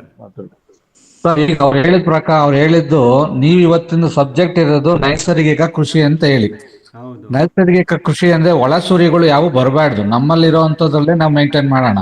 ಪ್ರಾರಂಭದಲ್ಲಿ ಸಣ್ಣ ಗಿಡಗಳಿಗೆ ಸ್ವಲ್ಪ ಒಂದು ಹಂತ ಬರೋವರೆಗೂ ಸ್ವಲ್ಪ ಗಿಡ ಹಾಕಂದ್ರೆ ಸ್ವಲ್ಪ ಗೊಬ್ಬರ ಹಾಕಿದ್ರೆ ಸಾಕಾಗತ್ತೆ. ಪ್ರಾರಂಭದಲ್ಲಿ ಏನಾಗುತ್ತೆ, ಈಗ ವೆಲ್ವೆಟ್ ಆಗ್ಲಿ, ಕಾಡು ಅಲಸಂಡೆ ಆಗ್ಲಿ ಹಾಕಿದ್ರೆ ನಮ್ಗೆ ಅಷ್ಟೇ ದೊಡ್ಡ ಗಿಡಗಳಿಗೆ ಅದು ಹಾಕಿದ್ರೆ ಸಾಕಷ್ಟು ಮಲ್ಚಿಂಗು ನ್ಯಾಚುರಲ್ ಆಗುತ್ತೆ, ಮತ್ತೆ ಗೊಬ್ಬರನು ಅದರಲ್ಲಿ ಬೀಳ್ತಕ್ಕಂಥ ಎಲೆಗಳಿಂದ ಆಗತ್ತೆ. ಪ್ರಾರಂಭದ ಗಿಡಗಳಲ್ಲಿ ಈ ವೆಲ್ವೆಟ್ ಹಾಕಿದ್ರೆ ಅವೆಲ್ಲ ಹೊಟ್ಟೋಗ್ಬಿಡುತ್ತೆ. ಅದ್ರ ಬದಲಾಗಿ ನನ್ನ ಅಭಿಪ್ರಾಯದಲ್ಲಿ ಉರುಳಿ, ಅಲಸಂಡೆ ಈ ತರ ಹಾಕೊಂಡ್ರೆ ಅವು ಸಣ್ಣ ಗಿಡಗಳಿಗೆ ಯಾವ್ದು ಹಾನಿ ಮಾಡಲ್ಲ. ಮತ್ತೆ ಭೂಮಿನ ಬಿಸಿಲಿಂದ ಅದನ್ನ ಕವರ್ ಮಾಡಿದ್ರೆ ಮತ್ತೆ ಅದರಲ್ಲೇ ಬೀಳ್ತಕ್ಕಂಥ ಗೊಬ್ಬರ ಅಂದ್ರೆ ನಾವೇನ್ ತಿಳ್ಕೊಂಡಿದೀವಿ, ಹಸುವಿನ ಗೊಬ್ಬರನೇ ಗೊಬ್ಬರ ಅಲ್ಲ. ಹೌದು ಈ ತ್ಯಾಜ್ಯಗಳು ನಮ್ಮ ಒಣ ತ್ಯಾಜ್ಯ ನಾವು ಅಥವಾ ಹಸಿ ತ್ಯಾಜ್ಯ ಯಾವುದೇ ಆದ್ರೂ ಅದರಿಂದ ಬರ್ತಕ್ಕಂಥ ಗೊಬ್ಬರನೇ. ಹೌದು ನಾವು ನಮ್ಮ ಕಾನ್ಸೆಪ್ಟ್ ಮಾಡ್ಕೊಂಡಿದ್ದೀವಿ ಹಸುವಿನ ಗೊಬ್ಬರನೇ ಗೊಬ್ಬರ ಅಂತ ಹೇಳಿ. ನನ್ನ ಅಭಿಪ್ರಾಯ, ನನ್ನ ಸ್ವಯಂ ಅಭಿಪ್ರಾಯ ಮತ್ತೆ ನನ್ನ ಅನುಭವ ಸ್ವಯಂ ಅನುಭವದಲ್ಲಿ ನಾನು ಹೇಳ್ತಾ ಇದ್ದೀನಿ ಸರ್. ನೋಡಿದ್ ನಿಮ್ಮ ತೋಟ ನೋಡಿದೀವಿ ಸರ್, ಹೇಳಿ. ಹಾ, ಹಾಗಾಗಿ ಈಗ ಒಬ್ರು ಕ್ವಶನ್ ಕೇಳಿದೆ, ಹೌದು ನೀರೇ ಮೇಯ್ನು. ನೀರಿದ್ರು ಮತ್ತೆ ಈ ಒಂದು ಮಲ್ಚಿಂಗ್ ಮಾಡ್ಕೊಂಡ್ರೆ ನಮ್ಗೆ ಯಾವ ಗೊಬ್ಬರನು ಒಳಸುರಿನ ತರದಲ್ಲೇ ಮಾಡ್ಬೋದು. ಈಗ ಇಂಡಿ ಹಾಕ್ತಿದ್ದೀರಾ, ಅದು ಅಡಿಷನಲ್ ಅಡ್ವಾಂಟೇಜ್.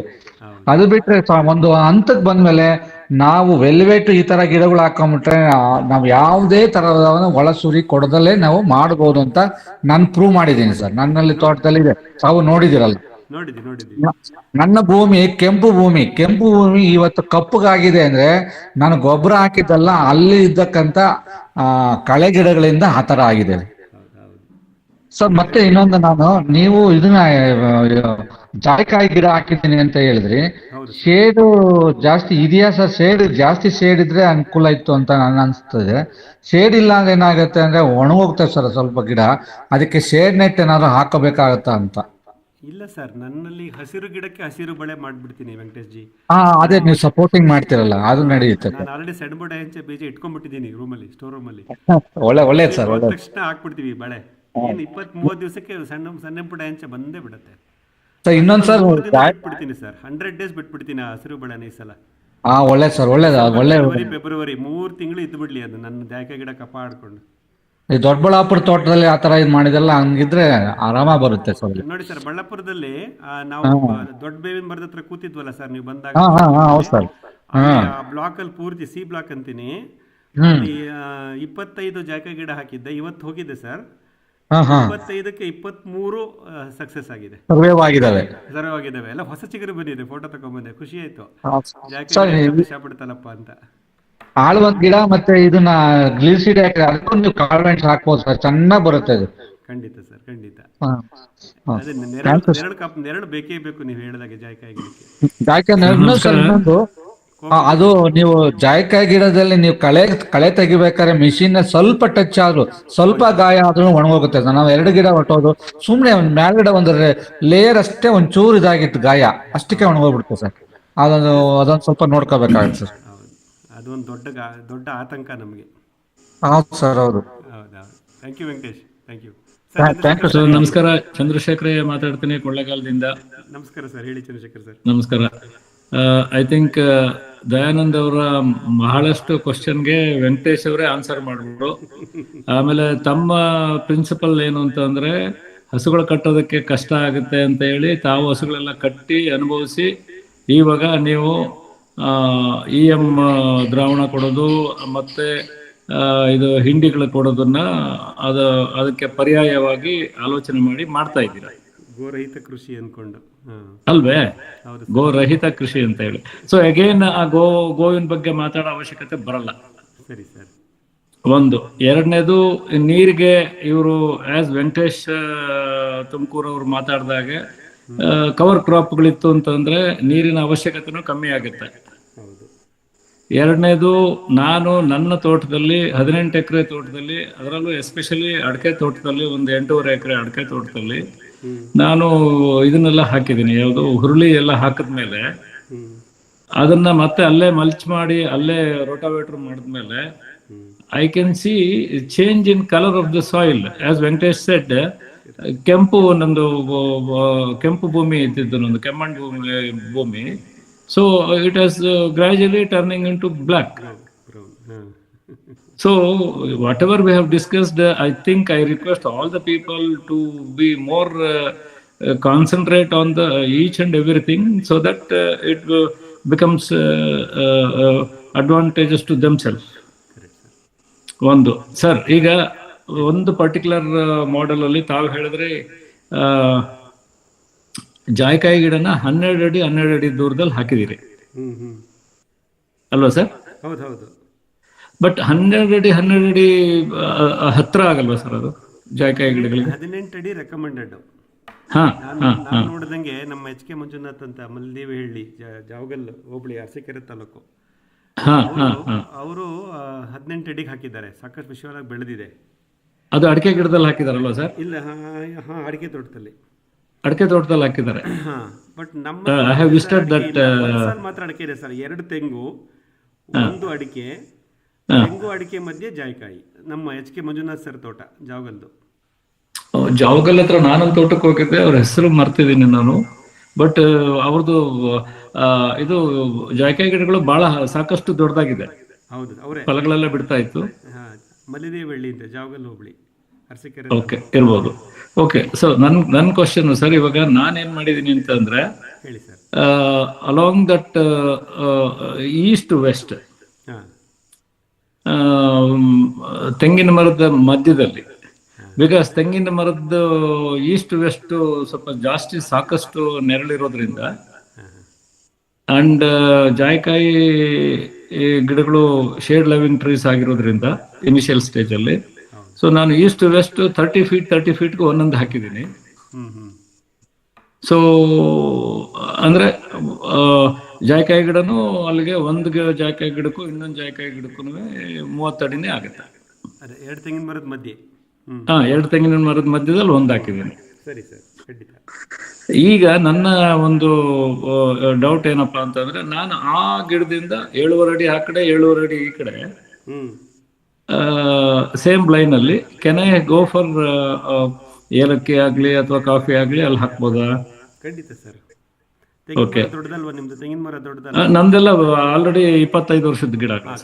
ಖಂಡಿತ ಹಾಕ್ಬೋದು. 7.5 ಅಡಿ ಬೇಡ ಸರ್, ಮಿನಿಮಮ್ 8 ಅಡಿ. ತೆಂಗಿನ ಮರದಿಂದ 8 ಅಡಿ ದೂರದಲ್ಲಿ ಹಾಕಿ.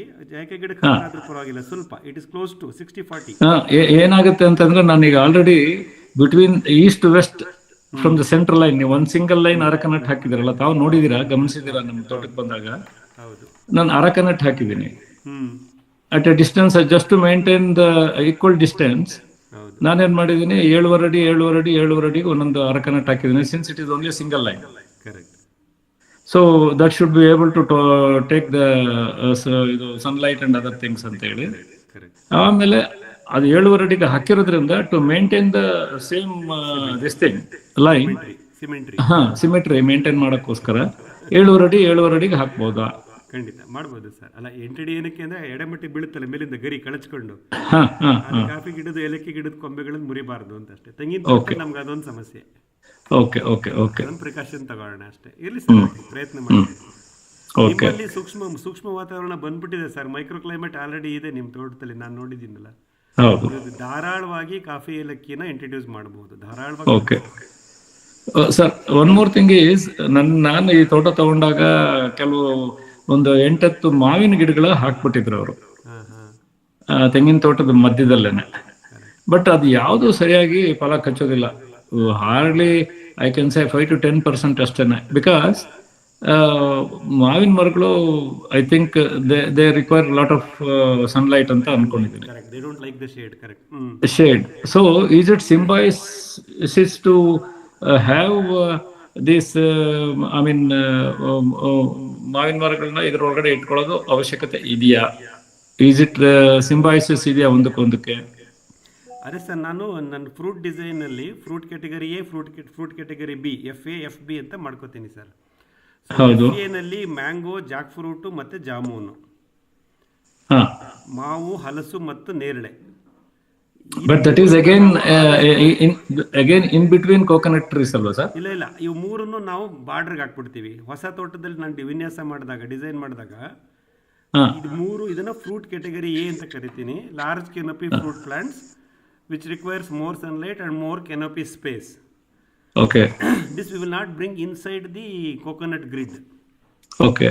We will just try to put them on the internal road side, peripheral road, around the farm pond, near the farmhouse, ಎಲ್ಲೋ ಒಂದು ಕಡೆ on either side of the internal road. ಈ ಥರ ಹಾಕ್ತೀವಿ. We will not take them into the coconut grid matrix. Okay. These three, jackfruit, mango and jamun. Okay. So ನಿಮ್ಮಲ್ಲಿ ನೀವೇನು ಮಾಡಿ sir ಅಂದರೆ, every June ಜುಲೈನಲ್ಲಿ ಲಾಸ್ಟ್ ಹಾರ್ವೆಸ್ಟ್ ಮುಗಿದ ಮೇಲೆ go for extensive pruning. Okay. ಎಲ್ಲ ಕತ್ತರಿಸ್ಬಿಡಿ ಸರ್, ಕೊಂಬೆಗಳೆಲ್ಲ, ಕೆನೋಪಿನೆಲ್ಲ ಎಕ್ಸ್ಟೆನ್ಸಿವ್ ಪ್ರೂನಿಂಗ್ ಫಾರ್ಮಿಂಗ್ನವ್ರು ಮಾಡ್ತಾರಲ್ಲ ಆ ಥರ. Just before monsoon. ಅದೇ ನಿಮ್ಮ ಲಾಸ್ಟ್ ಹಾರ್ವೆಸ್ಟ್ ಮುಗಿದ ಮೇಲೆ, ಜುಲೈ ಆಗಸ್ಟಲ್ಲಿ ಅದು Okay. ಡಿಪೆಂಡ್ಸ್ ನಿಮ್ದು ಯಾವಾಗ ನಿಮ್ಮದು ಮಾವಿನ ಫಸಲು ಕಮ್ಮಿ ಮುಕ್ತಾಯ ಆಗುತ್ತೋ ಹ, ಹ, ಆವಾಗ ಹ, ಹ, ಹ. ಫುಲ್ ಪ್ರೋನ್ ಮಾಡಿಬಿಟ್ಬಿಡಿ ಸರ್. ಆವಾಗ ಮತ್ತೆ ಹೊಸ ಚಿಗುರು ಬಿಡುತ್ತೆ ಸೆಪ್ಟೆಂಬರ್ನಲ್ಲಿ, ಹೊಸ ಚಿಗುರು ಬಂದು ಹೊಸ ಹೂ ಬಿಡುತ್ತೆ. ಹ. ಯಾವಾಗ ಆ ಸಸ್ಯಕ್ಕೆ ಒತ್ತಡ ಸೃಷ್ಟಿಯಾಗುತ್ತೋ it creates a stress on the plant okay okay okay, because I you got it, I got doing it. The pruning. So ನಾನು ಬದುಕಬೇಕು ಅಂತ ಹೋರಾಡುತ್ತೆ. ಅದು ನಾ ಬದುಕಬೇಕು ಮತ್ತು ನನ್ನ ಸಂತಾನ ಅಭಿವೃದ್ಧಿ ಮಾಡ್ಕೋಬೇಕು. ಓಕೆ, ರೀಪ್ರೊಡಕ್ಟಿವ್ ಸ್ಟೇಜಿಗೆ ಬರುತ್ತೆ ಅದು. So it will push it. ಅದು ಇವಾಗ ಅದು ಕಂಫರ್ಟಬಲ್ ಆಗಿಬಿಟ್ಟಿದೆ, ಬೇರಿದೆ, ನೆರಳಿದೆ, ನೀರಿದೆ, ನನಗೆ ನನ್ನ ಮಕ್ಕಳು ಮರಿ ಬೇಡ ಅಂತ. ಹಾ ಹಾ ಹಾ ಹಾ. So you just prune them completely, I mean 80% prune ಮಾಡಿಬಿಡಿ. Okay. So then you observe for next year sir like that. ಈ ವರ್ಷ ಆಗೋಗಿದೆ ಮೋಸ್ಟ್ಲಿ, ಆಲ್ರೆಡಿ ಚಿಗುರುಕ್ ಅಂತ ಬಂದ್ಬಿಟ್ಟಿದೆ ಅನ್ಸುತ್ತೆ. It is too late to do pruning in November. Okay generally people prune the mangoes in July August. Okay okay okay. So maybe next July, August, you can try those for few plants and see the results. ಖಂಡಿತ sir, ಖಂಡಿತ. And share with us because we don't have that opportunity. Okay okay, thank you sir, thank you. Yeah, thank you Chandrashekhar sir, thanks. ಆಮೇಲೆ ಇದು ಬಹಳ ಚೆನ್ನಾಗಿತ್ತು sir ತಮ್ಮ presentation, especially visual presentation ಇತ್ತಲ್ಲ. It was so nice, anybody can understand. Please, I will invite all of you, sir. Please visit us once. ಇಲ್ಲ, ಬರ್ಬೇಕು ಅನ್ಕೊಳ್ತೀನಿ sir, ಅದು ಆಗ್ತಾ ಇಲ್ಲ. ಈ ಸರಿ ನಿಮ್ಮ ಬಾಳುಪೇಟೆ ಹತ್ರ ಅಲ್ಲ ಇದು ಸಾಟರ್ಡೆ ಇರೋದು? ಅಲ್ಲ ಸರ್, ಇಲ್ಲ, MS ದೊಡ್ಡಬಳ್ಳಾಪುರನೇ. ಅಲ್ಲೇನಾ? I don't have the facility to host people right now. Okay. I'm trying to build some more resources. December January will do it in ನಮ್ಮನೆ ತೋಟ. ಬಟ್ ಇವಾಗ ಇಷ್ಟೊತ್ತು ನೀವು ತೋರಿಸಿದ್ದು ಎಲ್ಲ MS ಫಾರಮ್ದ ಅಥವಾ ನಮ್ಮನೆ ತೋಟದೆ, ಹಾಸನ ಸಕಲೇಶ್ಪುರ ರೋಡ್ದೇನೆ. ಹಾ, ದೇರ್ ಐ ವಾಂಟ್, ಬಿಕಾಸ್ ನನ್ನ ಇದಕ್ಕೂ ನಿಮ್ಮ ಇದು ಕರೆಕ್ಟ್ ಸರ್. ಸಾರಿ, ಹಲೋ ಸರ್, ಕಟ್ಟಾಗಿ. ಹಾ, ಈ ಮಾವಿನಲ್ಲಿ ನನ್ನ ಒಂದು ಅಭಿಪ್ರಾಯ ಸರ್. ಹೇಳಿ ಸರ್. ಹಲೋ. ಮಾವು ಈ ಸರ್ತಿ ಏನು ಈ ಬಾರಿ, ಹಲೋ ವೆಂಕಟೇಶ್ ಕೇಳ್ತಿದೆ, ಹೇಳಿ. ಸರ್, ಈ ಬಾರಿ ಏನು ಹಣ್ಣು ಬಿಡುತ್ತಲ್ಲ, ಆ ಕೊಂಬೆ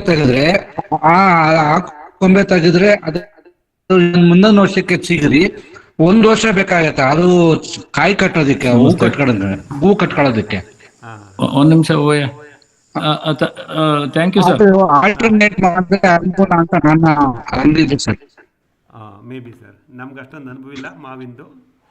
may be is good point.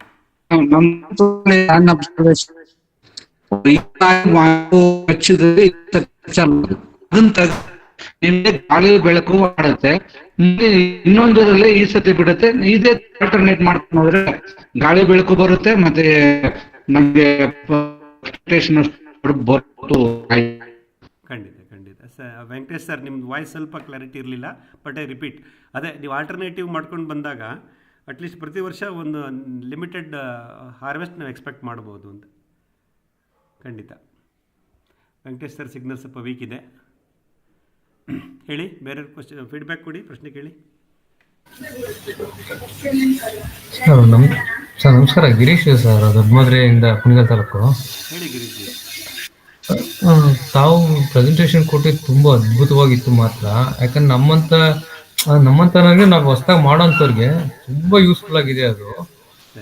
ನೀವು ಮಾಡಿರೋ ತಾಳ್ಮೆ, ಕುತ್ಕೊಂಡು ಒಂದೊಂದನ್ನು ಮಾಡೋಷ್ಟು ತಾಳ್ಮೆ, ಅದು ನಮಗ್ ಬರ್ಬೇಕು. ನಮಗ್ ಬಂದ್ರೆ ಮೋಸ್ಟ್ಲಿ ನೀವ್ ಹೇಳ್ದಂಗೆ ನೈಸರ್ಗಿಕ ಕೃಷಿ ಮಾಡೋದಕ್ಕೆ ಅಲ್ಲಿ ಫಸ್ಟ್ ಸ್ಟೆಪ್ ಅಂತ ನನ್ಗನ್ಸುತ್ತೆ. ಅದನ್ನ ನೀವು ಮಾಡಿರೋ ಪ್ರಿಪ್ರೇಷನ್ ಮಾಡಿದ್ರೆ.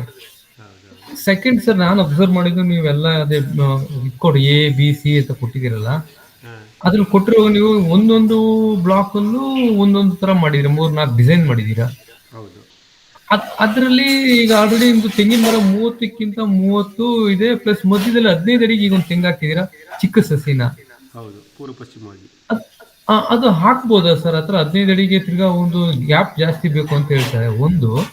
ಎರಡನೇದು, ತಿರ್ಗಾ ಅಡಿಕೆ ಕೊಡ್ತಾ ಇದೀರಾ. ಅಡಿಕೆ ಅದನ್ನು ಒಂದೇ ಜಾತಿ ಕಾಂಪಿಟೇಷನ್ ಹಾಕ್ಬಾರ್ದು ತೆಂಗಲ್ಲಿ ಅಂತ ಹೇಳಿ ನಾವು ಅದು ಫಸ್ಟ್ ಇನ್ಸ್ಟಿಯಲ್ ಮಾಡ್ಲೇ ಇಲ್ಲ ನಾವು ಅದನ್ನ. ಇಲ್ಲ, ಅದು ವೈವಿಧ್ಯತೆಯಲ್ಲಿ ಎರಡು ಬರಲಿ. ಈಗ ಮುಖ್ಯವಾಗಿ ಸರ್, 2 ತೆಂಗಿನ ಮಧ್ಯೆ ಹೊಸ ತೆಂಗಿನ ಸಸಿ ಆಗಲಿಕ್ಕೆ ನಾನು ಆಲ್ರೆಡಿ ಕಾರಣ ಹೇಳಿದ್ದೀನಿ. ಮೊದಲನೇ ಕಾರಣ ಅದು 40 ವರ್ಷದ ಮರಗಳು. ಎರಡನೇ ಕಾರಣ ಫಸಲು ಕಮ್ಮಿ ಆಗಿದೆ, ಎಳ್ನೀರಿಗೆ ರೇಟ್ ಜಾಸ್ತಿ ಆಗಿದೆ, ನನ್ನ ಮರದಲ್ಲಿ ಎಳ್ನೀರು ಕಮ್ಮಿ ಆಗಿದೆ. ಹಾಗಾಗಿ ಅದೇನೋ ಒಂದು ವ್ಯವಸ್ಥೆ ಮಾಡಬೇಕು. ಮತ್ತು ನಮಗೆ ತೆಂಗನ್ನು ಮೂಲವಾಗಿ ಇಟ್ಕೊಂಡೇ ನಾವು ಆ ತೋಟನ ನಿರ್ವಹಣೆ ಮಾಡ್ತಾ ಇದ್ದೀವಿ. Coconut is a major plant ಅಂತೇಳಿ. ಇದನ್ನು ಅಡಿಸೊಸಿ ಅಂತ ಹೇಳ್ತಾರೆ, ಅಡಿಸೊಸಿ ಅಂತ, ಅಡಿಷನಲ್ ಪ್ಲಾಂಟ್ ಅಂತ. ಅದಕ್ಕೆ ನನಗೆ 2 ಆಪ್ಷನ್ ಇತ್ತು ಗಿರೀಶ್. ಒಂದು 4 ತೆಂಗಿನ ಮರದ ಮಧ್ಯೆ ಡಯಾಗನಲ್ ಸೆಂಟರ್, ಅಲ್ಲಿ ನಾನು ಈ ಸೊಸಿನ ಹಾಕ್ಬೋದಾಗಿತ್ತು, ಯಾವುದು ನಮ್ಮ ಹೊಸ ತೆಂಗಿನ ಸೊಸಿನ. ಅಥವಾ ಈಗ ನಾನು ಮಾಡಿರೋಂಗೆ 2 ತೆಂಗಿನ ಮರದ ಮಧ್ಯೆ 15 ಅಡಿನಲ್ಲಿ ಒಂದು ಡೈರೆಕ್ಷನಲ್ಲಿ, ಈಸ್ಟ್ ವೆಸ್ಟ್ ಡೈರೆಕ್ಷನಲ್ಲಿ ಹಾಕಿದ್ದೀವಿ. ಇದು 2 ಆಪ್ಷನ್ ನನಗಿತ್ತು. ನಾನು ಡಯಾಗನಲ್ ಸೆಂಟರ್ನ ಕನ್ಸಿಡರ್ ಮಾಡಿದರೆ ತುಂಬ ಚೆನ್ನಾಗಿರೋದು ತೆಂಗಿನ ವಿಷಯದಲ್ಲಿ. ಬಟ್ ನಾನು ಡಯಾಗನಲ್ ಸೆಂಟರ್ ಮಾಡಿದಾಗ ಮಧ್ಯದಲ್ಲಿ ನಾನು ಏನು ಈ ಅಡಿಕೆ ಹಣ್ಣಿನ ಗಿಡಗಳು ಮತ್ತು ಜಾಯಿಕಾಯಿ ಎಲ್ಲ ಬೆಳೀತಾ ಇದ್ದೀವಲ್ಲ, ಅದಕ್ಕೆ ಸಮಸ್ಯೆ ಆಗ್ತಿತ್ತು. ಮಲ್ಟಿ ಲೇಯರ್ ಮಲ್ಟಿ ಕ್ರಾಪಿಂಗ್ ಮಾಡಲಿಕ್ಕೆ ಆಗ್ತಿರಲಿಲ್ಲ. ಹಾಗಾಗಿ ನಾನು ಅದನ್ನು ಒಂದು ಆ್ಯಕ್ಸಿಸ್ಸಿಗೆ ಮಾತ್ರ, ಈಸ್ಟ್ ವೆಸ್ಟ್ ಡೈರೆಕ್ಷನಿಗೆ ಮಾತ್ರ ಸಣ್ಣ ತೆಂಗಿನ ಸಸಿನ ಆಯ್ಕೆ ಮಾಡಿಕೊಂಡು ಮಧ್ಯದಲ್ಲಿರ್ತಕ್ಕಂಥ 30 ಅಡಿ ಪ್ಯಾಸೇಜ್ನ ಮತ್ತೆ ಪೂರ್ವ ಪಶ್ಚಿಮವಾಗಿ 2 ಅಥವಾ 3 ಲೈನ್ಗಳನ್ನು ಸೃಷ್ಟಿ ಮಾಡಿಕೊಂಡು ಮಲ್ಟಿ ಲೇಯರ್ ಮಲ್ಟಿ ಕ್ರಾಪಿಂಗಿಗೆ ಅಳವಡಿಸ್ಕೊಂಡಿದ್ದೀವಿ. ಅಂದ್ರೆ ಸರ್, ಈಗ ತೆಂಗು 40 ವರ್ಷಕ್ಕೆ ನೀವು ಅಲ್ಲೇ ಅಡಿಷನಲ್ ಸ್ಟಾರ್ಟ್ ಮಾಡಿದೀರಾ ಅಂದ್ರೆ ಅದು 80 ವರ್ಷ 100 ವರ್ಷದ ಬೆಳೆ ಅಂತ ಹೇಳ್ತಾರೆ. ಈಗ 40 ವರ್ಷಕ್ಕೆ ನಾವು ಅದಕ್ಕೆ ಬೇರೆ ಆಲ್ಟರ್ನೇಟ್ ಫಸ್ಟ್ ಏನು ಕಡಿಮೆ ಇಂದ ನೀವೇ ಕಂಡಿತಾ ಇದ್ದೀನಿ ಅಂತ ಹೇಳಿದ್ರಿ. ಈಗ ಬೇಗ ಆಗ್ತಂಗ ಆಗಿಲ್ವಾ ಸರ್ ಅದು? ಸರ್, ನೀವು ಅಡಿಕೆ ತೋಟದವ್ರನ್ನ ಕೇಳಿ 8 ವರ್ಷಕ್ಕೆ ಹಾಕ್ತಾರೆ ಅಡಿ ಸಸಿನ. ಮೊದಲನೇ 9 ಅಡಿ ಅಡಿಕೆ ಗಿಡ ಹಾಕೊಂಡಿರ್ತಾರ, ಅವಿನ್ನು 10 ವರ್ಷ ಆಗಿರಲ್ಲ, ಆಗ್ಲೇ ಇನ್ನೊಂದು ಅಡಿ ಸಸಿ ಹಾಕಿರ್ತಾರೆ ಸೆಂಟ್ರಲ್ಲಿ. ಗಮನಿಸಿ ನೀವು, ಏಕ ಬೆಳೆ ಪದ್ಧತಿ ಅಡಿಕೆ ಬೆಳಿತಾರಲ್ಲ, ಅದಕ್ಕೆ ಅಡಿ ಸಸಿ ಇರ್ತಾರೆ ಅವ್ರ ಕಾನ್ಸೆಪ್ಟ್ ಅಲ್ಲ. ನಾನು ಅವ್ರು ಮಾಡಿದಾರೆ ಅಂತ ನಾನು ಮಾಡ್ತಿಲ್ಲ. ನನಗೆ ಖಂಡಿತ ಇನ್ನು ಹೊಸ ತೆಂಗಿನ ಗಿಡ ಹಾಕಬೇಕು ಅನ್ನೋ ಉದ್ದೇಶ ಖಂಡಿತ ಇರಲಿಲ್ಲ. 2024 ಮತ್ತು 2025 ನವೆಂಬರ್ ಇದುವರೆಗೂ ನನ್ನ ಹಾರ್ವೆಸ್ಟು, ಕೊಕೊನಟ್ ಹಾರ್ವೆಸ್ಟು ತುಂಬ it has dropped to 20%, not dropped by 20%. ಗಿಡ ಮಾತ್ರ ತುಂಬ ಆರೋಗ್ಯವಾಗಿದೆ, ಹರಳು ಉದುರುತ್ತಿಲ್ಲ, ಹರಳು ಗಟ್ತಾ ಇಲ್ಲ. ಇದು ಸಮಸ್ಯೆ ನನಗಿದೆ. ಇನ್ನೂ ಸುಮಾರು ತೋಟಗಳು ನಾನು ಗಮನಿಸಿದ್ದೀನಿ, ಈ ಸಮಸ್ಯೆಗಳಿದೆ ಎಲ್ಲ ಕಡೆನಲ್ಲೂ.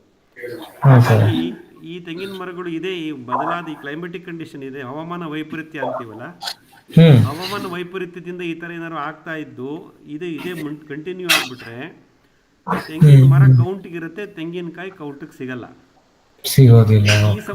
ಈ ಪರಿಸ್ಥಿತಿಯಲ್ಲಿ ಎಕನಾಮಿಕಲ್ ಆಗಿ ನಮಗೆ ಫಾರ್ಮ್ ಮ್ಯಾನೇಜ್ ಮಾಡೋಕೆ ಆಗೋದೇ ಇಲ್ಲ. ಏನಾದ್ರು ಒಂದು ಆಲ್ಟರ್ನೇಟಿವ್ ಮಾಡ್ಕೊಳ್ಳೇಬೇಕು.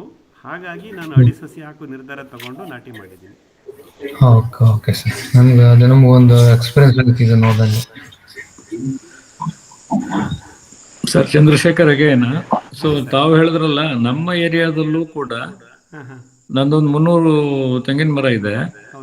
ಸೊ ಒಂದು ಸಾರಿ ಎಳ್ನೀರು ಕಟ್ ಮಾಡಿದ್ರೆ ಒಂದು 4,500ದಿಂದ 5,000 ಎಳ್ನೀರು ಸಿಗ್ತಾ ಇತ್ತು.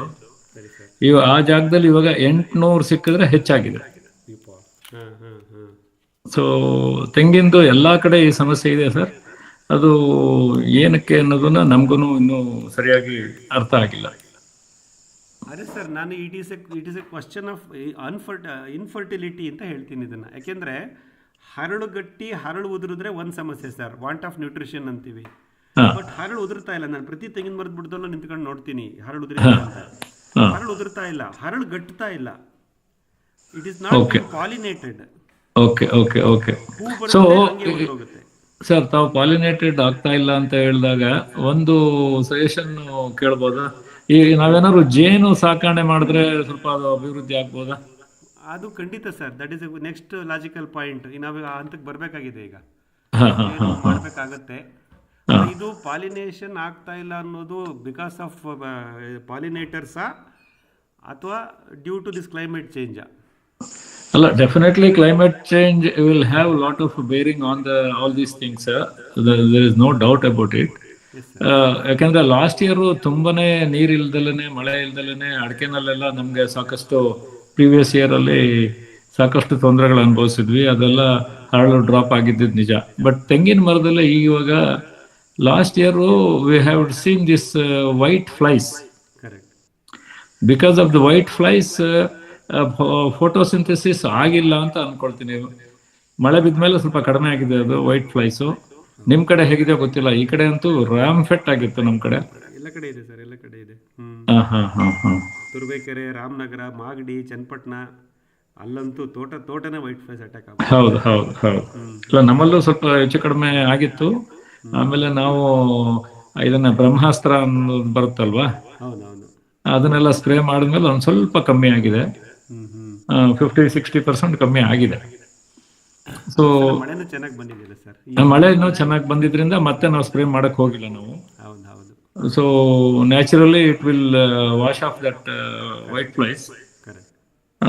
ಮತ್ತೆ ಈಗ ನವೆಂಬರ್ ಡಿಸೆಂಬರ್ ಅಲ್ಲಿ ಮಳೆ ನಿಂತ ಮೇಲೆ ಮತ್ತೊಂದ್ಸರಿ ಕೊಡ್ಬೇಕು ಅಂತ ಅನ್ಕೊಂಡಿದೀವಿ. ಸರಿ ಸರಿ. ಸ್ಪ್ರೇ ಮಾಡಿದ್ರೆ ಅದು ಏನಾಗುತ್ತೆ ನೆಕ್ಸ್ಟ್ ಇಯರ್ ನೋಡ್ಬೇಕು ಸರ್. ಅದೇ ಸರ್, ಇದು ಪಾಲಿನೇಟರ್ ಇಶ್ಯೂ ಅಥವಾ ಅನ್ಫರ್ಟಿಲಿಟಿ ಇಶ್ಯೂ ಅಂದ್ರೆ because coconut is a bisexual flower, ದ್ವಿಲಿಂಗಿ ಪುಷ್ಪ ಅಂತ ಹೇಳ್ತೀವಿ. ಗಂಡು ಪರಾಗರೇಣುಗಳು ಮತ್ತು ಹೆಣ್ಣು ಶಿಲಾಕಾಗರಗಳು ಒಂದೇ ಹಣ್ಣು ಹೂವಿನಲ್ಲಿ ಅರಳುತ್ತೆ, ತೆಂಗು ಮತ್ತು ಅಡಿಕೆನಲ್ಲಿ. ಬೈಸೆಕ್ಸುವಲ್ ಫ್ಲವರ್ಸ್ ಅಂತ.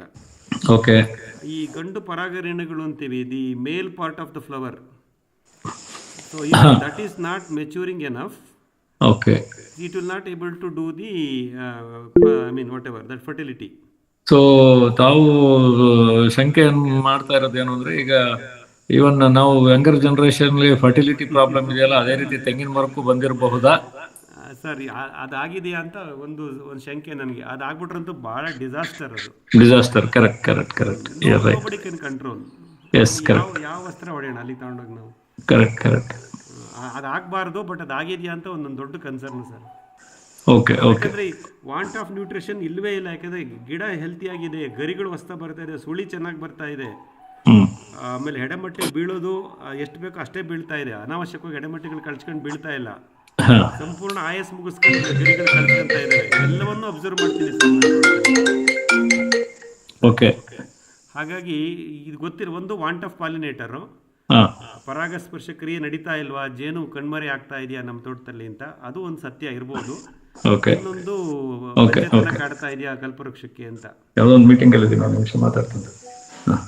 ಬಂಜೆತನ ಏನಾದ್ರು ಬಂದ್ಬಿಟ್ರೆ ಗೋವಿಂದ ಸರ್, ನಿಜವಾಗ್ಲೂ ನಮ್ಮ ತಲೆ ಮೇಲೆ ಚಪಡಿ. ಹಾಗಾಗಿ ಮಲ್ಟಿ ಲೇಯರ್ ಮಲ್ಟಿ ಕ್ರಾಪಿಂಗು, ಅಡಿಕೆ, ತೆಂಗು, ಅಡಿಕೆ, ಕಾಫಿ, ಏಲಕ್ಕಿ, ಕೈ, ಬಾಳೆ ಎಲ್ಲ ಬೆಳ್ಕೊಂಡು ನಾವು ಬದುಕಬೇಕಾಗಿದೆ. ಅಲ್ಲ, 100% we have to go for multi crops sir, otherwise sustainability ಇರೋದಕ್ಕೆ ಸಾಧ್ಯನೇ ಇಲ್ಲ. ಸರ್ ನಮಸ್ತೆ ನಾಗರಾಜ್ ಅಂತ. Just I want to add some points. Sir ಮತ್ತೆ ಮೊದಲಿಗೆ ತಮಗೆ ಅಭಿನಂದನೆಗಳು ಸರ್. ತುಂಬಾ ಚೆನ್ನಾಗಿ ಬಂತು. ನಮ್ಗೆ ಅದು ಹೆಂಗೆ ಮುಗೀತು ಅಂತಾನೆ ಗೊತ್ತಾಗ್ಲಿಲ್ಲ presentation. Pictorial representation of the planting ಅದೆಲ್ಲ ಬಹಳ ಚೆನ್ನಾಗಿ ಬಂದಿದೆ ಸರ್. ಆಮೇಲೆ ಅಷ್ಟು 4,000 5,000 planted. Really hats up sir. Sir ನಮ್ದು 2 ತೋಟ ಇದೆ ಸರ್. ಅಂದ್ರೆ ಈಗ 3 ಆಯ್ತು. ಒಂದು ಇತ್ತೀಚೆಗೆ ಮಾಡಿದ್ದೀನಿ, 3 years ಬ್ಯಾಕ್ ಪ್ಲಾಂಟಿಂಗ್ ಮಾಡಿರೋದು ಕೋಕೋನಟ್ ಇದೆ. ಬರೀ ಸಿಂಗಲ್ ಮಾಡಿದ್ದೆ. ಈಗ ನಿಮ್ಮದೆಲ್ಲ ನೋಡ್ತಾ ಈಗ ಸ್ಟಾರ್ಟ್ ಮಾಡಿದ್ದೀನಿ, ಒಂದೊಂದೇ ಸ್ಟಾರ್ಟ್ ಮಾಡಿದೆ. ಹಳೇದು 2 ಇದೆ ಸರ್. 2 ಒಂದ್ರದ್ದು ನೀರಿತ್ತು, ಅಂದ್ರೆ ನಮ್ದು ಬೋರ್ ಇತ್ತು, ಅಲ್ಲಿ ನೀರಿದೆ. ಇನ್ನೊಂದ್ ಕಡೆ ಬಾವಿ ಇತ್ತು, ಒಣಗೋಯ್ತು. ನಾವು ಮತ್ತೆ ಏನು ಅದಕ್ಕೆ ಹೊಡೆಸ್ತಿಲ್ಲ, ಹಂಗೆ ಮೇಂಟೈನ್ ಮಾಡ್ತಾ ಇದ್ವಿ. ಅಂದ್ರೆ ರೈನ್ ಫೆಡ್ ಅದು ಕೋಕೋನಟ್. ಸೊ ಡಿಸೆಂಬರ್ ಆದ್ಮೇಲೆ 2023 ಡಿಸೆಂಬರ್ ಜನವರಿವರೆಗೂ ಏನ್ ಬಿಡ್ತಲ್ಲ ಸರ್. ಅದಾದ್ಮೇಲೆ ಬಿಕಾಸ್ ತುಂಬಾ ಬಿಸಿಲು ಬಂತಲ್ಲ ಸರ್ ಲಾಸ್ಟ್ ಇಯರ್. ಸೊ ಒಂದು ತೋಟ ಯಾವ್ದು ನಾವು ಮಳೆ ನೀರಲ್ಲೇ ಬೆಳಿತಾ ಇದ್ವಿ, ಆ ತೋಟದಲ್ಲಿ ಏನಾಯ್ತು, ಒಂದೇ ಒಂದು ಮರ ಮಾತ್ರ ಸಮೇರ್ ಇನ್ ಮಾರ್ಚ್ ಏಪ್ರಿಲ್ ಮೇ ನಲ್ಲಿ ಒಣಗಕ್ ಶುರು ಆಯ್ತು, ಡ್ರೈ ಆಗಿ ಶುರು ಆಯ್ತು. ಸೊ ನಾನೇನ್ ಮಾಡಿದ್ದೆ, ಫುಲ್ ಎಲ್ಲಾ ತೆಂಗಿನ ಮರದ ಬಾಟಮ್ ಅಲ್ಲೂ ಫುಲ್ ಕಟ್ ಮಾಡಿ ಕವರ್ ಮಾಡಿದ್ದೆ. ಸೊ ಮಳೆ ಯಾವ್ದು ಬೀಳ್ತಾ ಇತ್ತಲ್ಲ ಸರ್, ಆ ತೋಟದಲ್ಲಿ ಜಾಸ್ತಿ ಒಂದು ಗಿಡ ಮಾತ್ರ ವೀಕ್ ಆಗಿ ಕಾಣ್ತಾ ಇತ್ತು. ಸೊ ಇಮಿಡಿಯೇಟ್ ಆಗಿ ಅದನ್ನ ಫುಲ್ ಕವರ್ ಮಾಡಿ ಸ್ವಲ್ಪ ನೀರ್ ಹಾಕ್ಸ್ತೆ ಅದಕ್ಕೆ. ಬೇರೆ ನಾವು ನೀರ್ ಬಿಡ್ತಿದ್ವಲ್ಲ ಸರ್, ಬೋರ್ ಇರುತ್ತವು, ಅಲ್ಲಿ ಒಂದು 40 ಮರ ಇತ್ತು. Both the plots are 40 years old, 2 ತೆಂಗಿನದು. ಸೊ ಅಲ್ಲಿ ಏನಾಯ್ತು, ಸುಮಾರು 10 ಮರ ಹೋಗ್ಬಿಟ್ಟು ಸರ್. ಔಟ್ ಆಫ್ 40 ನಲ್ಲಿ 10 ಹೋಗೇ ಬಿಟ್ಟು. ಬಿಕಾಸ್ ಅಲ್ಲಿ ನಮಗೆ ಬೋರ್ ಪ್ರಾಬ್ಲಮ್ ಆಯ್ತು. We could not rebore and ಇದು ಫೀಡ್ ದಿ ವಾಟರ್. ಸೊ ಎಲ್ಲಿ ನಾವು ನೀರ್ ಕೊಡ್ತಾ ಇದ್ವಿ ಅಲ್ಲಿ 10 ಮರ ಹೋಯ್ತು ಸರ್. ಎಲ್ಲಿ ನಾವು ಮಳೆ ನೀರಲ್ಲೇ ಬೆಳೆದಿದ್ವಿ ಅಲ್ಲೇ ಮ್ಯಾನೇಜ್ ಮಾಡ್ತಾ ಇದ್ವಿ. ಅದರಲ್ಲಿ ಒಂದು ಮರ ಮಾತ್ರ ವೀಕ್ ಆಯ್ತು, ಬಟ್ ಸ್ಟಿಲ್ ಅದು ರಿಟರ್ನ್ ಆಯ್ತು ನಮ್ಗೆ, ಅದು ಹೋಗ್ಲಿಲ್ಲ ಅದು. ಸೊ ಸೆಕೆಂಡ್ ಈಸ್ ಆಫ್ಟರ್ ಈ ಸಾರಿ ಜನವರಿ ಫೆಬ್ರವರಿ ಈಚೆಗೆ ನಮ್ ಕಾಯಿ ಬರ್ಲಿಲ್ಲ ಸರ್. ಯಾಕಂದ್ರೆ ಲಾಸ್ಟ್ ಇಯರ್ ಹೊಡ್ತಾ ಬಿದ್ದಿದ್ದು, ಮಳೆ ಕಡಿಮೆ ಇದರಿಂದ ಜಾಸ್ತಿ ಕಾಯಿ ಕಚ್ಚಿರಲಿಲ್ಲ. ಅದ್ರಲ್ಲಂತೂ ಕತ್ಲೇ ಇಲ್ಲ ಸರ್. ನಾವ್ ಯಾವ್ದು ನೀರ್ ಬಿಡ್ತಿದ್ವಿ ಅದ್ರಲ್ಲಿ ಕತ್ಲೇ ಇಲ್ಲ. Even today we have not seen ಇದು, ಅದ್ರಲ್ಲಿ ಇನ್ನೂ ಬಂದಿಲ್ಲ. 10 ಮರನೂ ಹೋಯ್ತು, ಇನ್ನು ಮಿಕ್ಕಿದ್ರಲ್ಲೂ ಇನ್ನೂ ಬಂದಿಲ್ಲ. ಬೇರೆ ಈಗ ಯಾವ್ದು ನಾವು ಮಳೆ ನೀರಲ್ಲಿ ಬೆಳಿತಿದ್ವಲ್ಲ ಸರ್, ಓನ್ಲಿ ರೈನ್ ವಾಟರ್, ಅದ್ರಲ್ಲಿ ಯಾವ್ದು ಬೇರೆ ಕಡೆಯಿಂದ ಬಿಡ್ತಿಲ್ಲ. ಈ ಸಾರಿ ಏನ್ ಮಾಡಿಸ್ತೆ, ಲಾಸ್ಟ್ ಇಯರ್ ಒಣಗ್ತಾ ಇದ್ದಲ್ಲ ಅಂತ ಅಂದ್ಬಿಟ್ಟು ಈ ಸಾರಿ ಜನವರಿಗೆನೆ ಸ್ಟಾರ್ಟ್ ಮಾಡಿ ಎವ್ರಿ 15 ಡೇಸ್ಗೆ ಟ್ಯಾಂಕರ್ ಅಲ್ಲಿ ಬಿಡಿಸ್ತೆ ಅದಕ್ಕೆ. ಯಾಕಂದ್ರೆ ಒಂದು ಜಸ್ಟ್ ಒಂದು 120 ಪ್ಲಾಂಟ್ಸ್ ಇದಾವೆ, ಹೋದ್ರೆ ಅವುಗಳಿಂದ ಒಂದು 5-6 ಟ್ಯಾಂಕರ್ ಬಿಡುತ್ತೆ ಅಟ್ ಎ ಟೈಮ್. ಬಟ್ ಈಗ ನಾನು ಬಿಡಿಸಿದ ತಕ್ಷಣ ಒಬ್ಬಳೆ ಎಲ್ಲ ಸ್ಟಾರ್ಟ್ ಆಯ್ತು ಸರ್. ಈಗ ಎಲ್ಲಾದ್ರಲ್ಲೂ ನಾರ್ಮಲ್ ಫಲ ಇದು ಬಂದಿದೆ, ಈಗ ಕಚ್ಚಿದೆ ಎಲ್ಲಾದ್ರಲ್ಲೂ. ಒಂದೊಂದ್ 2-3 ಮರದಲ್ಲಿ ಮಾತ್ರ ಸ್ವಲ್ಪ ಎಳ್ನೀರ್ ಲೆವೆಲ್ ಬಂದಾಗ ಬಿದ್ದಿದೆ, ಒಂದು 5 ಹಂಗೆ ಇದೆ. ಬಟ್ ಕ್ರಾಪ್ ಎಲ್ಲ ನಾರ್ಮಲ್ ಇದೆ. ಆಮೇಲೆ ನಾವು ಯಾವತ್ತೂ ಎಳ್ನೀರ್ ಕೊಟ್ಟಿಲ್ಲ ನಮ್ಮ ತೋಟದಲ್ಲಿ. ಅದಾಗ ಅದೇ ಬೀಳೋರ್ಗು ಬಿಡ್ತೀವಿ, ಅಥವಾ ನಾವು ಸ್ವಲ್ಪ ರೈತನ ಹತ್ರ ಬಂದಿದೆ ಅಂದಾಗ ನಾವು ದೋಟಿನಲ್ಲಿ ಕಟ್ ಮಾಡ್ತೀವಿ. ಬಟ್ ನಾನು ತಮ್ದೆಲ್ಲ ಈಗ ನಾವು ಅಬ್ಸರ್ವ್ ಮಾಡ್ತಿರೋದ ಸರ್. ಇದುವರೆಗೂ ನಾವು ಉಳುಮೆ ಮಾಡ್ತಾ ಇದ್ವಿ, ಅದಕ್ಕೆ ಗೊಬ್ಬರ ಹಾಕ್ಸ್ತಿದ್ದೆ, ಎವ್ರಿ 2 times ಹಾಕ್ಸ್ತಿದ್ದೆ.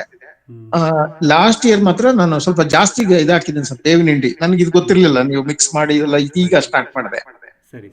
2 ಸಾರಿ ನಾನು ಬೇವಿನ ಹಿಂಡಿ ಹಾಕಿದ್ದೀನಿ ಸರ್ ಲಾಸ್ಟ್ 2024 ಅಲ್ಲಿ.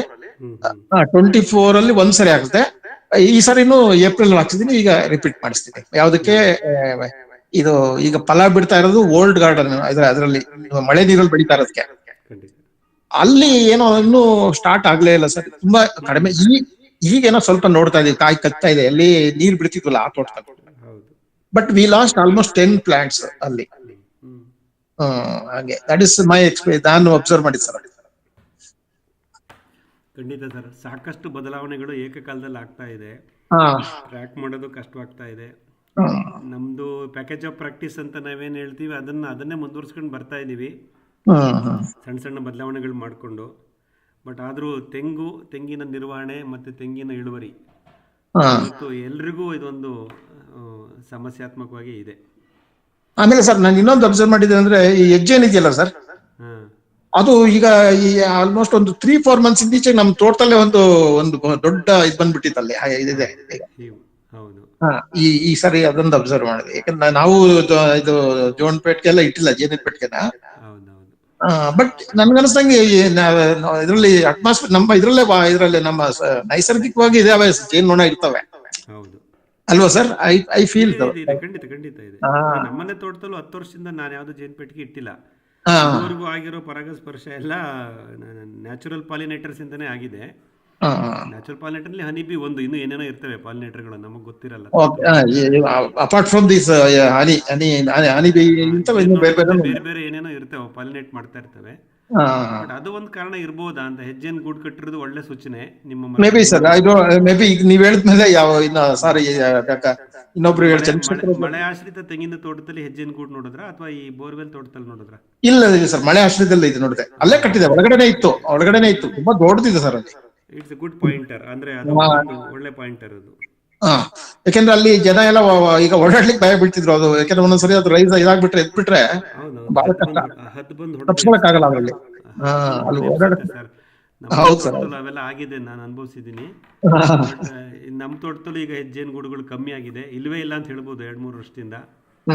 ಸೊ ಅದು ಒಂದು ಪಾಸಿಬಲ್ ರೀಸನ್ ಇರಬಹುದು. ಹಾಗಾಗಿ ಚಂದ್ರಶೇಖರ್ ಸರ್ ಹೇಳ್ದಂಗೆ ಪೆಟ್ಟಿಗೆಗಳು ತಂದು ಇಟ್ಕೊಂಡು ಪ್ರಯತ್ನ ಮಾಡಬೇಕು, ನಮ್ಮ ಕೈಲಾದಷ್ಟು ಪ್ರಯತ್ನ ನಾವು ಮಾಡೋಣ.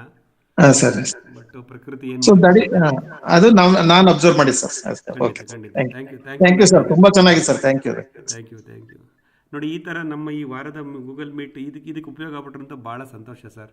ಯಾಕಂದ್ರೆ ನಾನು ಯಾವುದೋ ವಿಷಯ ಮಾತಾಡ್ತಿರ್ತೀನಿ, ಬಟ್ ನಿಮ್ಗಳ ಅನುಭವನೂ ಇಲ್ಲಿ ಬಂದಾಗ ಸಾಕಷ್ಟು ಜನಕ್ಕೆ ಇದು ಬೆನಿಫಿಟ್ ಸಿಗುತ್ತೆ. ರೆಕಾರ್ಡ್ ಮಾಡಿ ನಾನು ಅಪ್ಲೋಡ್ ಮಾಡ್ತೀನಿ, ಹಾಗಾಗಿ ಸಾಕಷ್ಟು ಜನ, 100 ಜನ ಇದನ್ನು ನೋಡ್ತಾರೆ, ಕೇಳಿಸ್ಕೊತಾರೆ. ದಯವಿಟ್ಟು ನಿಮ್ಮ ಅನುಭವಗಳನ್ನು ಹೇಳಿ ಸಮಸ್ಯೆಗಳ ಆಳಕ್ಕೆ ಇಳಿಯೋಕ್ಕೆ ನಾವು ಪ್ರಯತ್ನ ಮಾಡೋಣ.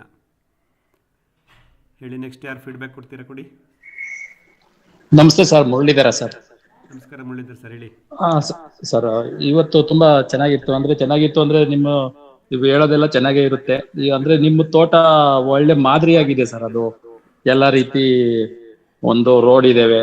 ಆಮೇಲೆ ನೀವು ಸರ್ಕಾರದವರು ಬೆಂಗಳೂರು ಸುತ್ತ ಭೂಮಿನ ಅಕ್ವೈರ್ ಮಾಡ್ಕೊಂಡು ಪೆರಿಪೆರಲ್ ರಸ್ತೆ ಮಾಡ್ತಾ ಇದ್ರೆ, ನೀವು ನಿಮ್ಮ ಜಮೀನಲ್ಲೇ ನೀವು ಪೆರಿಪೆರಲ್ ರಸ್ತೆ ಮಾಡ್ಕೊಂಡಿದ್ದೀರಾ.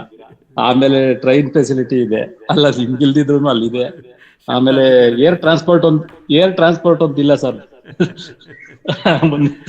ಬರೋದ್ ಬೇಡ ಬಿಡಿ, ಭೂಮಿ ಹಂಗೆ ಉಳ್ಕೊಳ್ಳಿ. ಅಂದ್ರೆ ಇವತ್ತು ನೀವು ಕಳೆದ ಒಂದು ಸಂಚಿಕೆಗಳಲ್ಲೂ ಈ ಒಂದು ಯಾವ ರೀತಿ ಬೆಳೆನ ಸಂಯೋಜನೆ ಮಾಡ್ಬೇಕು ಅಂತ ತುಂಬಾ ಚೆನ್ನಾಗಿ ತೋರಿಸ್ಕೊಟ್ಟಿದೆ. ಆದ್ರೆ ಇವತ್ತು ನಿಮ್ಮ ಒಂದು ತಾಂತ್ರಿಕ ಜ್ಞಾನ ಮತ್ತು ನೈಸರ್ಗಿಕ ಕೃಷಿಯ ಅನುಭವದ ಜೊತೆಯಲ್ಲಿ ನೀವೇ ಮಾಡಿರ್ತಕ್ಕಂಥ ತೋಟದ ಒಂದು ಚಿತ್ರವನ್ನ ನಮ್ಗೆ ಮ್ಯಾಪ್ ಮೂಲಕ ತೋರಿಸಿದ್ರೆ ತುಂಬಾ ಚೆನ್ನಾಗಿತ್ತು ಸರ್. ಅದು ನಮ್ಗೆಲ್ಲ ಚೆನ್ನಾಗಿ ಅರ್ಥ ಆಯ್ತು. ಅಳವಡಿಕೆ ಮಾಡ್ಕೊಳ್ಳೋದಕ್ಕೂ ತುಂಬಾ ಅನುಕೂಲ ಆಗಿದೆ ಸರ್. ಆಮೇಲೆ ಸಸ್ಯ ವೈವಿಧ್ಯತೆ ಬೆಳೀತಾ ಹೋದಾಗೆ ಜೀವ ವೈವಿಧ್ಯತೆ ಬೆಳೆಯುತ್ತೆ ಅಂತ ಹೇಳಿದ್ರೆ ಅದ್ರ ಬಗ್ಗೆ ಒಂದು ಸೂಕ್ಷ್ಮವಾಗಿ ಒಂದ್ 2 ಲೈನ್ ಹೇಳಿ ಸರ್. ಅದ್ರ ಸ್ವಲ್ಪ ಡೌಟ್ ಇದೆ. ಮತ್ತೆ ಹೇಳಿ ಸರ್. ಅಲ್ಲ, ಕಂಟಿನ್ಯೂ ಮಾಡಿ, ನಾನು ಹೇಳ್ತೀನಿ. ಹೌದು ಸರ್. ಹುಡುಕಿದ್ರಿ? ಸರ್ ಅದೇ ನಮ್ಗೆ ವಾಯ್ಸ್ ಬ್ರೇಕ್ ಆಗ್ತಾ ಇತ್ತು ತುಂಬಾ ಸರಿ. ಅದು ನನಗಾಗ್ತಾ ಇತ್ತಾ ಇಲ್ಲ ಎಲ್ಲರಿಗೂ ಆಗ್ತಾ ಇತ್ತಾ ಗೊತ್ತಾಗಿಲ್ಲ. ಕಳೆದ ಇದ್ರಲ್ಲೂ ಹಂಗೆ ಆಯ್ತು. ನೀವು ಅಲ್ಲಿ ನಮ್ಮನೆ ತೋಟದಲ್ಲಿ ಮಾಡುವಾಗ ಆತರ ಆಗ್ತಾ ಇತ್ತು, ಗೊತ್ತಾಗಿಲ್ಲ ಸರ್. ಹೌದು ಸರ್. ಇಲ್ಲ, ಆಮೇಲೆ ನೀವು ಅಲ್ಲ ಸರ್, ಅದು ನಿಸ್ವಾರ್ಥವಾಗಿ ನೀವು ಮಾಡ್ತಾ ಇದ್ದೀರಾ. ಯೂಟ್ಯೂಬರ್ಸ್ ಬೇರೆ ಬೇರೆಯವರೆಲ್ಲ ಇದಾರೆ, ಅದು ಎಲ್ಲ ಅವ್ರ ಸ್ವಾರ್ಥಕ್ಕೋಸ್ಕರ ಮಾಡ್ತಾರೆ. ಆದ್ರೆ ನೀವು ಒಂದು ಸಮಾಜಕ್ಕೆ ನಿಜವಾದ ಕೊಡುಗೆ ನೀಡ್ತಾ ಇರೋದು. ನಿಮ್ಮ ಒಂದು ನೀವಮ್ಮ ಅನುಭವವನ್ನು ನಮ್ಮೆಲ್ರಿಗೂ ಕೊಟ್ಕೊಂಡು ಎಲ್ಲರೂ ಬೆಳಿಬೇಕು, ಸಮಾಜ ಚೆನ್ನಾಗಿರ್ಬೇಕು, ಭೂಮಿ ಚೆನ್ನಾಗಿರ್ಬೇಕು ಅನ್ನೋ ನಿಮ್ಮ ಭಾವನೆಗೆ ಎಲ್ಲರ ಪರವಾಗಿ ಧನ್ಯವಾದಗಳು sir. Thank you Muralidhar. Nagaraj sir, clean ಆಗಿದೆಯಲ್ಲ? ವಾಯ್ಸ್ ಕ್ಲಿಯರಿಟಿ ಇದೆಯಲ್ಲ? ಎಸ್ ಸರ್, ವಾಯ್ಸ್ ಎಲ್ಲೂ ಬ್ರೇಕ್ ಇಲ್ಲ. ಎಲ್ಲೂ ಒಬ್ಬರದ್ದು ಯಾರ್ದೋ ಮಾತ್ರ ಪಾರ್ಟಿಸಿಪೆಂಟ್ಸ್ ಒಬ್ಬರು ಮಾತ್ರ ಡಿಸ್ಟರ್ಬ್ ಆಯ್ತು. ಬಟ್ ನಿಮ್ಮ ಪ್ರೆಸೆಂಟೇಷನ್ ಅಲ್ಲಿ right from starting to till ನಾವು ಏನು ಡಿಸ್ಟರ್ಬೆನ್ಸ್ ಇಲ್ಲ ಸರ್. ಮೇ ಬಿ ಅವ್ರದ್ದೇನೋ ಅವ್ರ ಸೈಡ್ ಅಲ್ಲಿ ಇದಿರ್ಬೋದು, ನೆಟ್ವರ್ಕ್ ಇಶ್ಯೂ ಇರ್ಬೋದು. ಖಂಡಿತ. Thank you sir. Muralidhar sir, ಸಸ್ಯ ವೈವಿಧ್ಯತೆಯಿಂದ ಜೀವ ವೈವಿಧ್ಯತೆಯ ಕಡೆಗೆ, from the plant diversity towards the biodiversity, ಇದು ನೈಸರ್ಗಿಕ ಕೃಷಿಯ ಒಂದು ಇಂಪಾರ್ಟೆಂಟ್ ಮೈಲ್ ಸ್ಟೋನ್ ಅಂತ ಅಂದ್ಕೊಳ್ಳೋಣ, ಮಜಲುಗಳು ಅಂತ ಹೇಳ್ತೀನಿ. ಯಾಕೆಂದರೆ ನಾವು ಜೀವ ವೈವಿಧ್ಯತೆನ ನಮ್ಮ ಕೈಲಿ ಸೃಷ್ಟಿ ಮಾಡೋಕ್ಕಾಗಲ್ಲ, ಅದು ಪ್ರಕೃತಿ ತರಬೇಕು. ಜೇನುಗೂಡು ಕಟ್ಟಬೇಕು, ಪಕ್ಷಿಗಳು ಬಂದು ಕುತ್ಕೋಬೇಕು, ಅಥವಾ ಅಳಿಲು ನವಿಲುಗಳು ಜಾಸ್ತಿ ಆಗಬೇಕು, ಎಲ್ಲವಕ್ಕೂ ನಮ್ಮ ತೋಟ ಆಶ್ರಯವಾಗಬೇಕು. ಆವಾಗ ಮಾತ್ರ ಅದನ್ನು ಜೀವ ವೈವಿಧ್ಯತೆ ಅಂತ ಹೇಳ್ತೀವಿ. ಈಗ ನಮ್ಮ ತೋಟದಲ್ಲಿ ಯಾವ್ಯಾವ ರೀತಿ ಪ್ರಾಣಿಗಳು, ಪಕ್ಷಿಗಳು ಆಹಾರಕ್ಕೋಸ್ಕರ ಬರ್ತವೆ, ಸಂತಾನಾಭಿವೃದ್ಧಿ ಮಾಡ್ಕೊತವೆ ನೋಡಿ. ನಾನು ಗೀಜಿಗನ ಪಕ್ಷಿ ಗೂಡು ಕಟ್ಟುತ್ತೆ, ನವಿಲು ಬಂದು ಮೊಟ್ಟೆ ಇಟ್ಕೊಳ್ಳುತ್ತೆ. ಇವೆಲ್ಲವೂ ಜೀವ ವೈವಿಧ್ಯತೆಯ ಸಾಕ್ಷಿಗಳು. ಹಾಗಾಗಿ ಇವೆಲ್ಲವನ್ನು ನಾವು ಸಾಧಿಸ್ಲಿಕ್ಕೆ ಸಾಧ್ಯವಾದರೆ ನಮ್ಮ ತೋಟದಲ್ಲಿ ಅದು ಜೀವ ವೈವಿಧ್ಯತೆ ಬಂದಿದೆ, ಬಯೋಡೈವರ್ಸಿಟಿ ಬಂದಿದೆ ಅಂತ. ಯಾವಾಗ ಅದು ಬಯೋಡೈವರ್ಸಿಟಿ ಬಂತು ಆವಾಗ ನಮ್ಮ ಹಸ್ತಕ್ಷೇಪ ಕಮ್ಮಿಯಾಗಿದೆ. Our intervention is not required, nature takes over. ಪ್ರಕೃತಿ ಕೊಟ್ಬಿಡ್ತೀವಿ, ಅಮ್ಮ ನೀನೇ ನೋಡ್ಕೊಂಡು ನನ್ನ ತೋಟನ, ನನ್ನ ಮೂಗು ತೋರಿಸುವಿಕೆ ಇರಲ್ಲ ಇಲ್ಲಿ ಅಂತ. ಇದು ನೈಸರ್ಗಿಕ ಕೃಷಿಯ ಒಂದು ಹಂತ, ಒಂದು ಇಂಪಾರ್ಟೆಂಟ್ ಸ್ಟೇಜ್. ಅದು ಅಲ್ಲಿಗೆ ನಾವು ಹೋಗಬೇಕು. ಹಾಗಾಗಿ ನಮ್ಮ ಕೈಲಿ ಏನು ಸಾಧ್ಯ ಅಂದರೆ ಸಸ್ಯ ವೈವಿಧ್ಯತೆ ಸೃಷ್ಟಿ ಮಾಡೋದು. ಎಷ್ಟು ಥರದ ಪ್ರಜಾತಿ ಸಸ್ಯಗಳನ್ನು ನಾವು ತಂದು ಎಲ್ಲೆಲ್ಲಿ ಹಾಕ್ಲಿಕ್ಕೆ ಸಾಧ್ಯಕ್ಕಾಗುತ್ತೋ ಅಷ್ಟು ಜೀವ ವೈವಿಧ್ಯತೆ ಅದಾಗೆ ಸೃಷ್ಟಿಯಾಗುತ್ತೆ. ನಾವು ಅನ್ಇಂಟರಪ್ಟೆಡ್ ಸಿಚುವೇಶನ್ ಮಾಡಿಕೊಡ್ಬೇಕು. ನೋಡಿ, ನಾವು ಉಳುಮೆ ಮಾಡಲ್ಲ, ಕಳೆನಾಶಕ ಹೊಡೆಯಲ್ಲ, ವಿಷ ರಾಸಾಯನಿಕ ಹಾಕಲ್ಲ, ಎಲ್ಲ ಥರದ ಗಿಡಗಳನ್ನು ಬೆಳಿತೀವಿ, ಹಣ್ಣಿನ ಗಿಡಗಳು ಬೆಳಿತೀವಿ. ನೋಡಿ, ಆ ಸಿಂಗಾಪುರ್ ಚೆರ್ರಿ ಆಗ್ಬೋದು, ಕಸ್ಟರ್ಡ್ ಆ್ಯಪಲ್, ಅದು ಸೀತಾಫಲ ಆಗ್ಬೋದು, ಸೀಬೆ ಗಿಡ ಆಗ್ಬೋದು. ನಮಗೆಲ್ಲ ಅದು ಸೀಬೆ ಹಣ್ಣು, ಸೀತಾಫಲದ ಹಣ್ಣು, ಸಿಂಗಾಪುರ್ ಚೆರ್ರಿ, ಗಸಗಸೆ ಗಿಡ ಅದೆಲ್ಲ ನಮಗಲ್ಲ ಸರ್, ಅದು ಪಕ್ಷಿಗಳಿಗೆ. ಅದನ್ನೇ ಅವಲಂಬಿಸಿರ್ತಕ್ಕಂಥ ಪ್ರಾಣಿ ಸಂಕುಲಕ್ಕೆ, ಪಕ್ಷಿ ಸಂಕುಲಕ್ಕೆ. ಆಗ ನಮ್ಮ ತೋಟಗಳಲ್ಲಿ ಎಷ್ಟಿದೆ, ಗಸಗಸೆ ಮರ ಎಷ್ಟಿದೆ, ಸೀತಾಫಲ ಹಣ್ಣಿನ ಗಿಡಗಳು ಎಷ್ಟಿದೆ, ಪೇರಲ ಹಣ್ಣಿನ ಗಿಡಗಳು ಎಷ್ಟಿದೆ, ಹಾಕಬೇಕಲ್ವ ನಾವು. ಅವೆಲ್ಲ ಹಾಕಿ ಬೆಳೆದು ಹಣ್ಣು ಬಿಟ್ಟಾಗ ಅವು ಪಕ್ಷಿಗಳಿಗೆ ಆಹ್ವಾನ ಆಗುತ್ತೆ, ಅವು ಅಲ್ಲೇ ಆಶ್ರಯ ಕೊಳ್ತೇವೆ, ಗೂಡು ಕಟ್ಕೊಳ್ತೇವೆ. ಇದು ಜೀವ ವೈವಿಧ್ಯತೆಯ ಸಂಕೇತ. ನಮಗೆ ಕಣ್ಣಿಗೆ ಕಾಣೋದು, ಕಣ್ಣಿಗೆ ಕಾಣದೇ ಇರೋದು ಅಗಾಧವಾಗಿದೆ. ನಾವು ಮಣ್ಣು ಬಗೀತಿರ್ಬೇಕಾದ್ರೆ ಒಂದು ಎರೆಹುಳ ಕಂಡ್ರೆ ಎಷ್ಟು ಖುಷಿ ಪಡ್ತೀವಲ್ವ, ಅಯ್ಯೋ ಇಲ್ಲಿ ಗಿಡ ನೆಡ್ತಿದ್ದೆ, ಮಣ್ಣು ತೆಗೆದೆ, ಎರೆಹುಳ ಸಿಕ್ತು ಅಂತ. ಎರೆಹುಳ ಅನ್ನೋದು ಒಂದೇ ಒಂದು ರೀತಿಯ ಸೂಕ್ಷ್ಮ ಜೀವಿ ಅಥವಾ ರೈತ ಮಿತ್ರ ನಮ್ಮ ಕಣ್ಣಿಗೆ ಕಾಣುತ್ತೆ. ಕಣ್ಣಿಗೆ ಕಾಣದೇ ಇರೋ ಸೂಕ್ಷ್ಮಗಳು ಎಷ್ಟಿರ್ಬೋದು ನಮ್ಮ ಮಣ್ಣಿನಲ್ಲಿ. ಮುಚ್ಚಿಗೆ ಕೊಟ್ಟು ಹಿಂಡಿ ದ್ರಾವಣ ಮಾಡಿ ಕಾಪಾಡಿಬಿಟ್ರೆ ಭೂಮಿನ, ಲಕ್ಷ ಸಂಖ್ಯೆಯ ಸೂಕ್ಷ್ಮ ಜೀವಿಗಳು, ವಿವಿಧ ಪ್ರಭೇದಗಳು ಹುಟ್ಟುತ್ತಾ ಬರುತ್ತೆ. ಮೈಕ್ರೋ ಬಯೋಮ್ ಅಂತೀವಿ, density and diversity of beneficiary micro organisms ಅಂತ. ಅವೆಲ್ಲವೂ ಸೃಷ್ಟಿ ಆಗಬೇಕು. ಟ್ರ್ಯಾಕ್ಟ್ರಲ್ಲಿ ಉಳುಮೆ ಮಾಡಬಾರ್ದು, ಕಾಂಪ್ಯಾಕ್ಟ್ ಮಾಡಬಾರ್ದು, ಸಾಯಿಲ್ನ ಮುಚ್ಚಿಗೆ ಮಾಡಿಡಬೇಕು, ತೇವಾಂಶ ಕಾಪಾಡಬೇಕು, ಹಿಂಡಿ ದ್ರಾವಣ ಕೊಡಬೇಕು. ಯಾಕೆ ಮಾಡ್ತಿದ್ದೀವಿ ಇದನ್ನೆಲ್ಲ ಅಂದರೆ ಆ ಒಂದು ವೈವಿಧ್ಯತೆಯನ್ನು ಮಣ್ಣಿನಲ್ಲಿ ತರಬೇಕು. ಆ ಡೈವರ್ಸಿಟಿ ಅಲ್ಲೂ ಬರಬೇಕು ಸರ್. ಅವೆಲ್ಲ ಬಂದಾಗ ನಿಜವಾಗ್ಲೂ ಅದು ಕಾಡು ಕೃಷಿ ಆಗುತ್ತೆ. ಆ ಕಾಡು ಕೃಷಿನಲ್ಲಿ ನಮ್ಮ ಯಾವುದೇ ಹಸ್ತಕ್ಷೇಪ ಬೇಕಿಲ್ಲ. ನೋಡಿ, ನಮ್ಮನೇಲಿ ಮರ ತೊಗರಿ 30-40 ಗಿಡ ಇದೆ. ಒಂದು ಸಣ್ಣ ವೀಡಿಯೋ ಮಾಡಿ ಹಾಕಿದ್ದೀನಿ ನನ್ನ ಪರ್ಸ್ನಲ್ ಯೂಟ್ಯೂಬ್ ಚಾನಲಲ್ಲಿ. ನಮ್ಮನೆ ತೋಟ ಸಕಲೇಶ್ವರ ರೋಡ್ ತೋಟದ ಹೇಳ್ತಿದ್ದೀನಿ. ಎಷ್ಟು ಚೆನ್ನಾಗಿ ತೊಗರಿಕಾಯಿ ಹಿಡ್ಕೊಂಡಿದೆ ಅಂದರೆ ಮನೆಯೆಲ್ಲ ಬಿಡಿಸ್ಕೊಂಡು ಉಪ್ಪಿಟ್ಟು ಮಾಡ್ಕೊಂಡು ತಿನ್ಕೊಂಬಂದ್ವಿ. ಒಂದು ಹುಳ ಇಲ್ಲ ಸರ್, ಹೂಗಾಗಲಿ ಕಾಯಿಗಾಗಲಿ ಒಂದು ಹುಳ ಬಂದಿಲ್ಲ. ನಾನು ಬೇವಿನ ಎಣ್ಣೆ ಎಂಥದ್ದು ಸ್ಪ್ರೇ ಮಾಡಲ್ಲ. ಹಾಗಾಗಿ ಪ್ರಕೃತಿನ ಎಲ್ಲವನ್ನೂ ಕಾಪಾಡ್ಕೊತಾ ಬರುತ್ತೆ. ನೈಸರ್ಗಿಕವಾಗಿ ಏನು ಬರುತ್ತೋ ಅದು. ಈಗ ತೊಗರಿ ಯಾವಾಗ ಹಾಕಬೇಕು ಅವಾಗ ಹಾಕಬೇಕು, ಯಾವಾಗ ಕಾಯಿ ಬಿಡಬೇಕು ಅವಾಗ ಕಾಯಿ ಬಿಡಬೇಕು. ಆ ಒಂದು ಹವಾಮಾನದ ಅನುಗುಣವಾಗಿ ಅದು ಬೆಳ್ಕೊಂಬಂದ್ಬಿಡತ್ತೆ. ಇದೆಲ್ಲವನ್ನು ನಾವು ಗಮನಿಸಬೇಕು, ಇದನ್ನು ನಾವು ಪ್ರೋತ್ಸಾಹಿಸ್ಕೋಬೇಕು, ನಮ್ಮನ್ನು ನಾವೇ ಪ್ರೋತ್ಸಾಹಿಸ್ಕೋಬೇಕು. ಇದೆಲ್ಲ ಮಾಡ್ತಾ ಬಂದಾಗ ನಿಜವಾಗ್ಲೂ ನೈಸರ್ಗಿಕ ಕೃಷಿ ಅನ್ನೋದು it's really A blessing sir. ಇದನ್ನು ನಾವು ಅರ್ಥ ಮಾಡ್ಕೊಂಡಷ್ಟು ನಮಗೆ ಇದರಲ್ಲಿ ಆಸಕ್ತಿ ಮತ್ತು ಇದು ಜಾಸ್ತಿ ಆಗ್ತಾ ಬರುತ್ತೆ. ನಿಮ್ಗಳಿಗೂ ಈ ಅನುಭವ ಆಗುತ್ತೆ, ಆಗಲಿ ಅನ್ನೋದೇ ನನ್ನ ಆಸೆ. 22 ವಾರಗಳಿಂದ ಅದನ್ನೇ ಪದೇ ಪದೇ ಹೇಳ್ತಾ ಇದ್ದೀನಿ. ವೈವಿಧ್ಯತೆ ಕ್ರಿಯೇಟ್ ಮಾಡಿ, ವೈವಿಧ್ಯತೆ ಸೃಷ್ಟಿ ಮಾಡಿ, ಮಣ್ಣಿನಲ್ಲೇ ವೈವಿಧ್ಯತೆ ಮಾಡಿ, ಕಳೆನಲ್ಲಿ ವೈವಿಧ್ಯತೆ ಮಾಡಿ, ಗಿಡಗಳಲ್ಲಿ ವೈವಿಧ್ಯತೆ ಮಾಡಿ, ಅರಣ್ಯ ವೃಕ್ಷಗಳನ್ನು ತಂದು ಜೋಡಿಸಿ, ಎಲ್ಲವನ್ನೂ ಹೇಳ್ತಾ ಇರ್ತೀವಲ್ವ. ಇದೆಲ್ಲ ನಾನು 2 ತೋಟದಲ್ಲಿ ಮಾಡ್ತಾ ಇದ್ದೀನಿ. ಬಟ್ ದಯವಿಟ್ಟು ತಾವುಗಳು ಮಾಡಿರಿ. ಸಸ್ಯ ವೈವಿಧ್ಯತೆ ಪ್ರಾಥಮಿಕ ಹಂತ, ಜೀವ ವೈವಿಧ್ಯತೆ ಮುಂದಿನ ಹಂತ. ಆ ಮುಂದಿನ ಹಂತ ತನ್ನ ತಾನೇ ಪ್ರಕೃತಿನೇ ಅದನ್ನು ನಿರ್ವಹಣೆ ಮಾಡುತ್ತೆ. ನಮ್ಮ ಹಸ್ತಕ್ಷೇಪನ ಕಮ್ಮಿ ಮಾಡಬೇಕು. We should make less intervention. ಅದನ್ನೇ ಯಾವಾಗಲೂ ಹೇಳ್ತಾ ಇರ್ತೀನಿ. ತುಂಬ ಉದ್ದದ ಉತ್ತರ ಆಗ್ಬಿಡ್ತಾ ಮುರಳೀಧರ್, ಕ್ಷಮಿಸಿ. ಇಲ್ಲ ಸರ್, ಕ್ಷಮಿಸೋಂಥದ್ದು ಇದಿಲ್ಲ ಸರ್, ತುಂಬಾ ಚೆನ್ನಾಗಿ ಅರ್ಥ ಆಯ್ತು ಸರ್. ಪ್ರೈಮರಿ ಸ್ಕೂಲ್ ಉದ್ದ ಕೇಳ್ಬಿಡ್ತೀವಿ. ಸರ್, ಅದು ಮರದ ತೊಗರಿ ಅಂದ್ರೆ ಅದು ಏನ್ ವೆರೈಟಿ, ಏನು ಯಾವ ತರ ಸರ್ ಅದು? ಸರ್, ಅದು ಕೊಲಂಬೋ ಪಿಜನ್ ಅಂತ ಇಂಗ್ಲೀಷಲ್ಲಿ ಹೇಳ್ತಾರೆ. ಇಲ್ಲಿ ಒಬ್ರು ಮಾಗಡಿ ರೋಡಲ್ಲಿ ಒಬ್ರು ಮೇಡಮ್ ಇದ್ದಾರೆ, ಕುಣಿಗಲಲ್ಲಿ ಅವ್ರ ಫಾರ್ಮ್ ಇದೆ. ಅವ್ರ ಹತ್ರ ಒಂದೊಂದು ಕೆಜಿ ತರಿಸ್ಕೊಂಡಿದ್ದೆ ಸರ್ ಮೊನ್ನೆ ಏಪ್ರಿಲ್ ಮೇನಲ್ಲಿ. ಅದನ್ನು ರೋಹಿಣಿ ಮಳೆಗೆ ಹಾಕಿದ್ದೆ, ಎಲ್ಲ ಹೂ ಬಿಟ್ಟಿದೆ, ಈಗೆಲ್ಲ ಕಾಯಾಗಿದೆ. ಇನ್ನೊಂದು ತಿಂಗಳು, 1.5 ತಿಂಗಳು, ಜನವರಿಗೆ ನಮಗೆ ಒಣಗಿದ ಕಾಳುಗಳು ಸಿಗುತ್ತೆ. ಅದಷ್ಟು ಎಷ್ಟು ಸಾಧ್ಯ ಅಷ್ಟು ನಾನು ಬೀಜವನ್ನು ಹಿಡಿದಿಡ್ತೀನಿ, ನಿಮ್ಗೆಲ್ರಿಗೂ ತಲುಪಿಸೋ ಪ್ರಯತ್ನ ಮಾಡ್ತೀನಿ. ಜನವರಿ ತಿಂಗಳಲ್ಲಿ ಸಿಗುತ್ತೆ ಸರ್ ಒಣಗಾಳುಗಳು. ಅಂದ್ರೆ ಆಮೇಲೆ ಹೊಸದಾಗಿ ಜಮೀನ್ ಖರೀದಿ ಮಾಡೋರಿಗೆ ನಿಮ್ ಜಮೀನ್ ಮಾದರಿ ಸರ್. ಪೂರ್ವಕ್ಕೆ ತಗ್ಗು, ಪಶ್ಚಿಮಕ್ಕೆ ಎತ್ತರ ಅಂತೆಲ್ಲ ಹೇಳಿದ್ರಲ್ವಾ. ಆಮೇಲೆ ನೀರ್ ವ್ಯವಸ್ಥೆ ಇವೆಲ್ಲನೂ ಮಾದರಿ ತಗೋಬಹುದು ಸರ್ ಎಲ್ಲ. ಆಮೇಲೆ ಅಲ್ಲಿ ಸ್ಥಳೀಯವಾಗಿ ಬೆಳಿತಕ್ಕಂಥ ಮರಗಳಿಗೆ ಯಾವ್ದು ತೊಂದರೆ ಮಾಡಿಲ್ಲ ಅಂತ ಹೇಳಿದ್ರಿ, ಅದೆಲ್ಲಾನು ಎಲ್ಲಾ ಅಂಶಗಳು ನಮ್ಗೆ ಮಾದರಿ ಆಗಿದೆ ಸರ್. Thank you sir. ಇವನ್ ನಮ್ಮ ಶಂಕುತೀರ್ಥ ನದಿಯ ಮೇಲ್ಭಾಗದಲ್ಲಿ ಒಂದು ಅರಣ್ಯನೇ ಸೃಷ್ಟಿಯಾಗಿದೆ ಸರ್. ಅನ್ಅಟೆಂಡೆಡ್ ಪ್ಲೇಸ್. ಒಂದು 10-15 ವರ್ಷದಿಂದ ಯಾರೂ ಅಲ್ಲಿ ಹೋಗಿಲ್ಲ. ನನ್ನ ಪಶ್ಚಿಮ ವಾಯುವ್ಯ ಭಾಗದಲ್ಲಿದೆ ನಮ್ಮ ತೋಟದಲ್ಲಿ. ನದಿಗೂ ನಮ್ಮ ಬೇಲಿಗೂ ಮಧ್ಯೆ ಇದೆ ಒಂದು ಪ್ಯಾಚ್ ಆಫ್ ಫಾರೆಸ್ಟ್ ಇದೆ. ಬೆಂಕಿ ಬರುತ್ತೆ ಅನ್ನೋದು ಒಂದೇ ನನಗೆ ಅಲ್ಲಿ ಕಾಳಜಿ. ಫೆಬ್ರವರಿ ತಿಂಗಳಲ್ಲಿ ಬೆಂಕಿ, ಫಾರೆಸ್ಟ್ ಫೈರ್ ಬರುತ್ತೆ. ಅದು ಎಲ್ಲ ಕಡೆಗೂ ಇದ್ದೇ ಇರುತ್ತೆ ಸಮಸ್ಯೆ. ಬಟ್ ಅದೊಂದು ಬಿಟ್ಟರೆ ನನಗೆ ಅಲ್ಲಿ ಎವ್ರಿಥಿಂಗ್ ಇಸ್ ಬ್ಲೆಸ್ಸಿಂಗ್. ಅಂದರೆ ಈಗ ನಾವು ಅದಕ್ಕೆ ಕೈ ಜೋಡಿಸ್ಕೊತಾ ಹೋಗ್ಬೇಕಷ್ಟೇ. We should keep adding little value to it ಅಷ್ಟೇ ನಮ್ಮ ಕಡೆಯಿಂದ ಸಾಧ್ಯವಾದಷ್ಟು. ಅದಕ್ಕೆ ನಾನು ಮಲ್ಟಿ ಕ್ರಾಪಿಂಗ್ ಅನ್ನೋದನ್ನು ಕಮರ್ಷಿಯಲ್ ಆಗಿ ನೋಡಬೇಡಿ. It's A part of diversity ಅಂತ ಅಂದ್ಕೊಂಡು ಮಾಡೋಣ. ಉಳಿದಿದ್ದೆಲ್ಲ ಬೆನಿಫಿಟ್ ಬರುತ್ತೆ. ಅಡಿಕೆಕಾಯಿ ಎಷ್ಟು ಬಿಡಬೇಕು ಅಷ್ಟು ಬಿಡುತ್ತೆ, ತೆಂಗಿನಕಾಯಿ ಎಷ್ಟು ಬರಬೇಕು ಅದು ಬರುತ್ತೆ. ಬಟ್ ನಾವು ಅದನ್ನು ಇವತ್ತು ಡೈವರ್ಸಿಟಿಗೋಸ್ಕರ ಮಾಡೋಣ ಅನ್ನೋದು ಇವತ್ತಿನ ಮುಖ್ಯ ಉದ್ದೇಶ ಆಗುತ್ತೆ.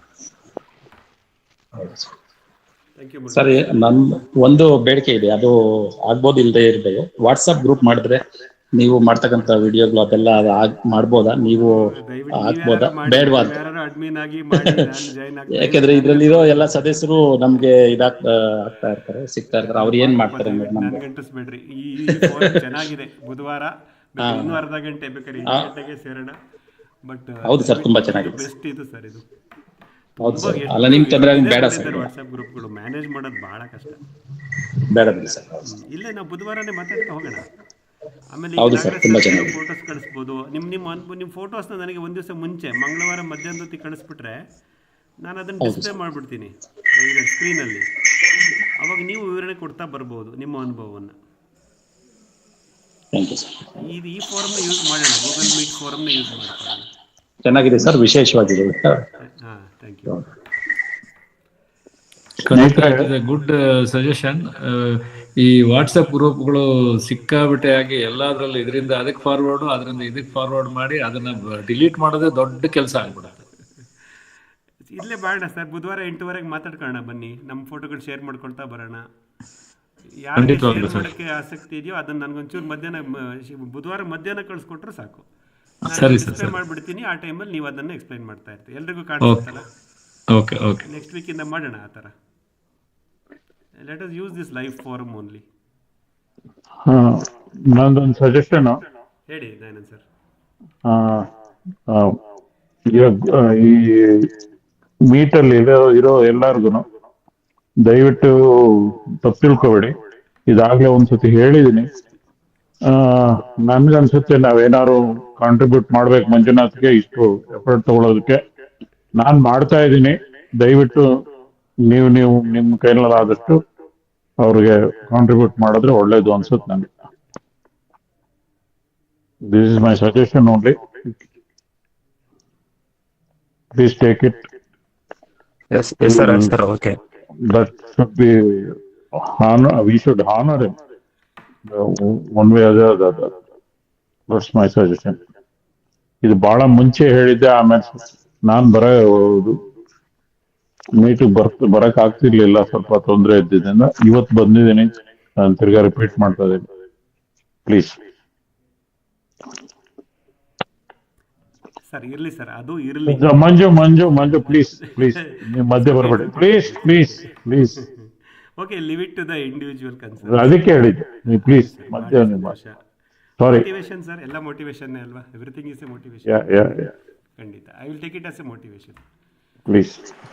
ದಯಾನಂದ್ ಅವರೇ, ಕಾಂಟ್ರಿಬ್ಯೂಷನ್ ಮಾಡ್ಬೇಕು ಅಂತಂದ್ರೆ ಏನಾದ್ರು ಒಂದು ಸಜೆಸ್ಟ್ ಮಾಡಿ, ಈ ತರ ಮಾಡ್ಬೋದು ಅಂತ ಯಾರು ಸಜೆಸ್ಟ್ ಮಾಡಿದ್ರೆ ಈಸಿ ಆಗುತ್ತೆ. ಒಂದು ಸ್ಮಾಲ್ ಅಮೌಂಟ್ ಕಳಿಸಿ ಸರ್ ಅಷ್ಟೇ ಅವ್ರಿಗೆ. ಇನ್ನೇನು ಪ್ರತಿ ಮೀಟ್ಗೂ ಒಂದು ಸ್ಮಾಲ್ ಅಮೌಂಟ್ ಕಳ್ಸಿದ್ರೆ ಅವ್ರಿಗೂ ಅನುಕೂಲ ಆಗುತ್ತೆ. ಅವ್ರು ಕಷ್ಟ ಪಡೋದಕ್ಕೆ ಒಂದು ಮರ್ಯಾದೆ ಕೊಟ್ಟಂಗ ಆಗುತ್ತೆ ಅಂತ ನನ್ನ ಸಜೆಷನ್. ಅದು ಮಾಡ್ಬೋದು ಅದೇನು ಫೈನಾನ್ಷಿಯಲ್ ಹೆಲ್ಪ್ ಆಗುತ್ತೆ ಅವ್ರಿಗೆ. And amount of work that goes to that ಇದು ಇಟ್ಸ್ ಟೂ ಮಚ್. ಸ್ಲೈಡ್ಸ್ ಮಾಡೋದಾಗ್ಲಿ, ಇಷ್ಟೊಂದು ಟಾಕ್ ಮಾಡೋದಾಗ್ಲಿ. ಐ ಹ್ಯಾವ್ ಸೀನ್ ಪೀಪಲ್ ಸುಮ್ಮನೆ ಏನೇನೋ ಹೇಳಿ ಇಷ್ಟಿಷ್ಟು ಕೊಡಿ ಅಷ್ಟು ಕೊಡಿ ಕಲೆಕ್ಟ್ ಮಾಡೋರು ನೋಡಿದ್ದೀನಿ ನಾನು, which is not useful also. Maybe without Manjunath we shall discuss one day what shall we, how much we can afford to do it. It's okay sir, it's okay, it's a motivation. It's just a factor of motivation. ಇಲ್ಲ you decide whatever. ಇಲ್ಲ sir, ಇದು ನಾವು ಮಾತಾಡ್ಕೊಂಡು ಕೊಡ್ಬೇಕು ಅಂತ ಏನಿಲ್ಲ. ಸರಿ. ನಾವು ಕಳಿಸಿದ್ಮೇಲೆ ಅದು ಒಂದು ಅಮೌಂಟ್ ಸೇರುತ್ತೆ ಅವ್ರಿಗೆ. Okay, thank you Dayanand, thank you professor. Manjunath, I have a couple of questions. ಎರಡು. ನಿಮ್ದು ತುಂಬಾ ಪ್ರಬುದ್ಧವಾದ ಮಾತುಗಾರಿಕೆ ಚೆನ್ನಾಗಿತ್ತು, ಬಹಳ ಆಕರ್ಷಣೀಯ. ಮತ್ತೆ ವಿವರಗಳು ಕನ್ನಡದಲ್ಲಿ ಮತ್ತೆ ಚೆನ್ನಾಗಿ ಕೊಟ್ರಿ. ಇವು ಎರಡು ಪ್ರಶ್ನೆ. ಒಂದು, ನಿಮ್ಮ ನೀರಿನ ನಿರ್ವಹಣೆ ಹೇಗ್ ಮಾಡ್ತಾ ಇದ್ದೀರಾ? ಫಾರ್ ಎಕ್ಸಾಂಪಲ್, ನೀವು ಮುಂಚೆಯಿಂದ ಒಂದು ಡ್ರಿಪ್ ಮಾಡ್ಬೋದು ಮತ್ತೆ ವಿಂಕ್ಲರ್ ಅಂತ ಪ್ರಪೋಸ್ ಮಾಡ್ತಾ ಇದ್ರಿ. ಈ ತೋಟದಲ್ಲಿ ವಿಂಕ್ಲರ್ ಮಾಡ್ತಾ ಇದ್ದೀರಾ? I think you are telling you have a drip irrigation here ಅಂತ ಅನ್ಸುತ್ತೆ. ಇಲ್ಲ ಸರ್, ಈ ನಮ್ಮನೆ ತೋಟ ಆಲೂರು ತಾಲೂಕು ಪಾಳ್ಯ ಹೋಬಳಿ. ಮುಂಚೆ ನಾನು ಹೊಸಗಳು ಇಟ್ಕೊಂಡಿದ್ದಾಗ ಪೋರ್ಟಬಲ್ ಸ್ಪ್ರಿಂಕ್ಲರ್, ಅದೇ ಕಪ್ ಪೈಪ್ ಇಟ್ಕೊಂಡು ಜೆಟ್ಗಳು ಇಟ್ಕೊಂಡು ಓಡಾಡ್ತಾ ಇದ್ದೆ ಮೇವು ಬೆಳೆಯಕ್ಕೆ.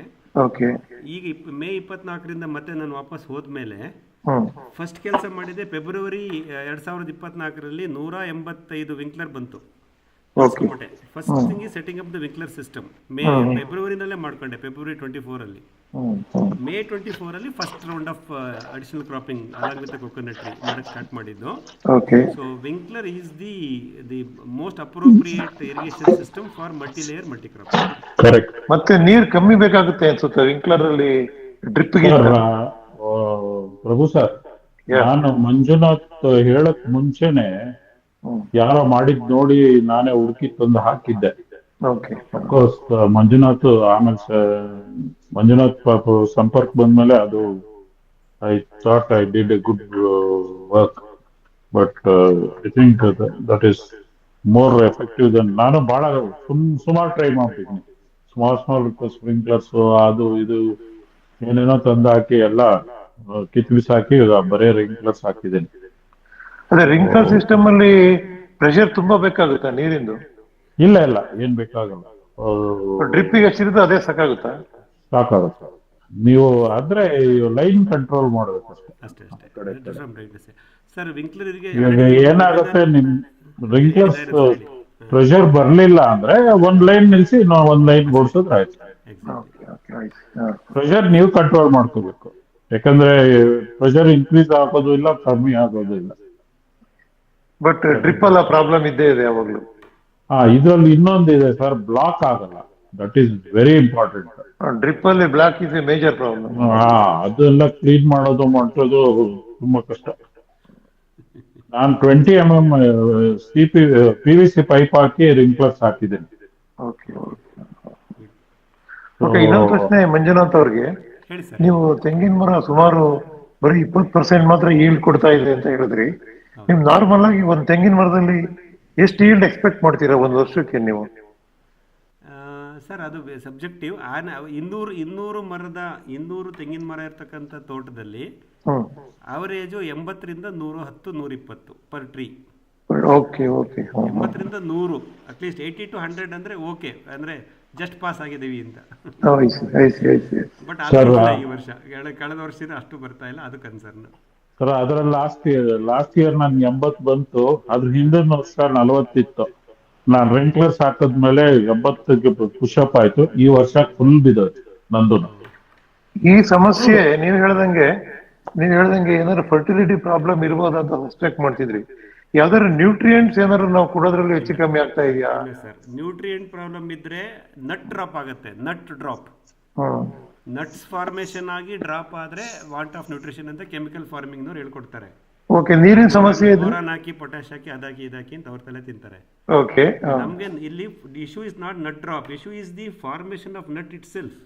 Okay okay okay. We are gone to 1 step down. ಇವಾಗ ಅಲ್ಲಿದ್ದೀವಿ. ಸೊ ಹೂ ಬಿಡುತ್ತೆ, ಹೂ ಉದುರುತ್ತೆ. ಅಡಿಕೆನಲ್ಲೂ ಹಂಗೆ ಆಗ್ತಿದೆ ಸರ್. ಈ ಸಲ 70% ಅರಕ ಇಸ್ ನಾಟ್ ದೇರ್. ಅಲ್ಲ, ಅದು ನೀರಿನ ಸಮಸ್ಯೆ ಅಲ್ವಾ ಸರ್? ಅದು ಚಿಕ್ಕಮಂಗ್ಳೂರು, ಶಿವಮೊಗ್ಗ, ದಾವಣಗೆರೆ ಆ ಬೆಲ್ಟ್ ಅಲ್ಲಿ ಏನು ಬೆಳೀತಾ ಇದ್ರಲ್ಲ ಅಡಿಕೆ, ಅಲ್ಲೆಲ್ಲಾರ್ದು ಹೋಯ್ತು. ಇವಾಗ 70% ಇಲ್ಲ ಅವ್ರಿಗೆ ಈಲ್ಡ್ ಈ ಸಲ. ಅಲ್ಲ, ಇದು ನೀರಿನ ಸಮಸ್ಯೆ ಏನಲ್ಲ, ನೀರಿಂದನೂ ಆಗುತ್ತಾ ಇದೆ ಸ್ವಲ್ಪ? ಇಲ್ಲ ಕ್ಲೈಮೇಟ್ ಚೇಂಜ್ ಏನೇ ಇದು. It is a climate change. Because it's happening across 3 southern states, Tamil Nadu, Kerala ಮತ್ತು ಕರ್ನಾಟಕ. 3 ರಾಜ್ಯಗಳಲ್ಲಿ ತೆಂಗಿನ ಬೆಳೆ ಕುಸಿದಿದೆ. ನನ್ನ ಹತ್ರ coconut development board monthly magazine ಬರುತ್ತೆ sir. I subscribe to CDB's magazine. Every month ಬರುತ್ತೆ ನನಗೆ. ಕೊಚ್ಚಿನಲ್ಲಿದೆ ಅವ್ರದ್ದು ಹೆಡ್ ಕ್ವಾರ್ಟರ್ಸ್, ಭಾರತೀಯ ತೆಂಗು ಅಭಿವೃದ್ಧಿ ಮಂಡಳಿ, ಕೋಕೋನಟ್ ಡೆವಲಪ್ಮೆಂಟ್ ಬೋರ್ಡ್. ಅದರಲ್ಲಿ ಎವ್ರಿ ಮಂತ್ ಸ್ಟ್ಯಾಟಿಸ್ಟಿಕ್ಸ್ ಬರುತ್ತೆ. Kerala was number 1, now it is drop to number 3. Karnataka became number 1 but number drops. ಅಂದ್ರೆ ಪ್ರೊಡಕ್ಷನ್ ಅಲ್ಲಿ ನಂಬರ್ 1 ಅಲ್ಲಿ ಇದೆ ಕರ್ನಾಟಕ, ಬಟ್ ಅದರದ್ದು ಈಲ್ಡ್ ಬಂದು ಸಿಕ್ಕಾಪಟ್ಟೆ. ಕೇರಳ ಅಂತೂ from 1 it has gone to 3. ಅದೆಲ್ಲ ಪ್ರತಿ ಸಲ ಕೊಡ್ತಿರ್ತಾರೆ sir coconut development board statistics. Even ನಾನು ಈ ಯೂಟ್ಯೂಬ್ ಚಾನಲ್ಗೆ ಅದಕ್ಕೆ ಹೋಗ್ತೀನಲ್ಲ ಸರ್. ಚಿಕ್ಕನಾಯಕನಹಳ್ಳಿ, ಗುಬ್ಬಿ, ತುರುವೇಕೆರೆ, ನಮ್ಮ ತುಮಕೂರು ಜಿಲ್ಲೆಯಲ್ಲಿ ಸುಮಾರು ಓಡಾಡದ್ನ ಆಗಸ್ಟ್ ತಿಂಗಳಲ್ಲಿ. ದಯಾನಂದ್ ಸರ್ ಹೇಳ್ದಂಗೆ ಪ್ರತಿಯೊಬ್ಬರದ್ದು, ಇನ್ಕ್ಲೂಡಿಂಗ್ ಮೀ, ಪ್ರತಿಯೊಬ್ಬರದ್ದು drop in yield, significant drop in yield. Sir ಈ ವಿಷಯದಲ್ಲಿ ನಮ್ದು 12 ಎಕರೆನಲ್ಲಿ ನಮ್ಮ ಬ್ರದರ್ಸ್ದಲ್ಲೂ ಡ್ರಾಪ್ ಆಗಿದೆ, ನಂದ್ರಲ್ಲೂ ಡ್ರಾಪ್ ಆಗಿದೆ. ನಾವು ಒಬ್ಬ ಬ್ರದರು ಕೆಮಿಕಲ್ ಫಾರ್ಮಿಂಗ್ ಮಾಡ್ತಾನೆ, ಇನ್ನೊಬ್ಬ ಅಷ್ಟಾಗಿಲ್ಲ. ಬಟ್ ಎಲ್ಲದ್ರಲ್ಲೂ ಡ್ರಾಪ್ ಇದೆ ಸರ್. ಯೂನಿವರ್ಸಲ್ ನಾವು. ನನಗೆ ಈ ವರ್ಷ ಒಂದೇ ಕ್ರಾಪ್ ತಗೊಂಡಿರೋದು ನಾನು. 11 months ನಾವು, January to November. Last November ಇಂದ ಒಂದೇ ಕ್ರಾಪ್ ತಗೊಂಡಿರೋದು ನಾನು. ತುಂಬಾ ಡ್ರಾಪ್ ಆಗ್ಬೋದು. It's major challenge. It's major challenge for coconut growers. ಅದಕ್ಕೆ ನಮ್ಗೆ 80 ರೂಪಾಯಿ kg ಅದಕ್ಕೆ ಬೆಲೆ ಜಾಸ್ತಿ, ಒಂದು ಎಳ್ನೀರಾಗಿರೋದು. ಅದೇನ್ ಮಾಡ್ತೀರಾ, ಸಪ್ಲೈನೇ ಇಲ್ಲ. ಜನ ಅಳಿತಾರೆ ಸರ್ ಕಾಯಿ ಕೊಡಿ ಅಂತ. ನಮ್ ಕಡೆ ಅಂತೂ ಜನ ಅಳಿತಾರೆ. ಮುಸ್ಲಿಮ್ಸ್ ಅಂತೂ ಬೇಜಾನ್ ಜನ ಬರ್ತಾರೆ. ಹೌದು, ಬ್ಯಾಡ್ಲಿ ರಿಕ್ವೈರ್ಡ್. ಎಸ್ ಸರ್, ಹೇಳಿ, ಫೀಡ್ಬ್ಯಾಕ್ ಕೊಡಿ. 10:30 ಆಗಕ್ಕಾಯ್ತು. ಹೇಳಿ, ಪ್ರಶ್ನೆ ಇದ್ರೆ ಕೇಳಿ, ಪರವಾಗಿಲ್ಲ. ಸರ್ ನಮಸ್ಕಾರ ಸರ್, ಪ್ರಶಾಂತ್ ಇಲ್ಲಿ. ನಮಸ್ಕಾರ ಪ್ರಶಾಂತ್, ಹೇಳಿ. ಏನಿಲ್ಲ ಸರ್, ಇವತ್ತಿಂದು ಸೆಷನ್ ತುಂಬಾ ಚೆನ್ನಾಗಿತ್ತು, ತುಂಬಾ ಅದ್ಭುತವಾಗಿತ್ತು. ಏನ್ ಸರ್ ನಿಮಗೆ ಯಾರ ಮಾರ್ಗದರ್ಶನ, ಆಮೇಲೆ ನಿಮಗೆ ಏನು, ಯಾವ ತರ, ಹೆಂಗ್ ಕಲ್ತ್ರಿ ಇದನ್ನೆಲ್ಲ, ಏನ್ ಇನ್ಪುಟ್ ನಿಮಗೆ?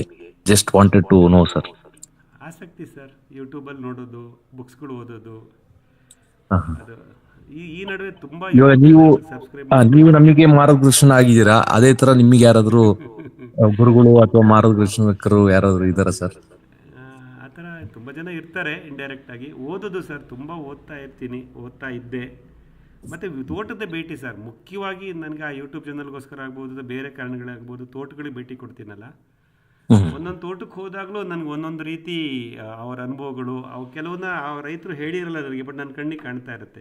ಇಲ್ಲಿ ಈ ಥರ ಆಗಿದೆ ಅಲ್ವಾ, ಇದು ಈ ಥರ ಆಗಬೇಕಿತ್ತಲ್ವಾ, ಲಾಜಿಕಲ್ ಥಿಂಕಿಂಗ್ ಅಂತೀವಲ್ಲ ಸರ್, ತೋಟದಲ್ಲಿ ನಿಂತ್ಕೊಂಡು ನೋಡಿದಾಗ ಅವೆಲ್ಲ ಥಾಟ್ಸ್ ಬಂದ್ಬಿಡುತ್ತೆ, ಲಾಜಿಕಲ್ ಥಿಂಕಿಂಗ್ ಅಂತ. ಸೊ ಒಂದು ತೋಟದ ಭೇಟಿ ಸರ್, ಎಷ್ಟು ತೋಟಗಳನ್ನು ಭೇಟಿ ಮಾಡ್ತೀವೋ ಅಷ್ಟು ಒಳ್ಳೆಯದು.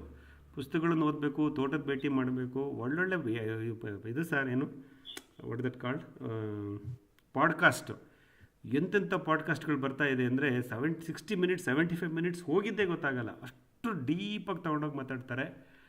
ತುಂಬ ಯೂಟ್ಯೂಬ್ನಲ್ಲಿ ಪಾಡ್ಕಾಸ್ಟ್ಗಳು ಬರ್ತವೆ ಸರ್, ಪಾಡ್ಕಾಸ್ಟ್ ಕೇಳಿಸ್ಕೋಬೇಕು.